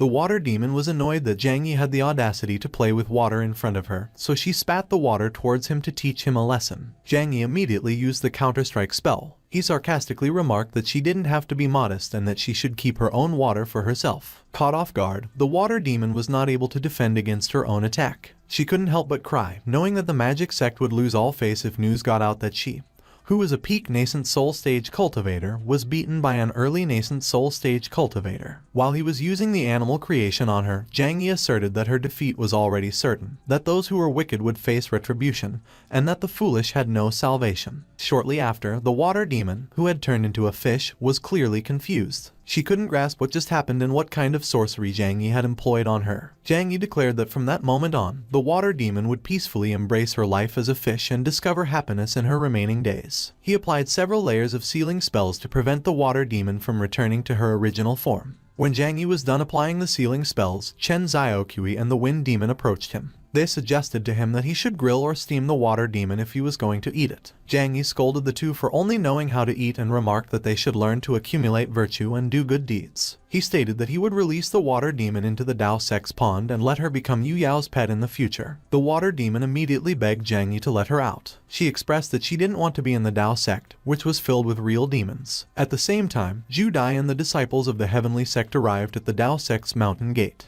They were seeking fortune amidst danger. They came to make a move, knowing that the Dao Sect was in danger. Zhang Luoyan, Bai Zi, and other disciples of the Dao Sect inevitably got anxious. Their elders were engaging in battle at the rear mountain and couldn't come to support them, so they were forced to face their enemies by themselves. At that crucial moment, Shen Wangu and Shen Chenyu arrived, declaring that they came to support the Dao Sect. Zhang Luoyan was glad that Shen Chenyu arrived on time. She quickly used Bai Zi's head as a stepping stone to jump and catch Shen Chenyu, who had missed her so much. Simultaneously, Zhu Dai stated that his great Zhu dynasty should mind their own business and not meddle unnecessarily with the Heavenly Sect's affairs. Understanding that he was trying to threaten him, Shen Wangu responded that the matters of the Dao Sect were also the affairs of his great Zhu dynasty. Zhu Dai couldn't help but scream in pain as Shen Wangu's axe cut his spear and slammed into his chest. Realizing that the axe in Shen Wangu's hand was the legendary human emperor's axe, Zhu Dai determined that he wouldn't be able to stop Shen Wangu. As he was being insulted and beaten like a dog by Shen Wangu, Zhu Dai felt so offended that he wanted to talk back. However, all he was able to do was yell at Shen Wangu in anger. Meanwhile, the Thunder Demon and Fire Demon's fused state was still desperately trying to land a hit on Yu Yao. When it tried to provoke Yu Yao by asserting that she only knew how to dodge, Yu Yao just snorted in response. She knew that she had almost exhausted her enemy's energy. Moments later, when Yu Yao remarked that practicing too much of the magic sect's dark arts must have damaged their brains, the Thunder Demon and the Fire Demon realized that Yu Yao was just hiding her true strength and playing with them. With her having reached her goal, Yu Yao immediately started chanting to activate her Godly Seal Sword Team Mobilize technique. The Thunder Demon and Fire Demon's fused state was immobilized right away, and since it had exhausted too much spiritual energy, it didn't have the strength to break free from Yu Yao's restraints. Yu Yao quickly used her technique, a convergence of 10,000 swords, to finish off the Thunder Demon and Fire Demon's fused state. The Thunder Demon and Fire Demon's fused state could only exclaim in horror as it watched the 10,000 swords swiftly slash its body. Shortly after, the Thunder Demon and the Fire Demon separated. Yu Yao wasted no time. She quickly flew towards the two to deal with them. With a loud thud, the two Demon Kings fell to the ground. They tried begging Yu Yao for mercy and to spare them. However, Yu Yao just remarked that the Dao Sect was not the same benevolent sect as before. While she asserted that those who dare offend her Dao Sect shall be killed without mercy, Yu Yao swiftly cut open the Thunder Demon and the Fire Demon's throats. A while later, Zhang Yi and the others reunited with Yu Yao. Zhang Yi stated that the Wind Demon had sought refuge with the Dao Sect, that he had transformed the Water Demon into a carp and temporarily sealed her in the Kainkun bag, and that Zhu Dai took advantage of the chaos but was subdued by Shen Wangu. After telling everyone that they had worked hard to resist the attack from the Magic Sect, Yu Yao announced that she had already slain the Fire Demon and the Thunder Demon. Zhang Yi immediately praised Yu Yao for easily killing two formidable enemies, a feat that he claimed he couldn't accomplish. At that moment, Shen Wangu asked Yu Yao how her Dao Sect planned to deal with Zhu Dai. Zhu Dai asked Yu Yao to release him. He promised that he would be grateful and remember everyone's kindness. Yu Yao proclaimed that she would kill Zhu Dai to establish her authority and unify the central continent and lead the major sects to attack the Magic Sect. She expressed that the Dao Sect had been concealing its strength for too long, leading to perceptions of weakness, and that it was time to awe the 8 directions and make the myriad sects come to pay homage. Zhang Yi was glad that Yu Yao had finally shown a decisive side of killing. Without the slightest bit of hesitation, Yu Yao swung her sword to finish off Zhu Dai, who was still weeping and begging to be spared. Suddenly, Zhang Yi triggered a mission. The mission was to assist in releasing Zhu Dai and utilize him as a puppet to control the influence of the heavenly sect. The success reward was 30 mana points. The time limit was an incense stick of time, and there was no punishment. Zhang Yi was startled by the system's idea. He believed that Zhu Dai was not someone they could manipulate and that they didn't need to bother with such complications since they could seize the heavenly sect directly. However, in order to obtain the reward, he decided to just exploit the bug in the mission. While he was summoning a couple of spirit bombs, Zhang Yi stopped Yu Yao. He requested her to let him handle Zhu Dai, mentioning that Zhu Dai was just an insignificant troublemaker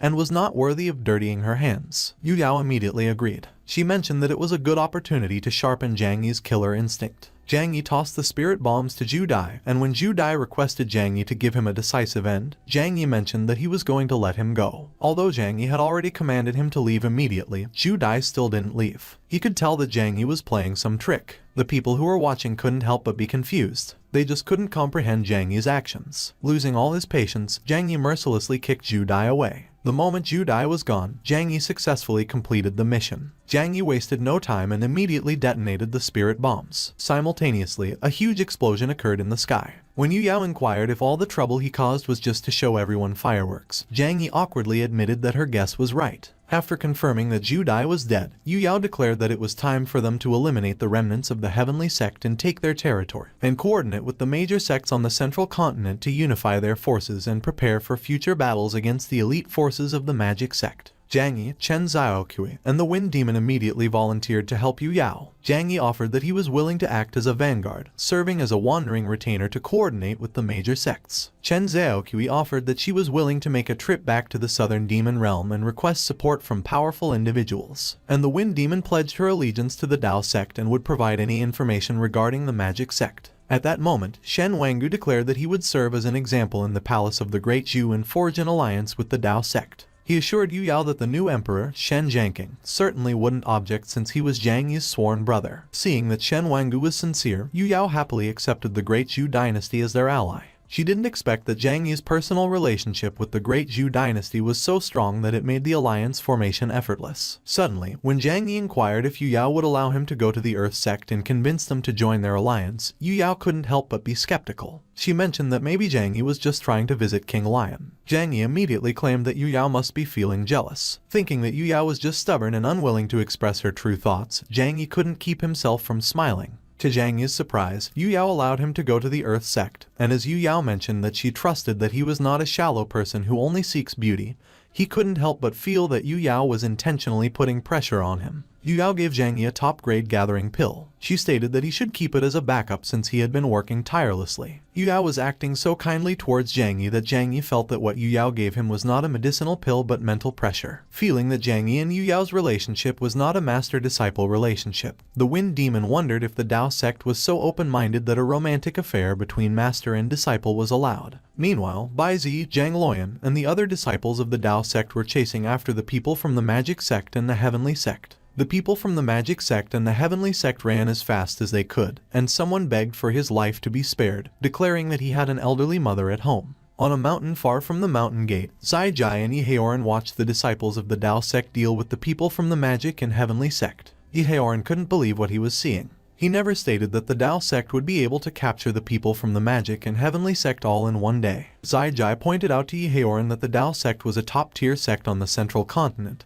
and was not as easy to break through as he imagined. Yehaoran still refused to give up. He knew that the magic sect still had more unused resources, so he decided to seek help from Ren Qianchu and have her plan the next battle. Seeing that Yehaoran was too eager for success and lacked the patience required to accomplish great things, Zai Jai started to consider if she should leave and seek refuge with Zhang Yi. She wondered if Zhang Yi would be willing to accept her if she were to truly approach him. The next day, in the Earth Sect Square, Zhang Luoyan and Zhang Yi waited for someone from the Earth Sect to welcome them. When Zhang Luoyan suddenly asked Zhang Yi if he brought her with him because he had feelings for her, Zhang Yi replied that he brought her along because he was just used to having her around. Zhang Luoyan remarked that he was so boring and that he didn't have to be so serious because he was just joking. She was annoyed that she always thought about Yu Yao. Moments later, people from the Earth Sect finally came to where Zhang Luoyan and Zhang Yi were waiting. While Zheng Wuya was welcoming Zhang Yi to the Earth Sect, Zheng Wuyan was having a hard time containing her annoyance after seeing that the glutton, Zhang Luoyan, also came along. The moment they were done with the formalities, Jun Wuyan commented that even after a long time, her height hadn't grown an inch and that it must have all grown in her chest. Zhang Luoyan retorted right away. She called Jun Wuyan an enchantress and called her out for still being so despicable. At the same time, Jun Wuo announced that he had heard about the Dao sect's plan to establish the Central Continent Alliance and that although the Earth sect had expressed its support, his father, Jun Lintian, was unable to come forward and give his consent because, after he failed his tribulation, he suffered a severe injury to his heart and remained unconscious to that day. Zhang Yi was utterly shocked. He did not expect that even Jun Lintian would also be harmed by the Thunder Tribulation.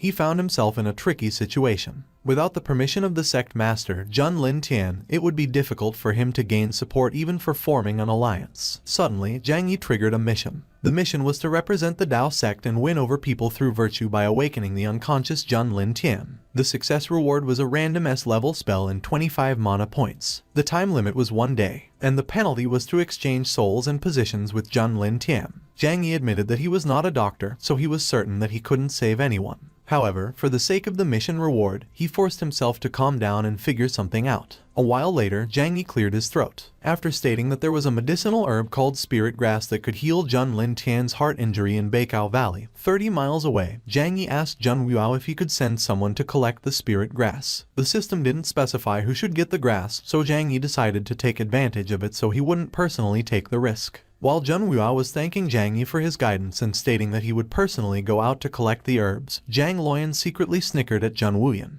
At that very moment, King Lion arrived. She declared that since he was the son of their sect master, he should stay and guard the Earth sect and that he should just let her and Zhang Yi handle the collecting of the herbs. Zhang Yi was taken aback. He couldn't believe that he still ended up arousing King Lion's attention even though he came to visit quietly. Knowing that she was planning to do something with Zhang Yi, Jun Wuyan and Jun Wuo reluctantly declared that it would not be appropriate for her and Zhang Yi to go gather herbs together. King Lion didn't listen. She declared that no matter who tried to stop her, she would still go gather herbs with Zhang Yi. Zhang Yi forcefully expressed that he didn't want to go with King Lion, pointing out that King Lion definitely had ulterior motives. King Lion challenged Zhang Yi to come with her to gather herbs if he was a man. Zhang Yi made it clear to King Lion that her being forceful was useless and that the one he truly admired was only Yu Yao. While Jun Wuo was pleading with King Lion to behave herself, Zhang Luoyan commented that Zhang Yi truly didn't know how fortunate he was. At the same time, the Earth sect disciples were feeling sour. King Lion treats them harshly most of the time, so they couldn't bear to see her treat Zhang Yi so well. King Lion declared that time waits for no one, so they should go and have fun. But she immediately corrected herself, stating that what she meant to say was to go gather herbs. Seemingly not wanting to leave them by themselves, Zhang Luoyan decided to go as well. Sometime later, in the Baikao Valley, 3 people could be seen searching for something in the bushes. King Lion was in a bad mood. She originally wanted to have some alone time with Zhang Yi to develop their relationship a bit, but she didn't expect that a brain-damaged lowly girl would come between them. While Zhang Luoyan remarked that the spirit grass tasted a bit like a combination of chives and spinach, Zhang Yi noted that King Lion's luck was truly amazing because she just landed and already found the spirit grass. Out of nowhere, a number of gigantic spiders suddenly came crawling towards the 3. The 3 couldn't help but exclaim in shock the moment they saw the spiders. Those spiders were actually rainbow demon fang spiders that are at the nascent soul stage. Zhang Yi finally realized why there were so many spirit grasses there. He speculated that the spiders must have intentionally left those spirit grasses there to attract prey. All of a sudden, Zhang Luoyan mentioned that she had never eaten a spider before and that, with the rainbow demon fang spider being so big, there must be a lot of meat. King Lion advised to just forget about eating. She pointed out to her that a golden core stage small fry like her wouldn't be able to eat a nascent soul stage monster. After declaring that they should escape first before anything else, King Lion quickly grabbed Zhang Yi and Zhang Luoyan and ran as fast as she could. There was a loud explosion all over the forest. King Lion mentioned that if it were not for carrying the 2 burdens, she would have flown away using aerial techniques long ago, and Zhang Yi replied they did not ask her to carry them. Cayenne Lion saw a cave by the mountainside and she suggested that they would take shelter there for now. As they entered the cave, Zhang Luoyan remarked that Cayenne Lion brought them to the Rainbow Demon Fang's lair and King Lion pointed out that the most dangerous place is also the safest place and Zhang Yi noted he used a spell to seal off the entrance of the cave. Zhang Luoyan pointed a spider egg ahead of them. They came near the big egg and were confused. Zhang Yi observed it was not a spider egg and was clearly just an egg, but there was a significant fluctuation of spiritual energy and it did not seem like the egg of ordinary monsters. Zhang Luoyan complained she was hungry and asked why not roast the eggs and eat them, but Cayenne Lion questioned why she was always thinking about food. Zhang Yi argued if their perspective was limited and added if they have not heard of fortuitous encounters, and explained those who are blessed with fortune would encounter many opportunities in their cultivation journey, such as surviving a desperate situation, a loser making a comeback, or receiving unexpected blessings, and stumbling upon treasures was also one of those opportunities. Zhang Yi boasted that with his supreme divine physique and naturally he had exceptional fortune, and the egg he found was far from ordinary, so how could he let Zhang Luoyan just eat it, and she clicked her tongue for him being an egotistical maniac. Zhang Yi speculated there might be some extraordinary life inside the egg, and Qian Lion had a big butt so she should incubate it, and she retorted what was the point of incubating eggs and suggested they should have a baby together. Zhang Luoyan was unhappy about it and snatched the egg and declared she would incubate it, and Zhang Yi felt he had a foreboding feeling. After a while, Zhang Luoyan fired up the egg and excitedly announced it was only a little longer. Qian Lion teased if it was Zhang Luoyan's method of incubation because it was really unreliable, and Zhang Yi remarked she was just hungry and wanted to eat the egg. Suddenly, the egg started to crack. Zhang Yi was shocked to see that it actually hatched, and Zhang Luoyan was worried because her food was coming back to life. The egg fully broke and revealed a cute dragon calling out for its mother. Zhang Yi exclaimed the dragon had wings and could be the legendary Yinglong, and Qian Lion mentioned it had the bloodline of a real dragon, and Zhang Luoyan was happy to see her food was adorable. Zhang Luoyan asked if she could be its mommy, and Qian Lion invited it to come to her and she would feed it milk. The dragon got angry and kicked them as it saw them as bad people, and Zhang Luoyan complained it had great strength and wondered why she was the one getting hit. The dragon approached Zhang Yi and stated it wanted a male mommy, and Zhang Yi suggested it should just call him daddy. Zhang Luoyan was sad and expressed it was unfair that the dragon liked Zhang Yi so much, and Qian Lion commented it was strange because it had an aura close to the nascent soul stage and had a strong affinity with Zhang Yi. The dragon requested to drink milk, and Zhang Yi explained he did not have milk, but he had alcohol. Zhang Luoyan noted it was not appropriate, and Qian Lion offered that if he did not have milk, she has it, but Zhang Yi gave the dragon the alcohol and suggested to drink it slowly, and it replied that it tastes good. Suddenly, the dragon finished drinking and coughed with fire. The fire spread immediately, and Zhang Yi observed the dragon did not disappoint him and its power was strong enough. Qian Lion identified it was the legendary Samadhi True Fire, and Zhang Luoyan accused it was because of Zhang Yi's mischief that they almost turned into roasted meat. However, Zhang Yi smiled and commented the nascent soul stage little dragon was equivalent to a flame weapon, and together with Qian Lion, who was also at the same stage, and Zhang Luoyan and him, they could definitely defeat the group of colorful fang spiders outside. They came out of the cave, and Zhang Yi declared it was time to fight back as he commanded that the dragon should go on with its fire breath. The dragon speed fire, and Zhang Yi taunted the spiders if they could still handle it because he still preferred his previously unruly spirit, and he stated that Samadhi fire was so powerful, completely suppressing the nascent soul stage colorful fang spiders. Qian Lion instructed Zhang Luoyan to pursue their victory, and she urged they should kill the spiders and devour their flesh. Zhang Yi advised not to waste anything. The colorful fang spiders were full of treasures. Before returning to the Earth sect, they should remember to loot the corpses, and Qian Lion remarked it was no wonder he was a disciple of Yu Yao, as he was truly diligent and thrifty. The dragon began gnawing on them, and Zhang Luoyan noted the dragon was greedy and was more gluttonous than her. Later in the Earth sect, Zheng Yuao informed his father had awakened, and he thanked Zhang Yi for bringing the reviving spirit herd. He would be forever indebted to Zhang Yi for saving his father's life. Zhang Yi replied it was just a small favor and nothing to be worried about, and he only hoped the Earth sect would not forget about the alliance, and if it was not for the mission reward, he would never have saved anyone. At the same time, Qian Lion added that the alliance between the Dao sect and their Earth sect will have more opportunities to interact with Zhang Yi. Zheng Lintian sat up and stated that Zhang Yi saved his life, and as the lord of the Earth sect, he was deeply grateful and indebted. As for the alliance between the Dao sect and Earth sect, he was naturally willing to accept it. Now that the Dao sect had annihilated the Tian sect and became the #1 sect in the central continent, the Earth sect's momentum had declined, so Zheng Lintian could only submit. Suddenly, the system notified the completion of the mission, and Zhang Yi was rewarded with the Heavenly Thunder technique. Zhang Yi beamed as the Heavenly Thunder technique was powerful, and in the future, when encountering those evil disciples of the demon sect, he would be able to obliterate them with a single lightning strike. Zhang Yi declared the Dao sect had an old saying that those who recognized the current situation were the wise, and with the successful alliance between the Earth sect and the Dao sect, they were now family. Zheng Lintian remarked that even with the addition of the Earth sect, it was still not enough, and the Dao sect aimed to unify the central continent and eliminate the biggest gang, which was the Qingshan sect. Zhang Yi agreed it was right, as it was the only major enemy in the central continent, while the rest were just small sects. On the surface, it appears to be a prestigious and righteous sect, but in reality, it was a large-scale gang involved in various wicked activities. They rarely engage in conflicts among sects and instead focus on exploiting the common world.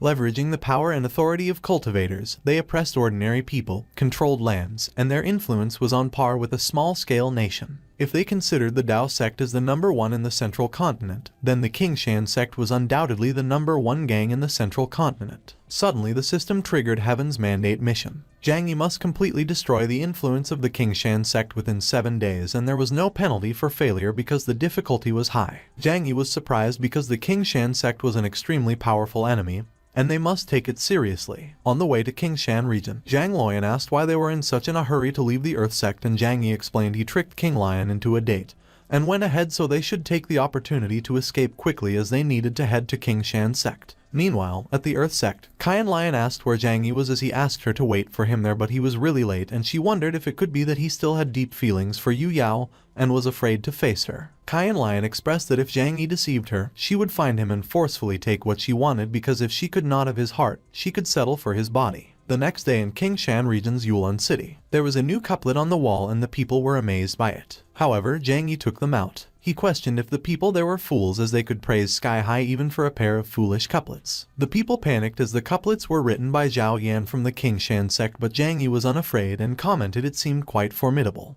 At the same time, some people ran away and decided to report what happened. Jiang Yi smiled because Zhao Yan was the second son of the Qingshan sect's leader, and he felt lucky to encounter such a tough opponent right after arriving, so he decided to wait and see how capable Zhao Yan truly is. A moment later, Zhao Yan arrived and scolded Jiang Yi for daring to come at their Qingshan sect's territory and act recklessly, and the person next to him just recited some couplets with a smile. One of the bystanders warned that they should run quickly because Zhao Yan from the Qingshan sect was coming, and another bystander reminded that he is not someone they could provoke. Zhao Yan remarked that no one would have expected that it was Jiang Yi from the Tao sect, the ignorant thief, and Jiang Yi retorted that with his fake appearance and foul words, he must be Zhao Yan from the Qingshan sect. Zhao Yan explained that he long knew about the Tao sect's plan to rule over the central continent, and the Qingshan sect was well aware of it. But they were there to protect the land and seek stability and harmony, so there was no way they could cooperate with the likes of him. Jiang Yi countered that everyone knows the Qingshan sect exploits the land and causes grievances,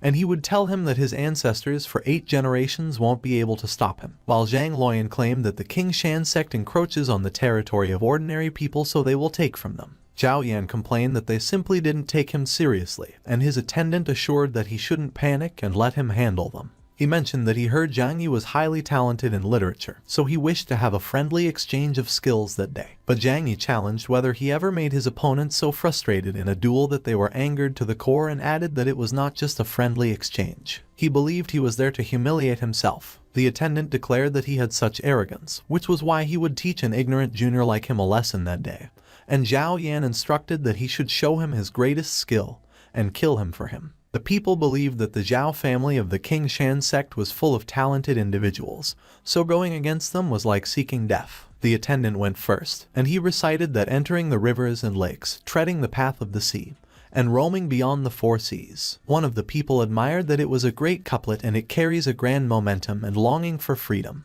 Another interpreted that the seawater mentioned in the couplet actually reflects into the mortal world, while another concluded that with such skilled individuals in the Zhao family, there was no way ordinary people like them could resist. Zhang Luoyan admitted that she didn't understand, while Jiang Yi believed that the first line of the couplet could trigger extraordinary phenomena in heaven and earth. So it is truly worthy of a practitioner of the cultivation path, but as a time traveler from earth, standing on the shoulders of cultural giants, there was no way he could lose to people from different worlds. He urged that they should listen to his response. Chrysanthemum Terrace, 7-mile fragrance, guests from 1,000 miles away appreciate it. Zhang Luoyan repeated that she didn't understand, but she was greatly impressed, and the little dragon exclaimed that it was awesome. One of the people expressed that it smelled so good and inquired if it was a sea of flowers. Another praised that it was a great couplet, while another remarked that his couplet is clearly more down to earth. The attendant was taken aback and doubted that Jiang Yi merely recited ordinary phrases. As he puzzled over how it could create such a powerful phenomenon, Zhao Yan demanded whether he wasn't claiming to be the king of couplets and prompted that he should come on and give him a comeback. The attendant insisted that as the king of couplets, there was no way he could lose to a little pretty boy who only knows third-rate expressions. So next is the second round, and he will show him his absolute strength. Men, women, and those beyond are all slaves, with King Shan as the ruler. He resolved that they should first extinguish the spirit of those rodents. Zhao Yan laughed and praised that it was a great couplet and such dominance was displayed, and the attendant posed the question, who else was there? Zhang Yi challenged whether self-praise and self-boasting could be considered a couplet and proposed that they should listen to his response. Pig, dog, and turtle, where is justice and fairness in the world? One of the people declared that they should make a fierce roar and show their might because what they desire is nothing but justice. And another appealed that the King Shan sect should get out of Yulan City and restore justice to them. The attendant protested that he cannot lose. The king of couplets cannot lose, so even if his cultivation is insufficient, he must overpower the opponent with his momentum. He proclaimed that he should take that couplet from him. Becoming immortal in a couplet, uniting as immortals, and the couplet transcends and astonishes the heavens. But Zhang Yi rebutted and mocked that he was a fool, a big fool who gets kicked by a donkey. Zhao Yan realized that the servants fled. His father and the others were not in Yulan City, so they couldn't support them for the time being. So in the end, they had to rely on themselves. He vowed that he would wager his lifelong cultivation, and with one move, he would send Zhang Yi to the western heaven, and he used his skill, Death Blow. Zhang Yi questioned why he was shouting so loudly and if shouting was the only way to output power while he admitted that he lost. Zhao Yan reminded that he is the second son of the King Shan sect's leader, so if he dares to kill him, his father won't let him get away with it. And no matter how powerful his Dao sect is, the emperor is still far away and cannot move the King Shan sect. But Zhang Yi challenged who gave him the courage to threaten him. If he really believed the King Shan sect is invincible and if they have been arrogant in mortal towns, thinking of themselves as immortals. Zhao Yan confessed that it was the first time he had been so humiliated, so if he had the guts, he should go ahead and kill him. Zhang Yi used his skill, Heaven Demands It, and accepted that he will kill him then, as he never heard of such a strange request in his entire life. Zhao Yan cried out and groaned in pain. Zhang Yi recognized that the Heavenly Thunder technique was truly powerful. Possessing both speed and strength, it could instantly kill Zhao Yan, whose strength approaches the nascent soul stage. While Zhang Luoyan commended that his new spell was amazing, and the little dragon marveled that it was absolutely incredible. One of the people acknowledged that Zhang Yi eliminated evil for the people and they were deeply grateful. However, the King Shan sect would definitely seek revenge against him. As another person urged that he leave Yulan City as soon as possible. Another advised that for the sake of them, the mortals, the Dao sect should not provoke enmity with the King Shan sect. Zhang Yi declared that he came to Yulan City for three things only: justice, justice, and justice. Therefore, the King Shan sect must eliminate trouble by spreading the message that he killed Zhao Yan. And when the time comes for the King Shan sect to seek revenge, he will have his own plan. The next day, outside Yulan City, the King Shan sect attacked. Zhao Yu, the eldest son of the King Shan sect's leader, commanded that they should crush Yulan City and capture Zhang Yi alive, and he believed that as a senior disciple of the Dao sect, Zhang Yi killed his beloved younger brother, so he wants to provoke conflicts within the sect. One of the disciples cautioned that they should wait because there is an abnormality on the street. Another wondered what was with those blue lights, and another was alarmed and shouted that it seems that there was an ambush underground. Everyone screamed as they got caught in the explosion. As they urged that they should run quickly because there is an ambush, Zhao Yu assured that they shouldn't panic and everyone should stay calm because they could win. Zhang Yi announced that he planted spiritual energy bombs everywhere, so even if the heavens themselves came, they wouldn't be able to take the city. And Zhang Luoyan encouraged that as long as the people of the King Shan sect don't launch an attack from within, the city will definitely be safe. Up in the air, Zhao Yu introduced himself and threatened that Zhang Yi should surrender his miserable life quickly. Zhang Yi blamed that Zhang Luoyan was a jinx because they were really launching an air raid, and she denied that there was no way.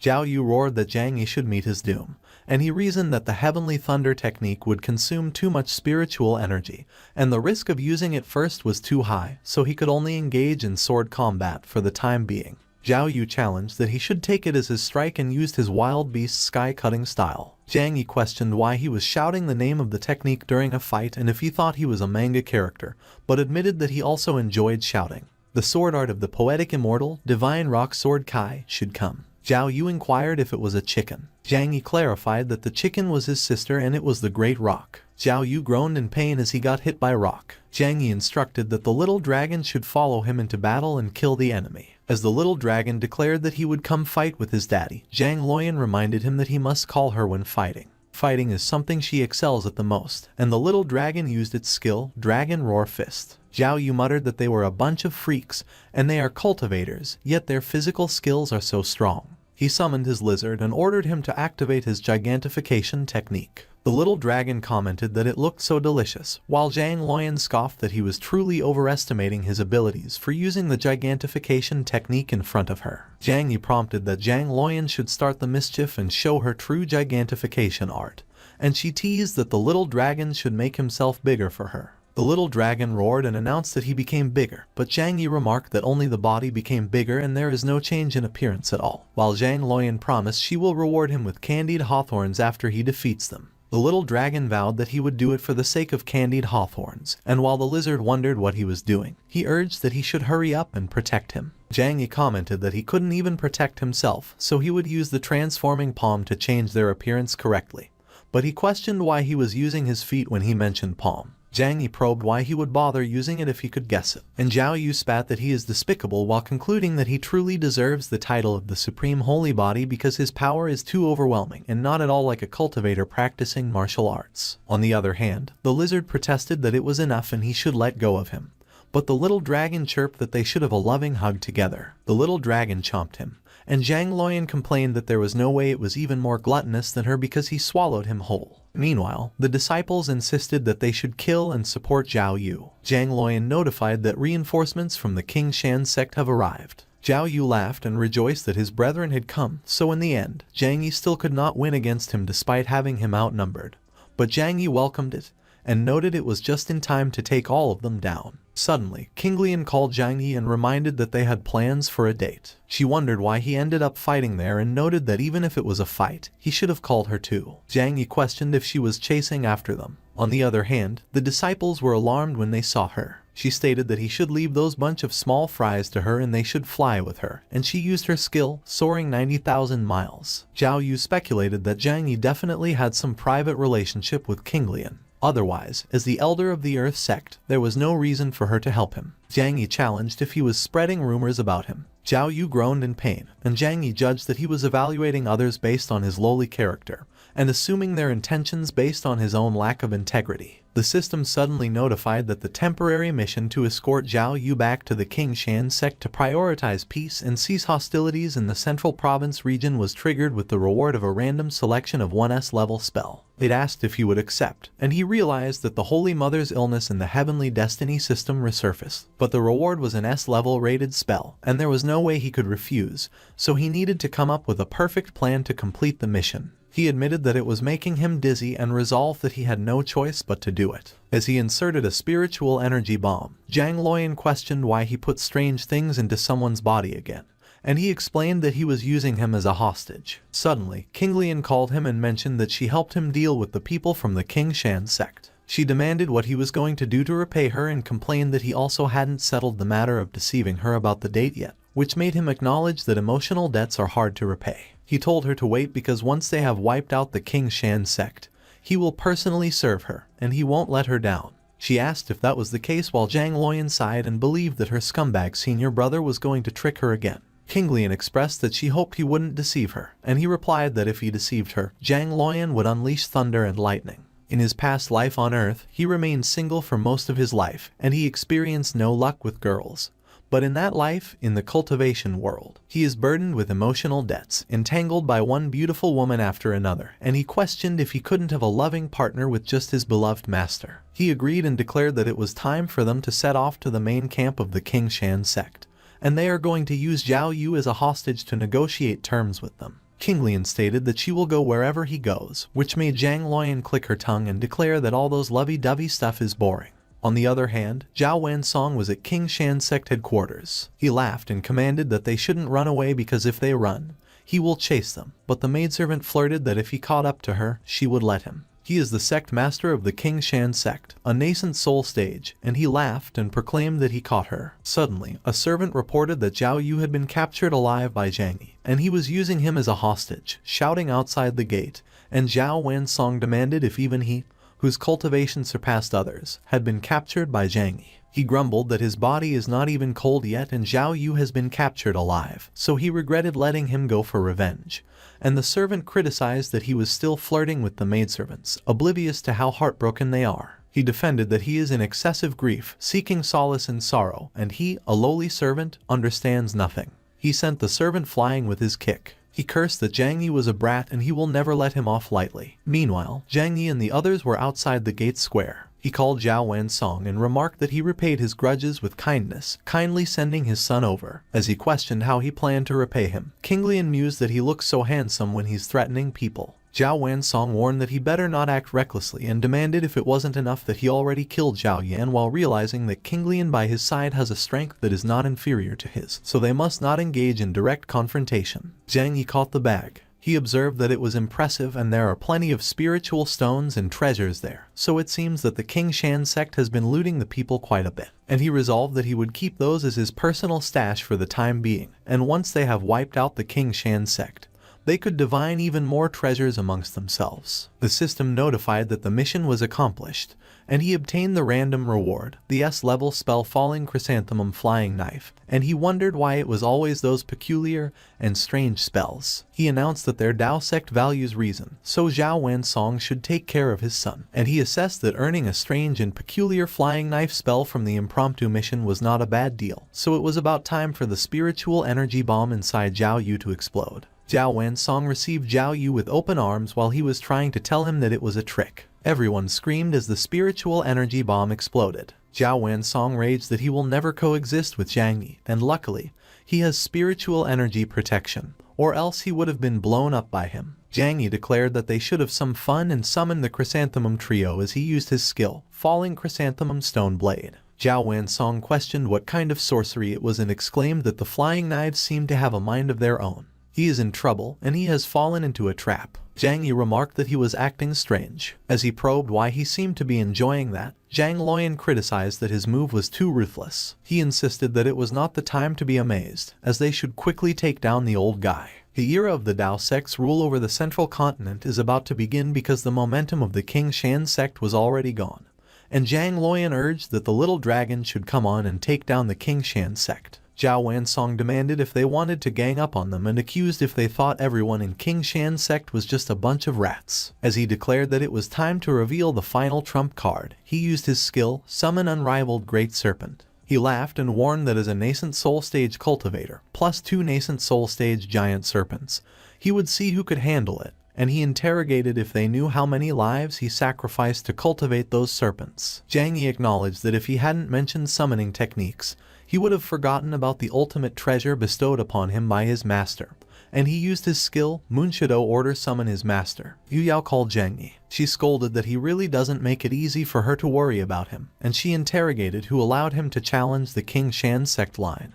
What would happen if there was a risk to his life, and what he would do then? King Lian inquired if it was the old woman Yu Yao, and while Zhang Yi responded that his master teleported there, she believed that she couldn't have come at a worse time because she intended to live a peaceful life with him after the big battle. Zhang Yi expressed that he missed Yu Yao so much, but she interrogated him if he didn't even give a greeting and just went to challenge the King Shan sect alone, and what they would do if he died, and he pleaded that she listen to his explanation. Zhang Luoyan remarked that Yu Yao was so scary, while King Lian questioned why the old woman was in such a hurry and if she feared something would happen to Zhang Yi with her there. Yu Yao stated that it was because of her, the old witch, that she was worried. As she challenged if she believed she didn't know what she was thinking, King Lian scoffed and claimed that she was an old woman who didn't deserve to have Zhang Yi, while Zhang Yi considered that the way women get angry was truly terrifying. Zhao Wansong demanded if they were all ignoring him and asserted that at the very least, he was the master of the King Shan sect, so he commanded the serpents to attack and take them down.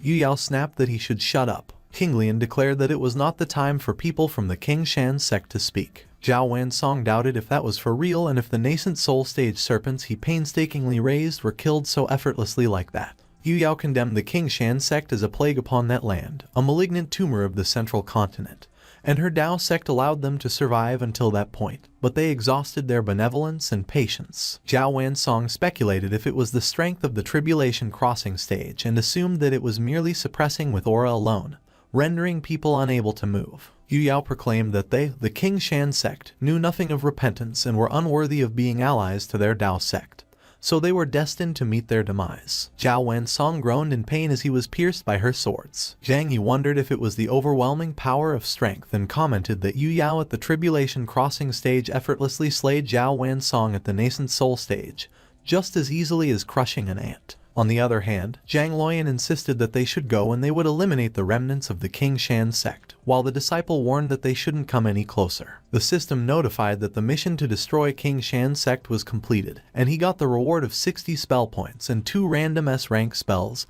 Tornado Technique and Weakness Spell. He exclaimed that the journey was truly worthwhile with those rewards. It was a real windfall. Yu Yao abruptly stated that they eliminated one King Shan sect, yet more King Shan sects would emerge, and only through unifying the central continent could they prevent the emergence of evil sects and heretics, to which he acknowledged that it was right. King Lian commented that her words may sound nice, but she challenged if she wasn't just aiming to dominate the central continent. Yu Yao countered what it mattered if her Dao sect dominated the central continent, and if she believed that her Earth sect was qualified to oppose them, and she insisted that if there could only be one ruler in the central continent, it must be her Dao sect. King Lian stated that she was at the Tribulation Crossing stage, she had strong power, she had a large chest, she was amazing, she was aloof, and the central continent could be hers, but Zhang Yi belonged to her. As she confronted if that was not acceptable, Yu Yao responded that she hasn't changed. Back when they were in the same sect, she wanted everything that was hers, and King Lian recalled that it was all hundreds of years ago. She asserted that she was just a mentor, and it was not right for her to interfere in Zhang Yi's feelings, and if it weren't for her, they would have settled things long ago. But Yu Yao explained that she was just worried that he might go astray and lose his Dao heart, so she should stay away from her disciple because it was impossible for him to like her. King Lian probed how she knew that Zhang Yi didn't like her. As Yu Yao declared that she would crush that hope of hers that day, she verified if he ever liked King Lian. Suddenly, the system notified that he triggered a destiny mission to confess to King Lian with the reward of 30 spell points and the failure punishment of turning his lower body into stone, and the time limit was 2 minutes. Zhang Yi speculated if the destiny system enjoyed spectating, if it didn't mind causing trouble, and if confessing to King Lian in front of his beloved master wasn't courting death. Although he did have some feelings for King Lian, he couldn't find the words to express it, as it was too difficult, and he simply couldn't do it. The system notified that time was running out and requested that he confess as soon as possible, so he realized that there was no time left. He admitted that he actually liked King Lian. Yu Yao appeared surprised and upset. King Lian was also surprised but blushed. She verified if he expressed that he liked her and if it was true, and he affirmed that it was real. The system notified that the confession mission was accomplished, and he got the reward of 30 spell points. He recognized that the mission was finally completed,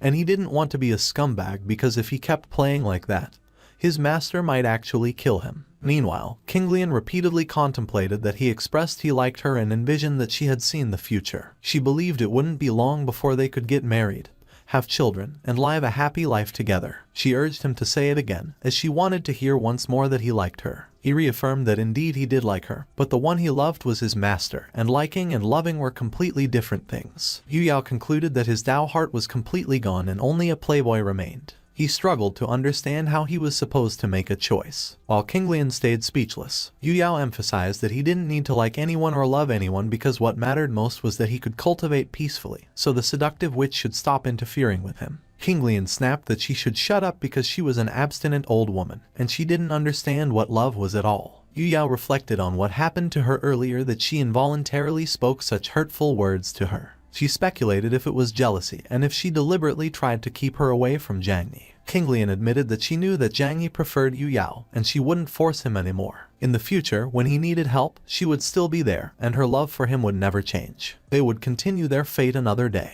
As Yu Yao questioned if he didn't want to let her go, he confirmed that there was no way he could. Yu Yao reminded that he shouldn't forget that they were in the cultivation world and cultivation was what mattered. Emotions were just feelings that arose from leaning on each other on the path of life, and if you wanted to break free from the constraints of the heavenly Tao and achieve eternal life in that world, he must focus on cultivation. He inquired why she confessed to him that she liked him when she was going through tribulation and if she wasn't moved by emotions. She countered that if he expressed it like that, it really undermined her dignity. He redirected that they should focus on the main issue at hand, and he consulted how they should handle the remaining medium and small sects in the central continent since the King Shan sect was destroyed. And she answered that the remaining sects in the central continent wouldn't pose much of a threat. They would likely collapse on their own, so they should coordinate with allied forces and launch an attack on the demon sect next. He remarked that they would finally launch a counterattack. According to the intelligence report, the forces of the demon sect gathered in the Wanmo cave, and it was likely that the sorceress Ren Qianchu was hiding there, so when they met again in the future, an intense battle was inevitable. Since the Dao sect wiped out the King Shan sect, it attracted numerous sects to pay homage, becoming a dominant power in the region. The reputation of the Dao sect spread far and wide, attracting sects from all directions who held great reverence for it in the central continent. Subsequently, the Dao sect established the Central Alliance, ushering in an era of Dao sect dominance in it. After the situation stabilized, Zhang Yi and the others also began their campaign against the demon sect. He stated that they were ready to depart, and at that time, Shen Chenyu and Zhang Luoyan would be enough to go out, and Yu Yao promised that she would guard the Dao sect to prevent the demon sect from launching a surprise attack on the mountain gate, so she would look forward to his victorious return. Suddenly, a disciple alerted Yu Yao and reported that Chen Xiao Qi arrived with reinforcements. Chen Xiao Qi declared that she came to support the Dao sect, while the Firefox ancestor greeted that it had been a long time since she saw Zhang Yi, and she checked if he was doing well. Yu Yao teased if the Fox clan gave him that much face by sending so many people and commented that his popularity with women was impressive because even among the demon sect, he had so many female fans, but he clarified that she must not misunderstand, as it was not because of his playboy nature at that time.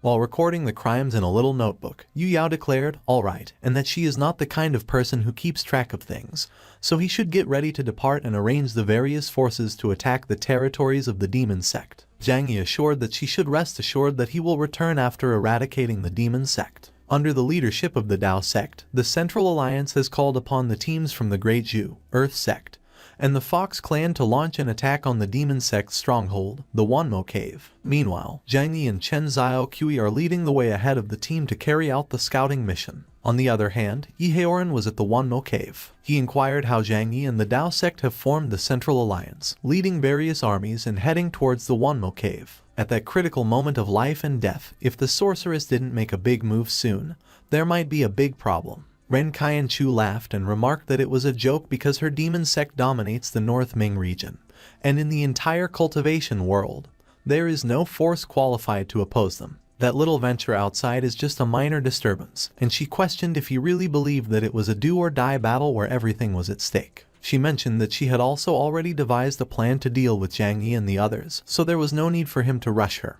And he replied yes, but he considered that she was stubborn and self-willed, showing no intention of cooperation at all.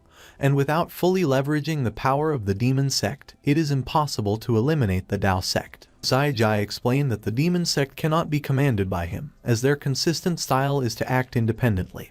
And since the Dao sect is in the limelight, perhaps it is better for them to draw from that conflict. He stated that he will never show weakness, so even if they can't eradicate the Dao sect, they will make sure they suffer severe damage. She reflected that she didn't expect him to be so obsessed, and if things continued like that, it would be difficult to achieve anything significant. If it weren't for their past friendship, she would really consider leaving him. Meanwhile, Zhang Yi said that the area is under the control of the demon sect and their movements will be exposed in the sky, so just in case, they should travel by land instead. When they landed on the ground, he observed that those stone ruins seemed quite unusual. Chen Xiao Qi expressed that she has a strange feeling that there is something abnormal nearby, so they should be cautious, and he warned that no one knows if some demon or monster might suddenly emerge from the ground. Stone giants suddenly emerged from the ground just like he predicted. He questioned if it was serious. She revealed that they had been ambushed. He was surprised when he saw that they were rock-based creatures. He advised that she shouldn't engage in direct confrontation with them. She should look for their weakness and utilize techniques to fight, to which she acknowledged understanding.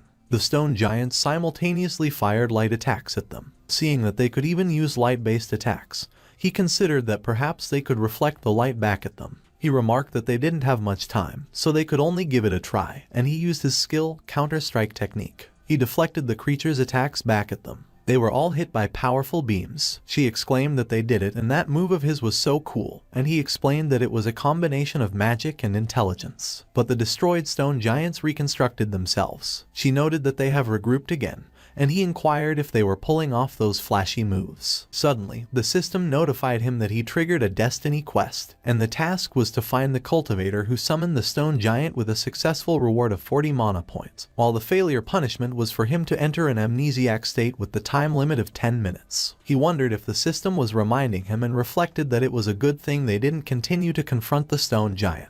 Otherwise, they would have wasted their mana for nothing. He said that those stone giants are summoned creatures, so they shouldn't fight against them, and she replied that in that case, they need to find the cultivator who summoned them. Meanwhile, Shisen wondered how Zhang Yi realized that they were summoned creatures and if he revealed a flaw. He is the guard of the demon sect's territory, and he considered that he absolutely must not panic because they must be trying to bluff him. But Zhang Yi declared that the mastermind should be nearby, so they should throw some bombs out, while Chen Xiaoqi inquired if they wouldn't become incendiary bombs if she infused the fox fire into them. Shisen suspected that those two bastards were trying to provoke him. The two of them have managed to destroy the rocks around them. Zhang Yi said that only one wall was left, so they should go for a full-scale attack. Shisen questioned if they really believed that he would just sit there and do nothing, and as he mentioned that it was a joke, he used his summoning skill and summoned the guardian giant. He declared that if he doesn't show his strength, they will think he is a wimp. The system notified Zhang Yi that the quest was completed,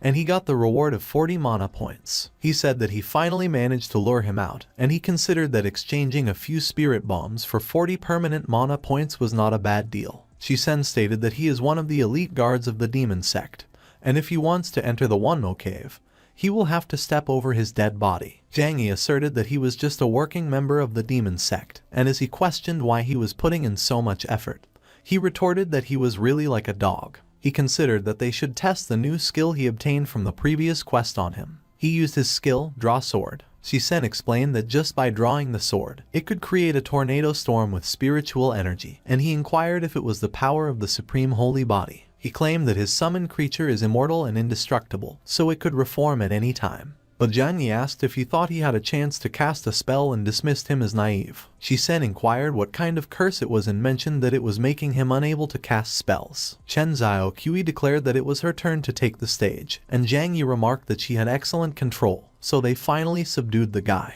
Zhang Yi inquired how many strongholds of the demon sect were nearby, and he promised he would not kill him. And Shisen replied that he would tell him that there was a black market about 30 miles north, which was a gathering place for members of the demon sect, and that was all he knew, so he pleaded for him to spare him. Zhang Yi stated that the famous black market was nearby, which was valuable information. He summoned Chen Xiaoqi and ordered that she should kill him, and as she consented that she would do as he commanded, Shisen insisted that his words meant nothing. But Zhang Yi noted that he only said he would not kill him, but he did not say that others would not kill him, while considering that the black market was an evil stronghold of the demon sect where they sold young women, so it must be destroyed. Shisen declared that Zhang Yi is a despicable scoundrel and his words are as empty as his heart. Chen Xiaoqi revealed that the prince has ordered his demise and he has no choice but to meet his end. Zhang Yi proposed that they should keep heading north and they should make their way to the dark and mysterious stronghold of the demon sect known as the Black Market, and she affirmed absolutely. A few moments later, as they reached 30 miles north, Zhang Yi inquired what it was. Skeletons were hanging by the tree. He explained they were probably discarded corpses from the black market, and before they passed away,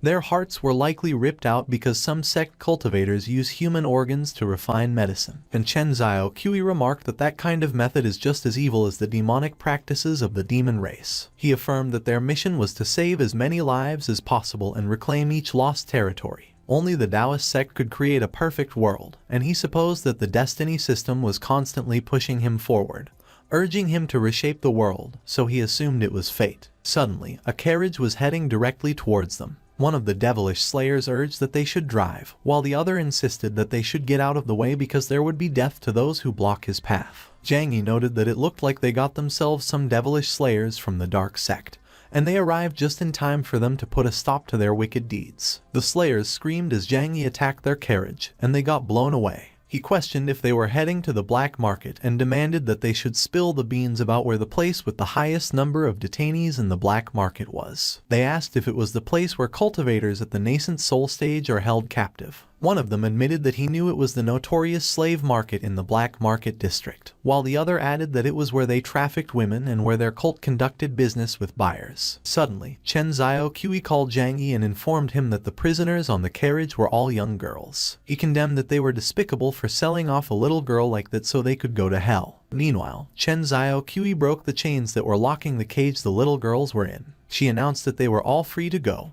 and the little girls thanked her. Zhang Yi requested her assistance for the little girls and declared that he would go ahead to the black market alone. A few moments later, he arrived at the black market. It was in Rennu-Jai, and one of the merchants invited the customers to come and take a peek, have a look, because if they buy one maid, they will get one free. Those who were passing by shouldn't miss out and behold the finest beauties of the western regions. One of the men offered that it was a fine-looking lady, so he would bid 1,000 spirit stones.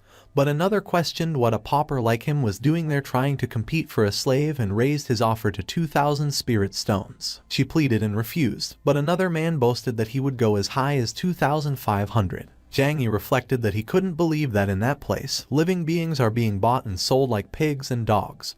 So the demon sect truly deserves the title of heinous criminals. The system suddenly notified him that he triggered a destiny mission, and his task was to capture the leader to catch all the thieves and defeat the ruler of the black market with the successful completion rewards of Hand of Heaven, an ability to sprout a massive virtual arm.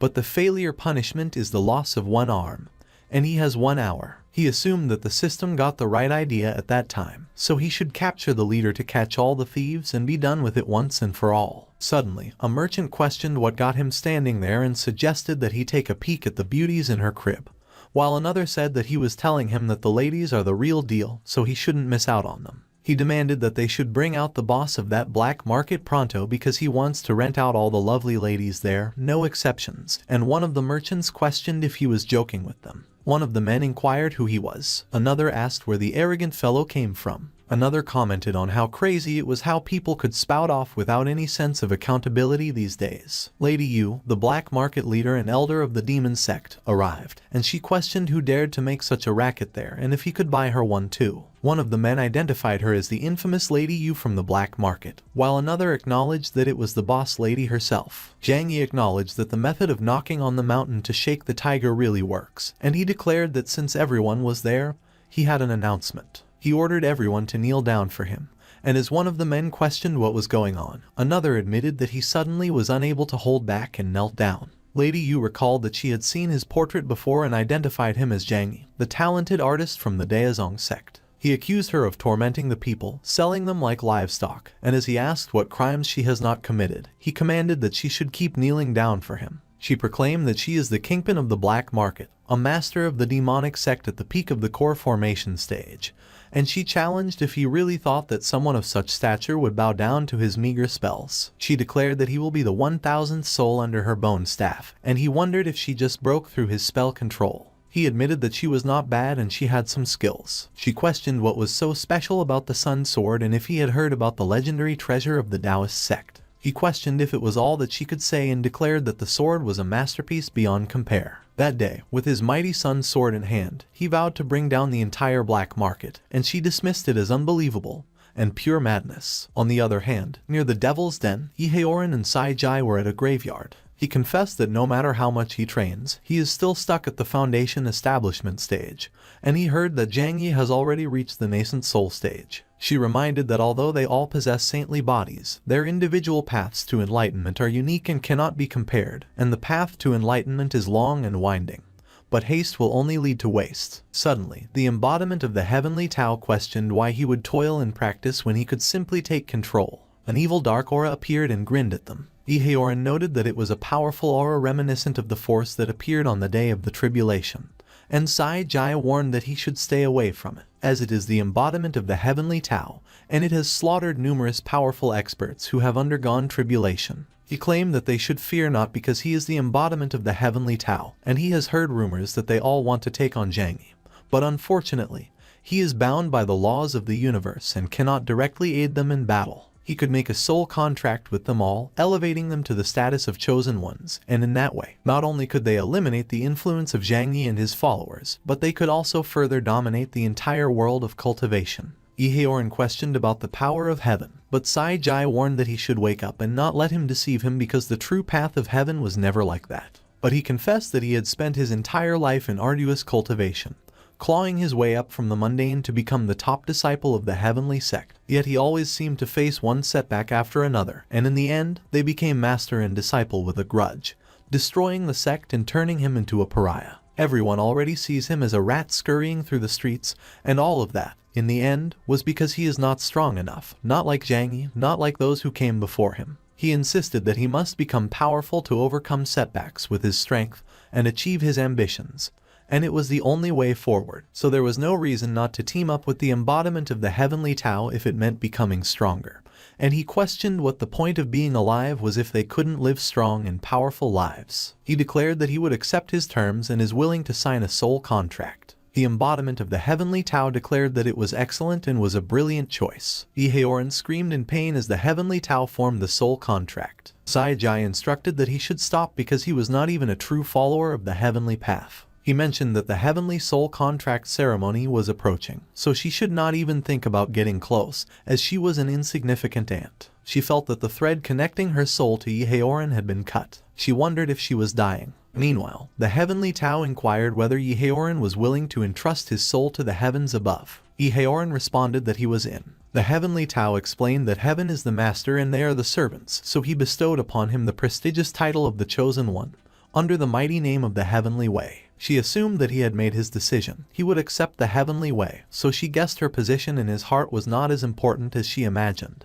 and maybe he only saw her as a sister before, just using her for his own gain. The heavenly Tao confirmed that the heavenly contract was sealed. Eheoran remarked that it was hilarious that he could not stop laughing because he, of all people, was the chosen one. The abundant power was truly exhilarating, and with just a snap of his fingers, he ascended to the peak of the nascent soul stage. He reached the pinnacle of it. The Blood Maiden was simply too weak, and it was time to face the music. She claimed that he had betrayed his own aspirations, as he once wished to become strong on his own terms.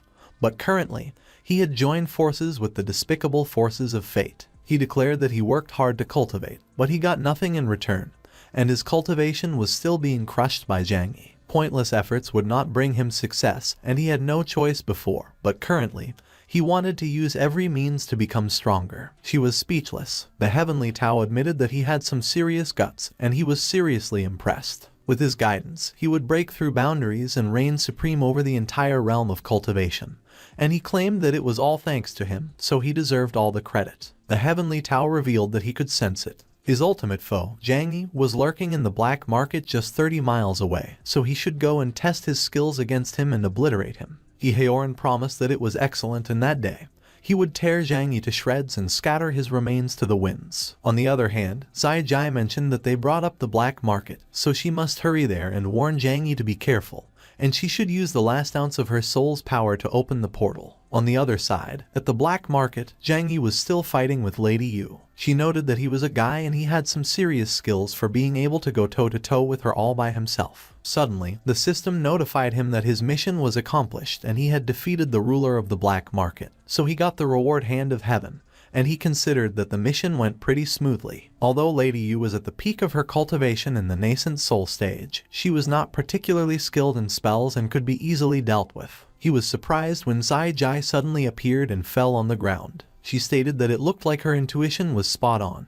as it actually brought her right to his doorstep. Lady Yu was also surprised. Zhang Yi questioned if she was Eheoran's blood queen. She asserted that he had lost it and made a deal with the devil himself. He was coming after him for revenge, so she used the last of her strength to teleport there so he could escape. He asked if that meant that he was way more powerful than him and also why her soul's essence was dispersing into thin air. She replied that he should not mind her and just go quickly because everything was her fault, and she blamed herself for nurturing Eheoran in the first place, when Eheoran suddenly declared that he would not leave the palm of his hand. He called Zhang Yi and expressed that they met again, so he could not escape even if the Blood Princess betrayed him, while the Heavenly Tao encouraged that he should not hesitate and use the power he bestowed upon him to kill him. Zhang Yi remarked that he was a little scoundrel, and while Lady Yu mentioned that he was a servant of her demon sect, Sai-Jai stated that he was finally there. Eheoran declared that they should get ready to witness the fusion of the Heavenly Eye and the Sacred Body, and the power that came with it. Red rain poured down on the black market. One of the men claimed that the rainwater felt like scorching lava, and while another said that he did not want to die, another requested help. Lady Yu urged Jang Yi to hurry up and take out the jerk Yehaoran, but he responded that she was a blabbering cow, and she should shut it because he did not need her input, as he could take him down himself. He observed that Sai Jai's soul had lost its support and was on the brink of fading away, so perhaps if he hosted her within his own body, she could survive for a little longer. He admitted that he was not worth it, so he would take him down first, and whether he would survive after that was up to fate. He summoned his son's sword. He declared that it was time to settle the score with him, the lowly lackey Yehaoran of the 3 surnames. Yehaoran stated that the sky was not a place for him to hang out, so he should get out of there. Jang Yi extended his arm and clenched it. He used his new skill, Hand of Heaven, to block his attacks. Yehaoran questioned if he was transforming Kai into hands and said that he could do that too, while the Heavenly Tao suggested that they should give them a taste of their own medicine and teach them a lesson they would not forget. He created a much bigger fist and clashed against Jang Yi's fist. Jang Yi groaned in pain as he considered that it was like fighting 2 enemies at once, and they made for an unbeatable duo,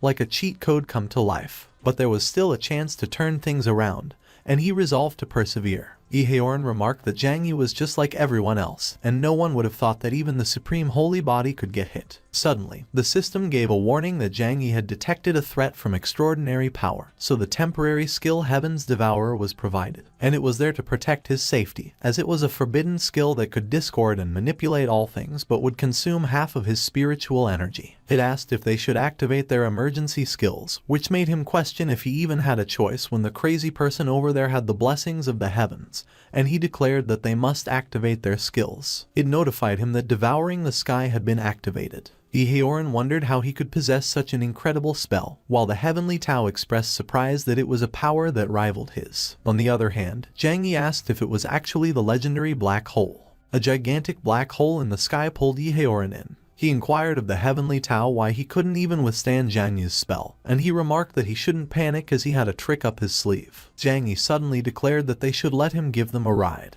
Yehaoran replied that he should look at him, the esteemed senior disciple of the Daozong, resorting to such underhanded tactics. But Jang Yi questioned if he, a lowly servant with a trifling name, dared to complain to him about underhanded tactics and insisted that he should go to hell. He pushed them into the black hole with his Hand of Heaven skill. The Heavenly Tao wondered what the joke was and claimed that he is the embodiment of heaven. So in that vast and boundless universe, it is impossible for there to be a strong force stronger than him. He wasn't prepared enough that day, but next time, he vowed to rise from the ashes of his defeat and show them what he is made of. The 2 of them disappeared through a warp in space and evaded the black hole. Jang Yi remarked all that bluster and bravado, yet they were still defeated in the end and ran faster than a chicken with its head cut off. But again, perhaps there are still survivors amidst the flames, and they cannot turn a blind eye to their plight, so they must do all they can to save them, for every life is precious. Meanwhile, a group of ladies declared that they were done for, while the men complained that it hurt so much. Jang Yi suddenly ordered that there was no time to waste, so they should grab the sword, and they should go while the men warned that someone was coming. The ladies thanked him, and he replied that they really don't have to be so uptight about it. The merchants from earlier claimed that he is their big bro and he should show them the ropes, while the other pleaded that he should take pity on their adorable faces and take them under his wing. He told them that they should get lost. A few moments later, Chen Xiaoqi called him and announced that she was back. He informed her that the black market had just been destroyed by Yehaoran, and those girls were the ones he rescued, and she replied that she could see it now. She revealed that on her way back, she even ran into someone of their fellow disciples from the Taoist sect, and they can't wait for them. So the teams from the allied Zhong and Dazhu, along with her demon tribe, were all heading to attack the abyss of 10,000 demons together. He stated that he is heading over to meet up with everyone immediately, and she could take care of those lovely ladies and make sure they have a place to go. But she retorted if she looks like a mere errand boy to him, transporting people around. He explained that it is a weighty responsibility that will accumulate good karma, and he is entrusting that task to her because he trusts her to handle it with care. She complained that he was a flaky, unreliable guy, but she would trust him that time, so he shouldn't make her regret it. And as he urged her to hurry back and not keep him waiting, the ladies thanked him for looking out for them. On the other hand, the forces of the Jingmeng, led by Daozong, split into 4 paths and launched an attack on the invaded demon's den.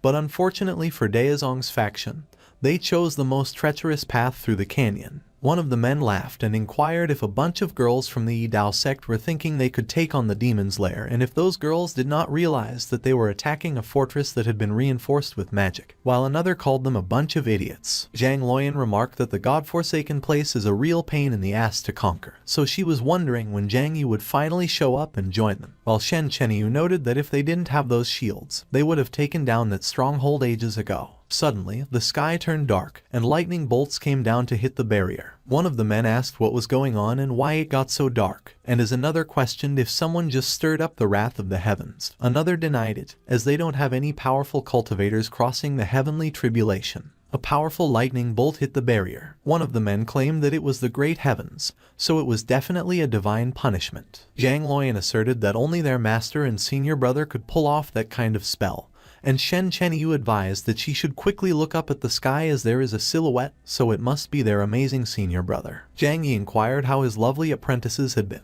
and as Zhang Luoyan noted that he had finally arrived, Shen Chenyu admitted that she missed him so much that she thought she was going to die. They expressed that their senior brother was still the best and it was all good already. Suddenly, the system notified that an urgent destiny mission was triggered, and the task was to infiltrate the abyss and capture the witch Anya Despair. With the successful completion, rewards of 60 mana points and 2 soul contracts, where he could forcibly sign a soul contract with the target. But failure would weaken his soul perception, and he had a time limit of 1 day. He mused that the mission came out of nowhere and wondered if it was telling him that he had to go undercover and capture the infamous Anya Despair all by himself. He declared that the path had finally been cleared, so it was time for them to gather with the other teams and head towards the infamous demon's den for an all-out attack. And as for him, he would be sneaking into the den solo while they launched the assault. Zhang Luoyan acknowledged that she got it and told him he should be extra careful out there. Daezong, Dazhu, and Kaizong of the Fox Clan's 4 major branches joined forces, launching a surprise attack on the infamous Demon Den. While on the other side of the battlefield, Zhang Yi began his covert operation, slipping through the shadows like a serpent ready to strike. He arrived at the sleeping chambers of the Demon's Den. He reflected that luckily, Yu Yao taught him the art of earth escape so he could sneak into buildings undetected. And judging by the looks of it, it was the sleeping quarters. The demon sect pillages resources from all over the world, so they must have stashed away a ton of treasures, and he wondered if it shouldn't be too much if he confiscated a few items. But he was flustered when he picked up a belly band. Suddenly, Ren Kai and Chu entered the room. The two of them were surprised when they saw each other. She suspected that he was actually coming to steal her personal clothing. He claimed that he is a person of honor and integrity, and as he asked if he would ever stoop to doing something as despicable as that, he said that he accidentally picked it up. That was all. She declared that he is nothing but a disgrace to the Taoist teachings, too cowardly to engage in a fair fight and resorting to underhanded tactics behind the scenes. So a despicable creature like him should be crushed underfoot like a bug, stripped of his fine clothing, and left to rot.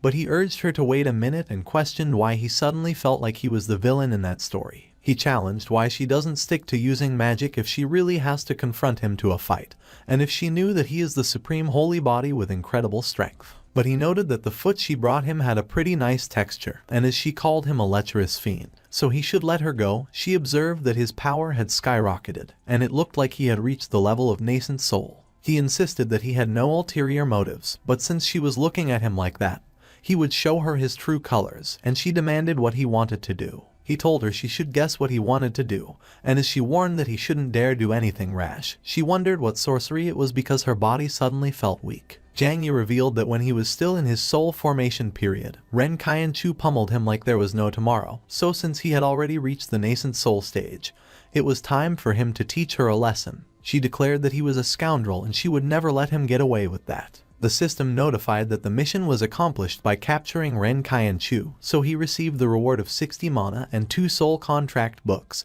and he should use them to forcefully bind souls to his will. He realized that having a plethora of spells would give him ultimate power, and the mission was a piece of cake, easy peasy. Ren Kai and Chu warned that he should just wait until she broke free from that spell, and he would realize his mistake. Meanwhile, he considered that the contract would come in handy to control her, and he mentioned that he was tired of those dull battles, so it was time to put an end to everything. He activated the soul contract on her. The system notified that, equivalent to self-harm, she would obey all orders as a soul servant, and inflict damage, and the soul contract with the new kingdom was completed. He inquired how it felt to be a soul servant. She insisted that it was impossible because a soul contract between master and servant requires mutual agreement, and there was no way he could possibly force her to sign.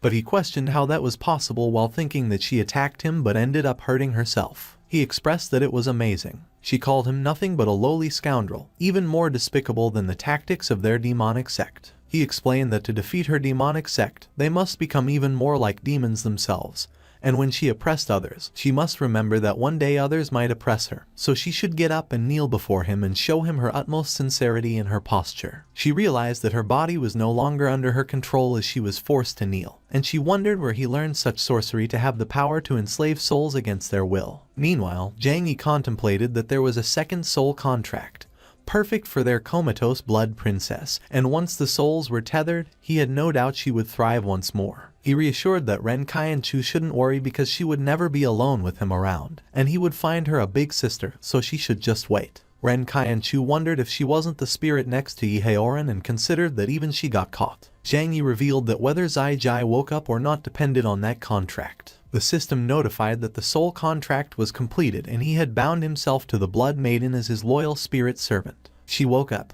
She realized that she had actually woken up and her injuries had miraculously healed, and it seemed like she had even created some kind of soul contract with Zhang Yi while Ren Qianchu questioned if the contract had the power to save lives and heal wounds. Zhang Yi declared that from that point onward, the Bloody Maiden shall be his faithful soul servant, so she should listen up and listen good because he was the boss around there, and he expected total obedience, so any sign of rebellion, and he would shatter her soul into a million pieces, and he asked if she got it. She agreed and acknowledged that he, the nobleman, had saved her life and she was forever grateful, while thinking that she had considered being with him before, but she never imagined that it would be in that way. He introduced the infamous witch, Ren Qianchu, and from that point onward, she was her little sister, so she should give her a good lesson, and she questioned how she would teach her little sister a lesson. She inquired if that was how he would teach a lesson while Ren Qianchu reflected that she couldn't believe that she didn't have the courage to stand up to her teasing. Zhang Yi noted that Zai Jai really knew her way around that, and as he wondered why she was so skilled, he admitted that the technique was so thrilling that even he wanted to give it a try. She invited him to try it out, stating it was not impossible because she could also give him a good lesson, or two, and even though they were just spirits, it was still so thrilling. He cleared his throat and declared that it was enough because he was afraid that he would accidentally shoot himself in the foot if they kept going down that road. And he questioned if she had treated Yehaoran the same way before. She revealed that he only cared about his cultivation and had never made a move to get close to her, while Zhang Yi was much more romantic than Zhang Yigong. Ren Qianchu wondered if he was really being affectionate, and labeled him just a player, adding that she heard rumors that he only had eyes for his master, but she assumed it was just a load of hogwash. He teased if she was jealous, and she denied it as if she would be. He invited her that if she was not jealous, she should come with him and be a good little follower, so she should go out as a hostage and make her people surrender, ending the war between their Taoist sects. But she insisted that he should let her go. On the other hand, the war was still ongoing at the perimeter of the Devil's Den. King Lian inquired where Zhang Yi was and announced that she was there to find him. But one of the demon sect disciples questioned why the hell she was looking for him to mess with them, while another claimed that the lives of Mo sect people were just as valuable and questioned if she had no decency. Meanwhile, Shen Wangu explained that the Great Zhu dynasty and the demon sect were sworn enemies, but another demon sect disciple expressed doubt and claimed that the Great Zhu was clearly just trying to make its presence known, while another questioned how he was working for the Dao sect in Great Zhu. On the other hand, Zhang Luoyan asserted that they couldn't let Tianzong and Dazhu outside them, so they needed to show their strength, to which Shen Chenyu agreed absolutely and added that they should take those deviants from Mazong and claim the 10,000 demon caverns as their own. Suddenly, Zhang Yi announced that the tide of the 10,000 demon caverns had turned, so they should surrender immediately. Everyone reacted with surprise. He revealed that the infamous sorceress, Ren Qianchu, had been captured and the Central Alliance, led by Dao Zong, had emerged victorious, and she pleaded if he could release her already. Shen Chenyu confirmed that they did it and they won. Meanwhile, the Taoist sect disciple proclaimed that they would hail their eldest senior brother, the Taoist sect, and the Central Alliance. On the other hand, King Lian exclaimed that she finally found Zhang Yi, and Shen Wangu commented that if she wanted him, she should go find him, and he questioned why she was using his head as a springboard. Zhang Yi greeted that it was good to see King Lian, and as he wondered how she had been, she responded that it had been days since they last met and she had been missing him terribly. but she cautioned that they should hold up and questioned why they seemed so close to him, to which he explained that he had just signed a contract with Ren Qianchu and Zai Jai, binding them to serve him as loyal attendants from that point onward. King Lian questioned if that meant that they had to be together all the time, while she reflected that she used to think that she could never replace Yu Yao as the rightful queen, but she could still be his second lover. But at that moment, it seemed that even that position had competition. Suddenly, she declared that Zhang Yi only had eyes for his master and no one else, and his heart solely belonged to them. And when he questioned what she meant, she insisted that the two little attendants shouldn't even think about it. Ren Qianchu challenged who would even like him and declared that she would rather murder him, while Zai Jai assured that King Lian shouldn't worry because she was the one that he admired, while she was the soul that he longed for. Suddenly, Chen Xiao Kui intervened and questioned about her. She demanded where they had put her and claimed that she was Zhang Yi's closest handmaiden, so he clearly favored her while he announced that she was back. King Lian questioned who he had a crush on, while Chen Xiao Kui stated that he was going to love her, but he urged that all of them should let go of him. Zai Jai commented that it was terrifying, so they should not join after all, while Ren Qianchu admitted that she just wanted to sit back and watch the show. Suddenly, the sky shattered. Zhang Yi inquired what it was. The demon emperor, who had split his body into two during the tribulation period, declared that Ren Qianchu had truly disappointed him beyond measure because they had lost the infamous Demon's Den, a crucial territory. Ren Qianchu explained that he was just a mere projection of her dad. Zhang Yi questioned if it was the Demon Emperor and remarked that it was just a clone, yet it possessed the strength of the crossing tribulation stage, while King Lian observed that the aura of power emanating from it was so immense that even she felt its weight. Zhang Yi claimed that when it came to defeating high-end enemies, sometimes all he needed were the most basic spells. The Demon Emperor boasted that he feared not even the Thunderbolt, so there was no way he could be scared of his puny spells. Zhang Yi bragged that other people had bombs in their pants, but he caught them with his bare hands, which was incredible. And Ren Qianchu insisted that as far as she was concerned, he better obediently release her from that soul contract and hand her over. He declared that regardless, the Dao sect would never surrender to the demon sect because there was still one more trick up their master's sleeve, and it hadn't been used yet. Everyone was taken aback when a powerful crescent moon appeared in the sky. Yu Yao challenged who dared to cross a disciple of the Taoist sect. Zai Jai complimented that she was so beautiful, while Ren Qianchu noted that she was witnessing the legendary merciless fairy for the first time and she was truly stunning. And as Zhang Yi mentioned that it had been days since they last met and she was still as beautiful as ever, King Lian questioned what was so good about that old woman. The Demon Emperor declared that the Grand Master of the Dao sect had arrived.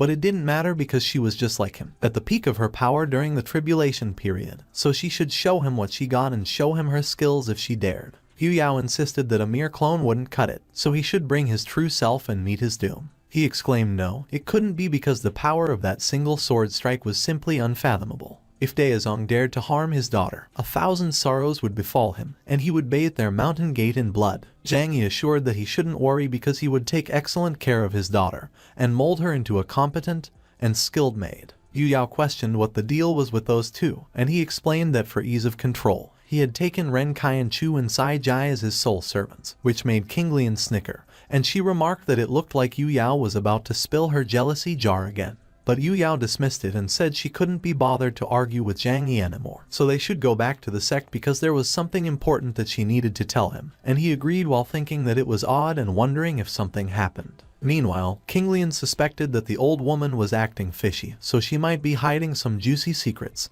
and after that battle, the position of the Dao sect was sure to soar high, and the strength of the alliance they formed would only grow stronger. A few moments later, Zhang Yi met with Yu Yao under the peach tree. He observed that she seemed weary from her travels and asked what urgent matter brought her back to their sect. He inquired if she was okay. He supported her back so she wouldn't fall. She confessed that since there was no one else there, she would let him in on the truth. She asked if he remembered when she failed her tribulation before and said that he was the reason she survived with both her life and cultivation intact. But as a result, she had been left with internal injuries that worsened every time she exerted herself. He admitted that he was such a fool because she was already suffering so much, and yet he still had to summon her to come save the day. And he imagined how much pain she must have endured in secret. She agreed that he was right and it was all her fault for keeping the truth from him for so long. So he should listen carefully because she worried that her injuries might worsen and put his life in danger, leaving an opening for their enemy to strike, which was why she wanted him to take over as the next leader of their sect. If she were to pass away someday, he would be ready to take the reins and continue their legacy. But he insisted that it was enough already, and as he requested for his esteemed master to not speak such ominous words, he promised that he would exhaust every possible means to help her find the elixir of life and cure her ailment. She explained that it was no use because the injury inflicted by the thunder tribulation was cursed and internal, beyond the healing powers of even the most potent spiritual medicines in the cultivation world. So he should give up on her as his mentor because there was no need to care about her, an old woman of little consequence. He asked what she had to say and assured that his heart belonged to her and no one else. She was irreplaceable in his eyes, and his love for her was beyond measure. It was a bond of family, gratitude, and true affection, and he admitted that his heart fluttered for many, but his love for her would always reign supreme. She confessed that during that time, she had come to realize that she wouldn't mind if he interacted with other women because true love wasn't about selfish possession but rather trusting someone and believing in them unconditionally. And he had reached an age where being infatuated with the opposite sex was perfectly normal. He observed that she had really changed because the once heartless fairy had become so gentle and affectionate. Suddenly, the system notified that it had upgraded, which unlocked the soulmate function. And with it, he could instantly become soulmates with someone of the opposite sex upon their agreement. And once they became soulmates, she would receive his physical talent bonus plus for every soulmate bound. The speed of cultivation for both him and all soulmates would increase by 10%. He wondered if it could be that the destiny system had such an incredible function, and if his soulmates could not only enjoy his physical talent but also increase their cultivation speed together. He devised a plan. His physique was rated as the highest level, SSS, by the evaluation system, the Supreme Saint body, endowed with extraordinary strength and powerful self-healing abilities. So if his master became his partner on the path, he wondered if she would be able to enjoy the benefits of his divine body. He invited her to be his companion on the path. She teased if that was how he treated his fellow traveler, and if he really wanted to play tricks on her. He acknowledged that he knew she would never accept disciples being romantic partners, but if they, as peers, were in love, he questioned if she would agree to a relationship as fellow cultivators. She asked if it was possible while wondering if she was suffering from some sort of brain injury, and how else she could possibly answer such a ridiculous question. The system notified that Yu Yao agreed to his pursuit, becoming the first Taoist companion. He claimed that the bug was successfully exploited, and that the system did indeed have vulnerabilities. She wondered why she suddenly felt a mental connection with him, her student, and her internal injuries seemed to have healed significantly, as if they had merged with his supreme body Kai. He confirmed that because they were already sworn Taoist companions. She was surprised. He explained that, as she could see, his talents were quite unique. He had a special ability to quickly form bonds with others and become their spiritual companion on the path of enlightenment. And by becoming his disciple, she too could benefit from the supreme healing powers and speed up her spiritual growth alongside him. He had the power to share his supreme healing abilities with others, which was why he was able to heal her internal injuries so effectively. But she insisted that she never agreed to be his cultivation partner in the first place, and he countered that if she didn't have any feelings for him or agree to that, he questioned how they could possibly establish a relationship as cultivation partners. He urged her not to be shy, and from that point onward, they would be more than just fellow cultivators. They would be living and practicing together as partners. She warned that he shouldn't get any wild ideas because companions in cultivation were partners who practiced together day and night, not just some fling. And even if they became Taoist companions, she wouldn't let her dear student act recklessly with her. He questioned why he should care since she seemed so indifferent towards his companions. What if he found other companions in the future, and how she would feel about that? And she suspected if he was intentionally trying to stir up her emotions. Zheng Yi declared with a casual shrug that he wouldn't even dream of disturbing his master's state of mind, since his master was that merciless fairy with a heart as solid as stone, and there was absolutely no way he could ever charm her, no matter what tricks he pulled. Yu Yao countered sharply, insisting that she had to make it clear she was a devoted follower of the righteous path, and pressed how she could possibly be swayed by matters of the heart, especially when it came to someone like him. He then casually floated the idea of introducing Little Sunflower and Blood Princess as fellow travelers on the same path, and threw the question at her for her opinion. She flared up instantly, her anger bursting without a pause. He teased that it sure looked like she was feeling jealous, but she snapped back that there was no way she was, and that he should drop it entirely so they could get down to business instead. Conquering the imperial ranking would make him hesitate before acting recklessly, so in the coming days he could head straight for the forbidden land of immortal tombs.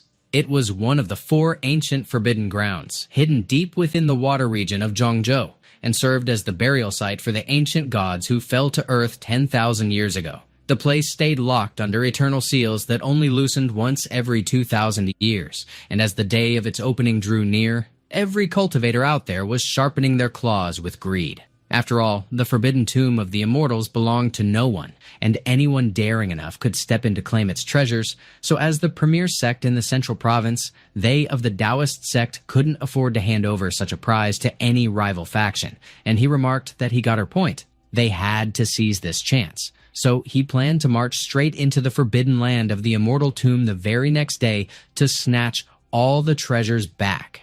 But she urged that her friend should take a breather first, since he had been darting around like a headless chicken lately. He agreed easily enough, but in the back of his mind he mulled over how, even though he had become a fellow disciple alongside his master, the distance between them still lingered like a stubborn shadow, and he wondered when they'd finally break through that master-disciple wall. Meanwhile, the other ladies gathered inside Zhang Yi's abode. Chen Xiaokui turned to Ren Qianzhou with a casual authority and remarked that since she was a new servant here, she shouldn't stay so clueless and ought to show some initiative by coming over to give her a proper foot rub. But Ren Qianzhou shot back coolly that she was a mere fox in the nascent soul stage. And when she asked if Chen Xiaokui truly thought she was worthy of her service, she declared herself the proud daughter of the demon emperor who had never served anyone in her life. Chen Xiaokui reminded her flatly that at this moment she was nothing more than a prisoner under Zhang Yi's wing, so she'd better learn to respect her elder sister who came before her. Jie Ji then cut in and offered to take over, prompting Chen Xiaokui to glance her way and ask if it was the Blood Maiden talking. She grinned and tossed back that the others should wait, since it was far too hot and she was a naughty devil anyway. Ren Qianzhou sighed that she honestly felt like she didn't fit in with any of them because she just wasn't crazy enough, and muttered that birds of a feather flocked together, seeing as Zhang Yi was a total weirdo, and everyone around him matched him perfectly. Suddenly, Zhang Yi showed up out of nowhere, making the whole room jolt with tension. He pressed them for an explanation on why everyone was piling into his room like this.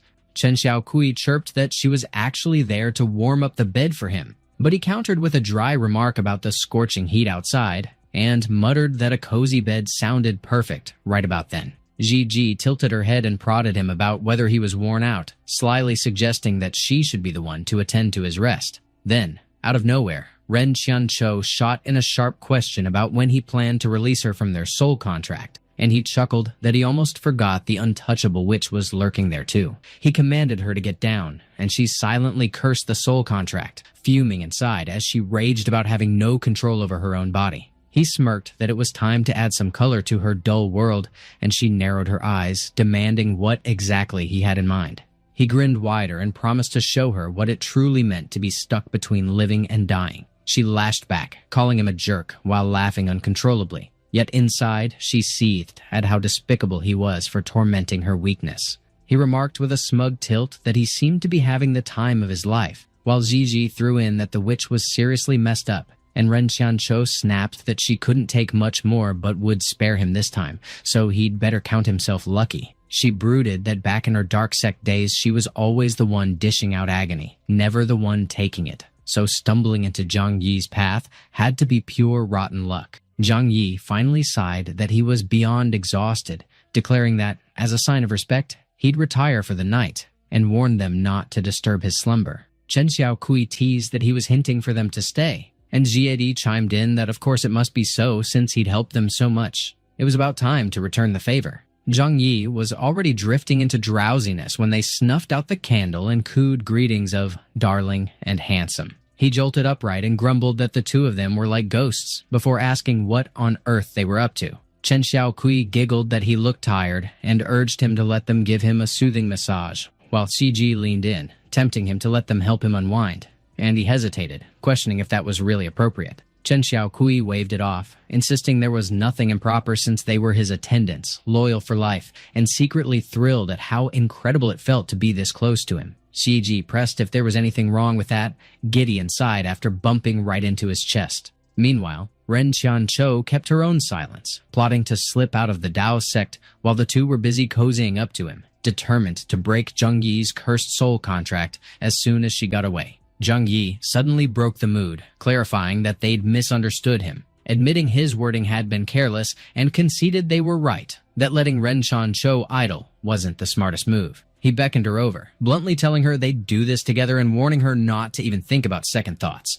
which left her burning with the sting of being caught red-handed by him yet again. He then promised that seeing how hard everyone had worked, he'd personally cook the next day's meal, and as Chen Xiaokui praised him for his generous heart, Ren Qianzhou glared inside, thinking his smug expression made her want to throttle him. Suddenly, he glanced down and demanded what Chen Xiaokui was doing down there, and when she breezily assured him she was just observing, Ji perked up that she wanted to observe too, while Ren Qianzhou flushed, admitting silently that just watching made her heart race. By the next day, Ren Qianzhou firmly told Chen Xiaokui to stop eating, and when she scoffed, asking if she was really planning to polish off everything, she snapped back that she'd leave nothing for the master. Chen Xiaokui gushed that the food her darling had made was divine, and Ren Qianzhou accused her of devouring every single dish. Zhang Yi shrugged that at least everyone enjoyed the food, though privately he brooded that he couldn't handle the three of them. Just one little scuffle the other day, and he nearly vanished into another dimension, so maybe relying on his words from now on was the safer play.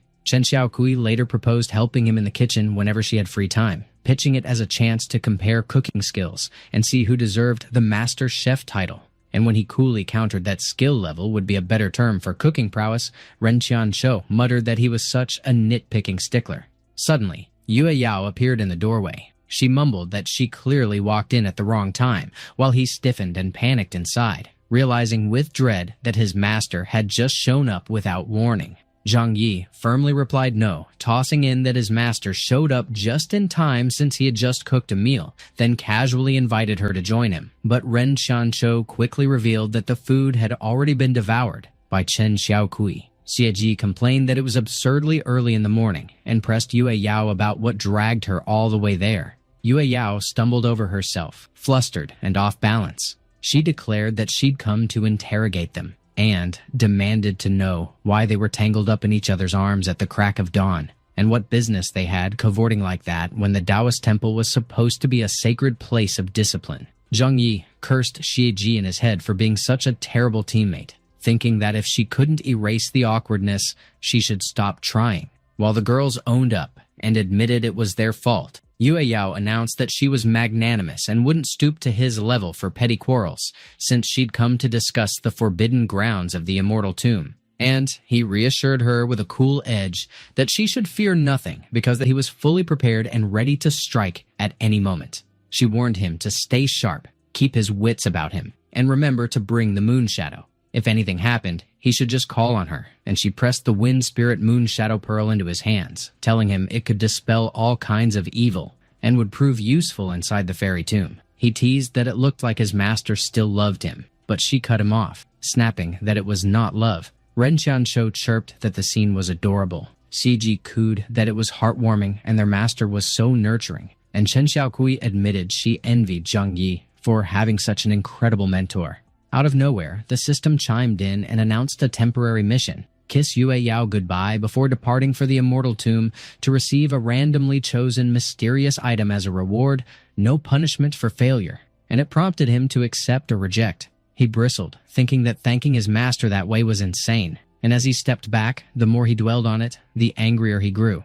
But the idea of passing up a mysterious item was unthinkable. He reasoned that he should do it, since she was already his fellow practitioner. And with their bond as master and apprentice tied to the camaraderie between fellow cultivators, a tiny kiss couldn't possibly be too much. He announced that since his master had given him treasures like the Moon Shadow Pearl, he had to repay her with something equally valuable, promising that if she closed her eyes, he'd surprise her with something even more incredible. But she rejected him outright, accusing him of being a wayward disciple with devious intentions, declaring she had no trust left in him. And he reeled at how unexpectedly she broke from her usual patterns. Ji immediately jumped in, urging Yue Yao to close her eyes since they were dying to see the surprise he had planned. Chen Xiaokui agreed enthusiastically, squealing that the chemistry between the two was off the charts, and mentally screaming that they were practically begging to be shipped together. While Ren Qianzhou remarked dryly that if this wasn't pure chaos for the sake of chaos, the pair would already be troublemakers. Yue Yao sighed and relented, saying she would trust Zhang Yi just this once. He declared that he wouldn't hold back. He opened his eyes and locked his gaze on her. She hissed that he was a scoundrel. The three girls practically exploded, screaming that the gift was absolutely mind-blowing. Zhang Yi announced his farewell to his master, launching toward the forbidden land of the immortal tomb while savoring the thought that the kiss from his master had healed him completely. Yue Yao suddenly lashed out, demanding how he dared try to deceive her like that. The three girls quickly blurted out that their master was furious. Xie warned the others that they should tread carefully or she might unleash her wrath on them, so they'd better run. And while Chen Xiaokui urged them all to hurry up and scram, Ren Qianzhou muttered that she wasn't even paying attention to the mess, so they shouldn't drag her into it. Yue Yao just stood there, speechless, watching the entire group scatter like startled birds. She brooded quietly, convinced Zhang Yi was starting to underestimate her, and she caught herself indulging him more and more, wondering if this strange fluttering was what people called love in this world, since she'd never felt anything like it before on this journey. And now that they had become spiritual partners, their cultivation progress had soared, so maybe on the path of enlightenment, love was an unavoidable force she needed to reconsider in relation to her pursuit of the Tao. Meanwhile, Zhang Yi soared on his flying sword. The system chimed again, confirming mission success and awarding him 2 death seals, rare one-time use items capable of cursing an equal-level enemy so that the victim would die a gruesome death,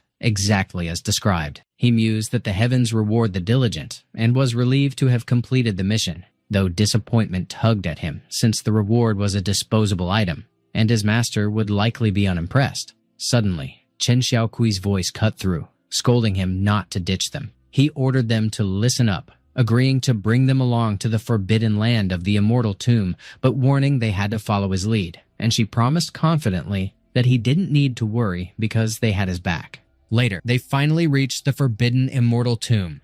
Zhang Yi's group stopped before a massive building, while several figures hurried toward the same place from nearby. Chen Xiaokui announced they were heading in to snatch treasures early, but Xie dismissed it as nothing more than a messy group tomb robbery, and she let out a sharp laugh.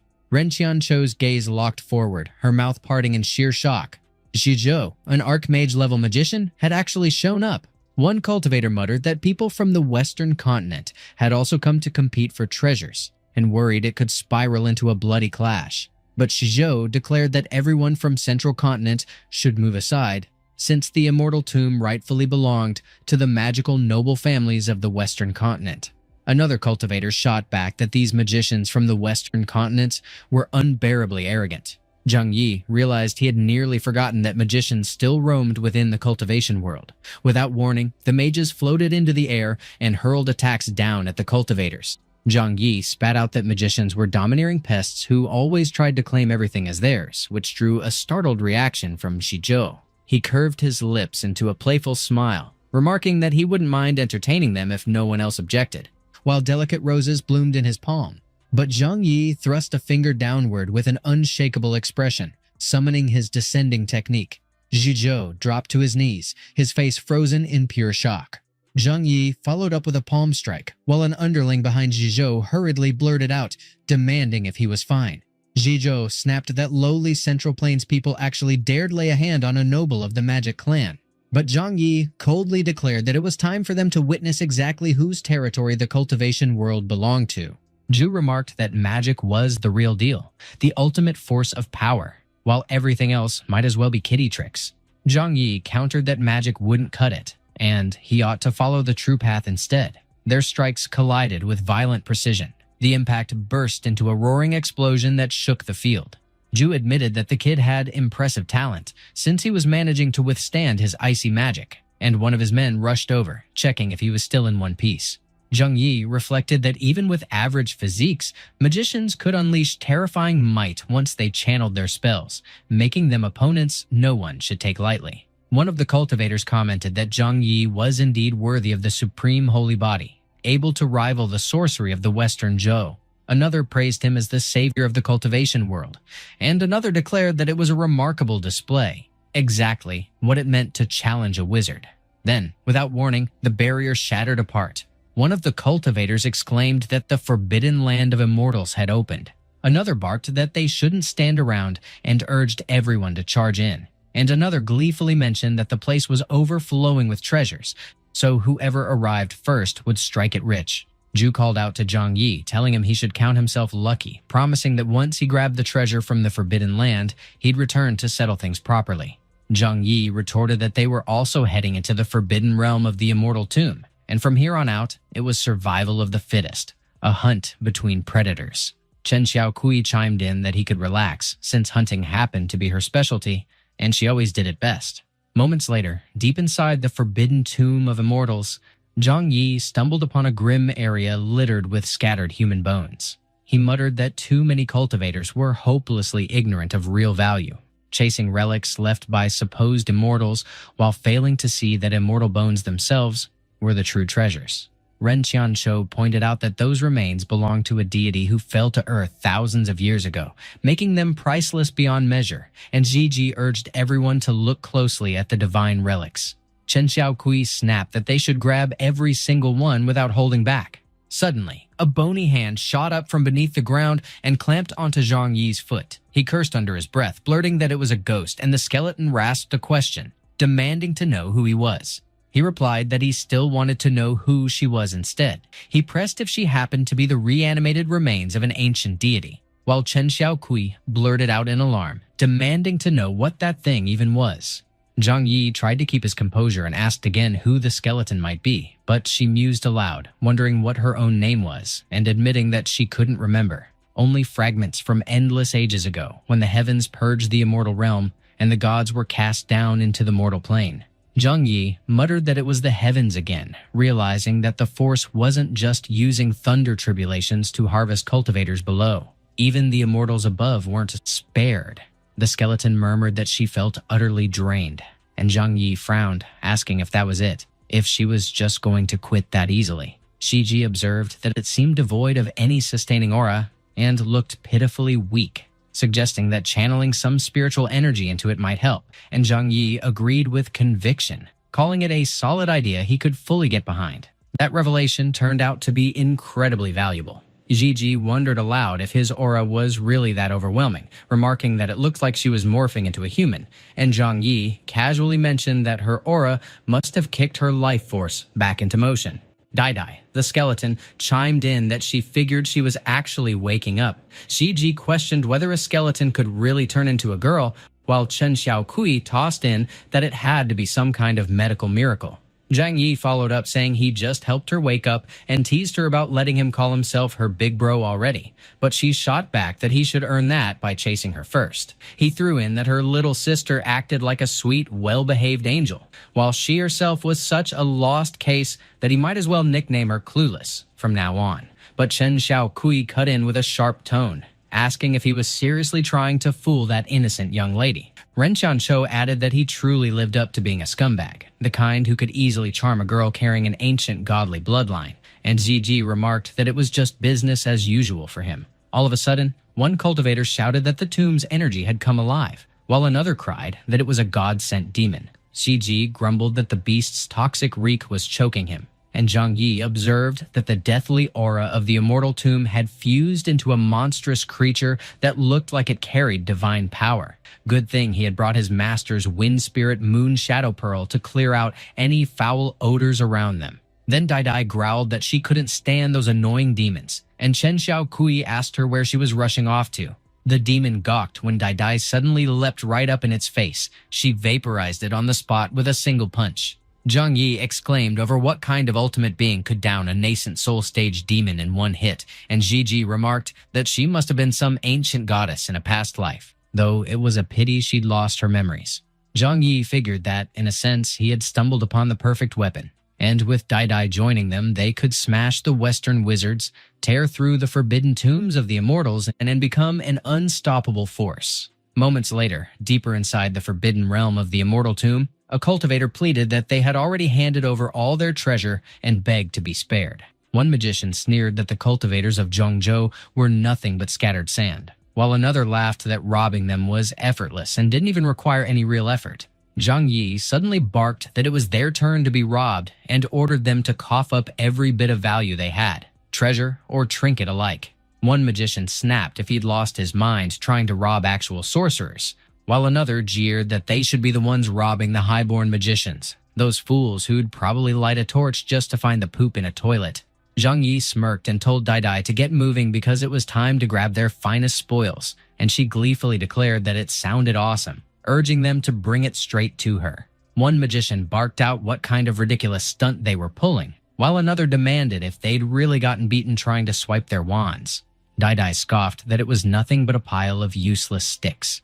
Zhang Yi called Dai Dai and told her they needed the staff but that it was useless without the crystal on top, so she should just take it off, and she confirmed she had it crystal clear. One of the magicians complained it was a ripoff because they had spent years crafting that wand, while another scoffed it was a waste because that wand was not just any old stick.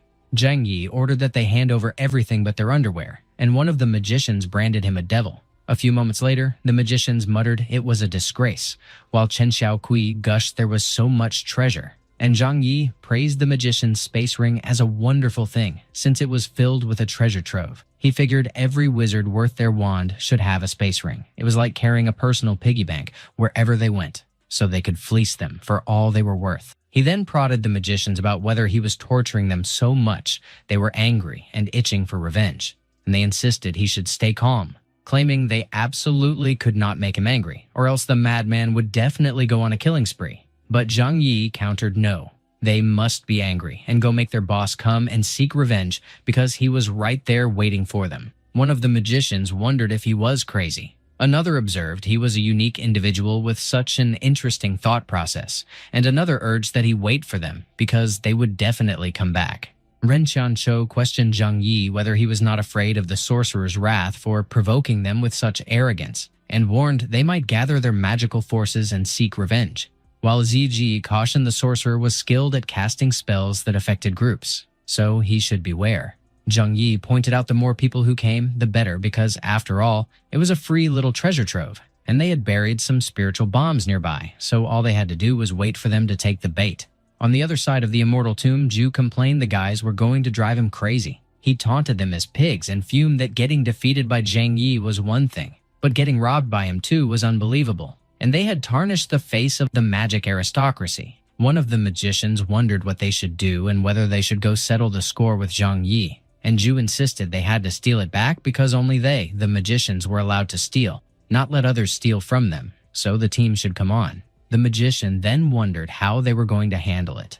Zhu declared they, the magical aristocrats, were the superior race, upholding the ultimate law of the jungle, survival of the fittest, so those inept losers were only fit to be burned to ashes and reduced to rubble. Then they vowed to go take Zhang Yi's lifeless body, and they would show those monks the full force of their magical wrath. Meanwhile, Zhang Yi lounged while Chen Xiaokui and Ren Qianqiu cooked a huge chicken. He noted the entire area was infused with spiritual energy bombs, and the sky was marked with hidden magical seals, making it a veritable minefield of danger, so they would deliver heads to his doorstep. On the other hand, Zhu pointed out that they were gearing up for a challenging battle, even as they frolicked around having fun. There is an old saying in Zhongzhou that when things go awry, there must be mischief at play, and Zhang Yi seemed so calm, so he wondered what ambush there could be. He announced that his dear family should listen up because he has a brilliant plan of selflessness and glory. And as another magician pressed his dear Candlemaster for the details of that grand scheme,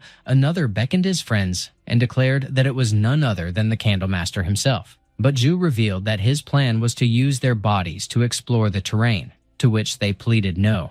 One of them reported that there was an energy fluctuation underground. Meanwhile, Zhang Yi inquired if they already had a magic user under their spell, and noted that it was quick. Zhu then called him, and as he challenged whether he really thought he could outsmart him, he claimed that he used a small team, but he had uncovered his scheme through clever tactics. Zhang Yi declared that he was absolutely a real tough guy, so they should kick it up a notch and hit them with something even more intense, thinking that those who bear the weight of sin were perfect recipients for the punishment of divine thunder. Zhu urged that they quickly coalesce and use the skill, Magical Shield. They managed to block the divine thunder with it. Zhiji wondered if the mighty thunderbolt technique could even be thwarted, and Zhang Yi observed that magic and spiritual energy seemed intertwined in a delicate balance of harmony and conflict, so they had to act fast and end things quickly. They should handle those minions while he goes straight for the leader's head. Ju pointed out that magic is unbeatable in one-on-one combat, so Zhang Yi can't get close to him that day even if he loses. But Zhang Yi challenged him if he wanted to get up close and personal, and dared him to bring it on then. Ju wondered if he had to throw down so fast and if he couldn't spare a little dignity. Zhang Yi insisted that his reputation is earned, not given by others, and he has to work hard for it and own it with pride. Ju snapped that it was outrageous, because the face of a wizard is not something low-level cultivators could just kick around. Zhang Yi noted that he was kicking again and urged that he should interrupt the spell in his foot. He has given him chances before, but he never came through, and he challenged him whether he still thinks he stands a chance after getting up close and personal with him. He slammed him into the ground. Ju scoffed that it was not scientific and wondered why his fists and kicks were so powerful, and if cultivators shouldn't also rely on spells. Zhang Yi declared no, he had never heard of it, and he is such a dim-witted golden retriever. He prodded him if he had not heard of the supreme holy body. Ju echoed, wondering if he was referring to the mighty supreme sacred body. He boasted that he happens to have 2 puppets that excel in brute force and direct combat. He urged them to behold as the enchanted night arrived, and proclaimed they should go slaughter that red-headed fool. Zhang Yi figured that it was one massive puppet, and it was even stronger than him, so he couldn't just go head-to-head with it. And for caution's sake, they should see if the death spell reward from the system could do the trick. He suggested that the 2 of them could go together, holding hands and burning brightly like candles as they both met their demise, and Ju wondered if he could control his puppet.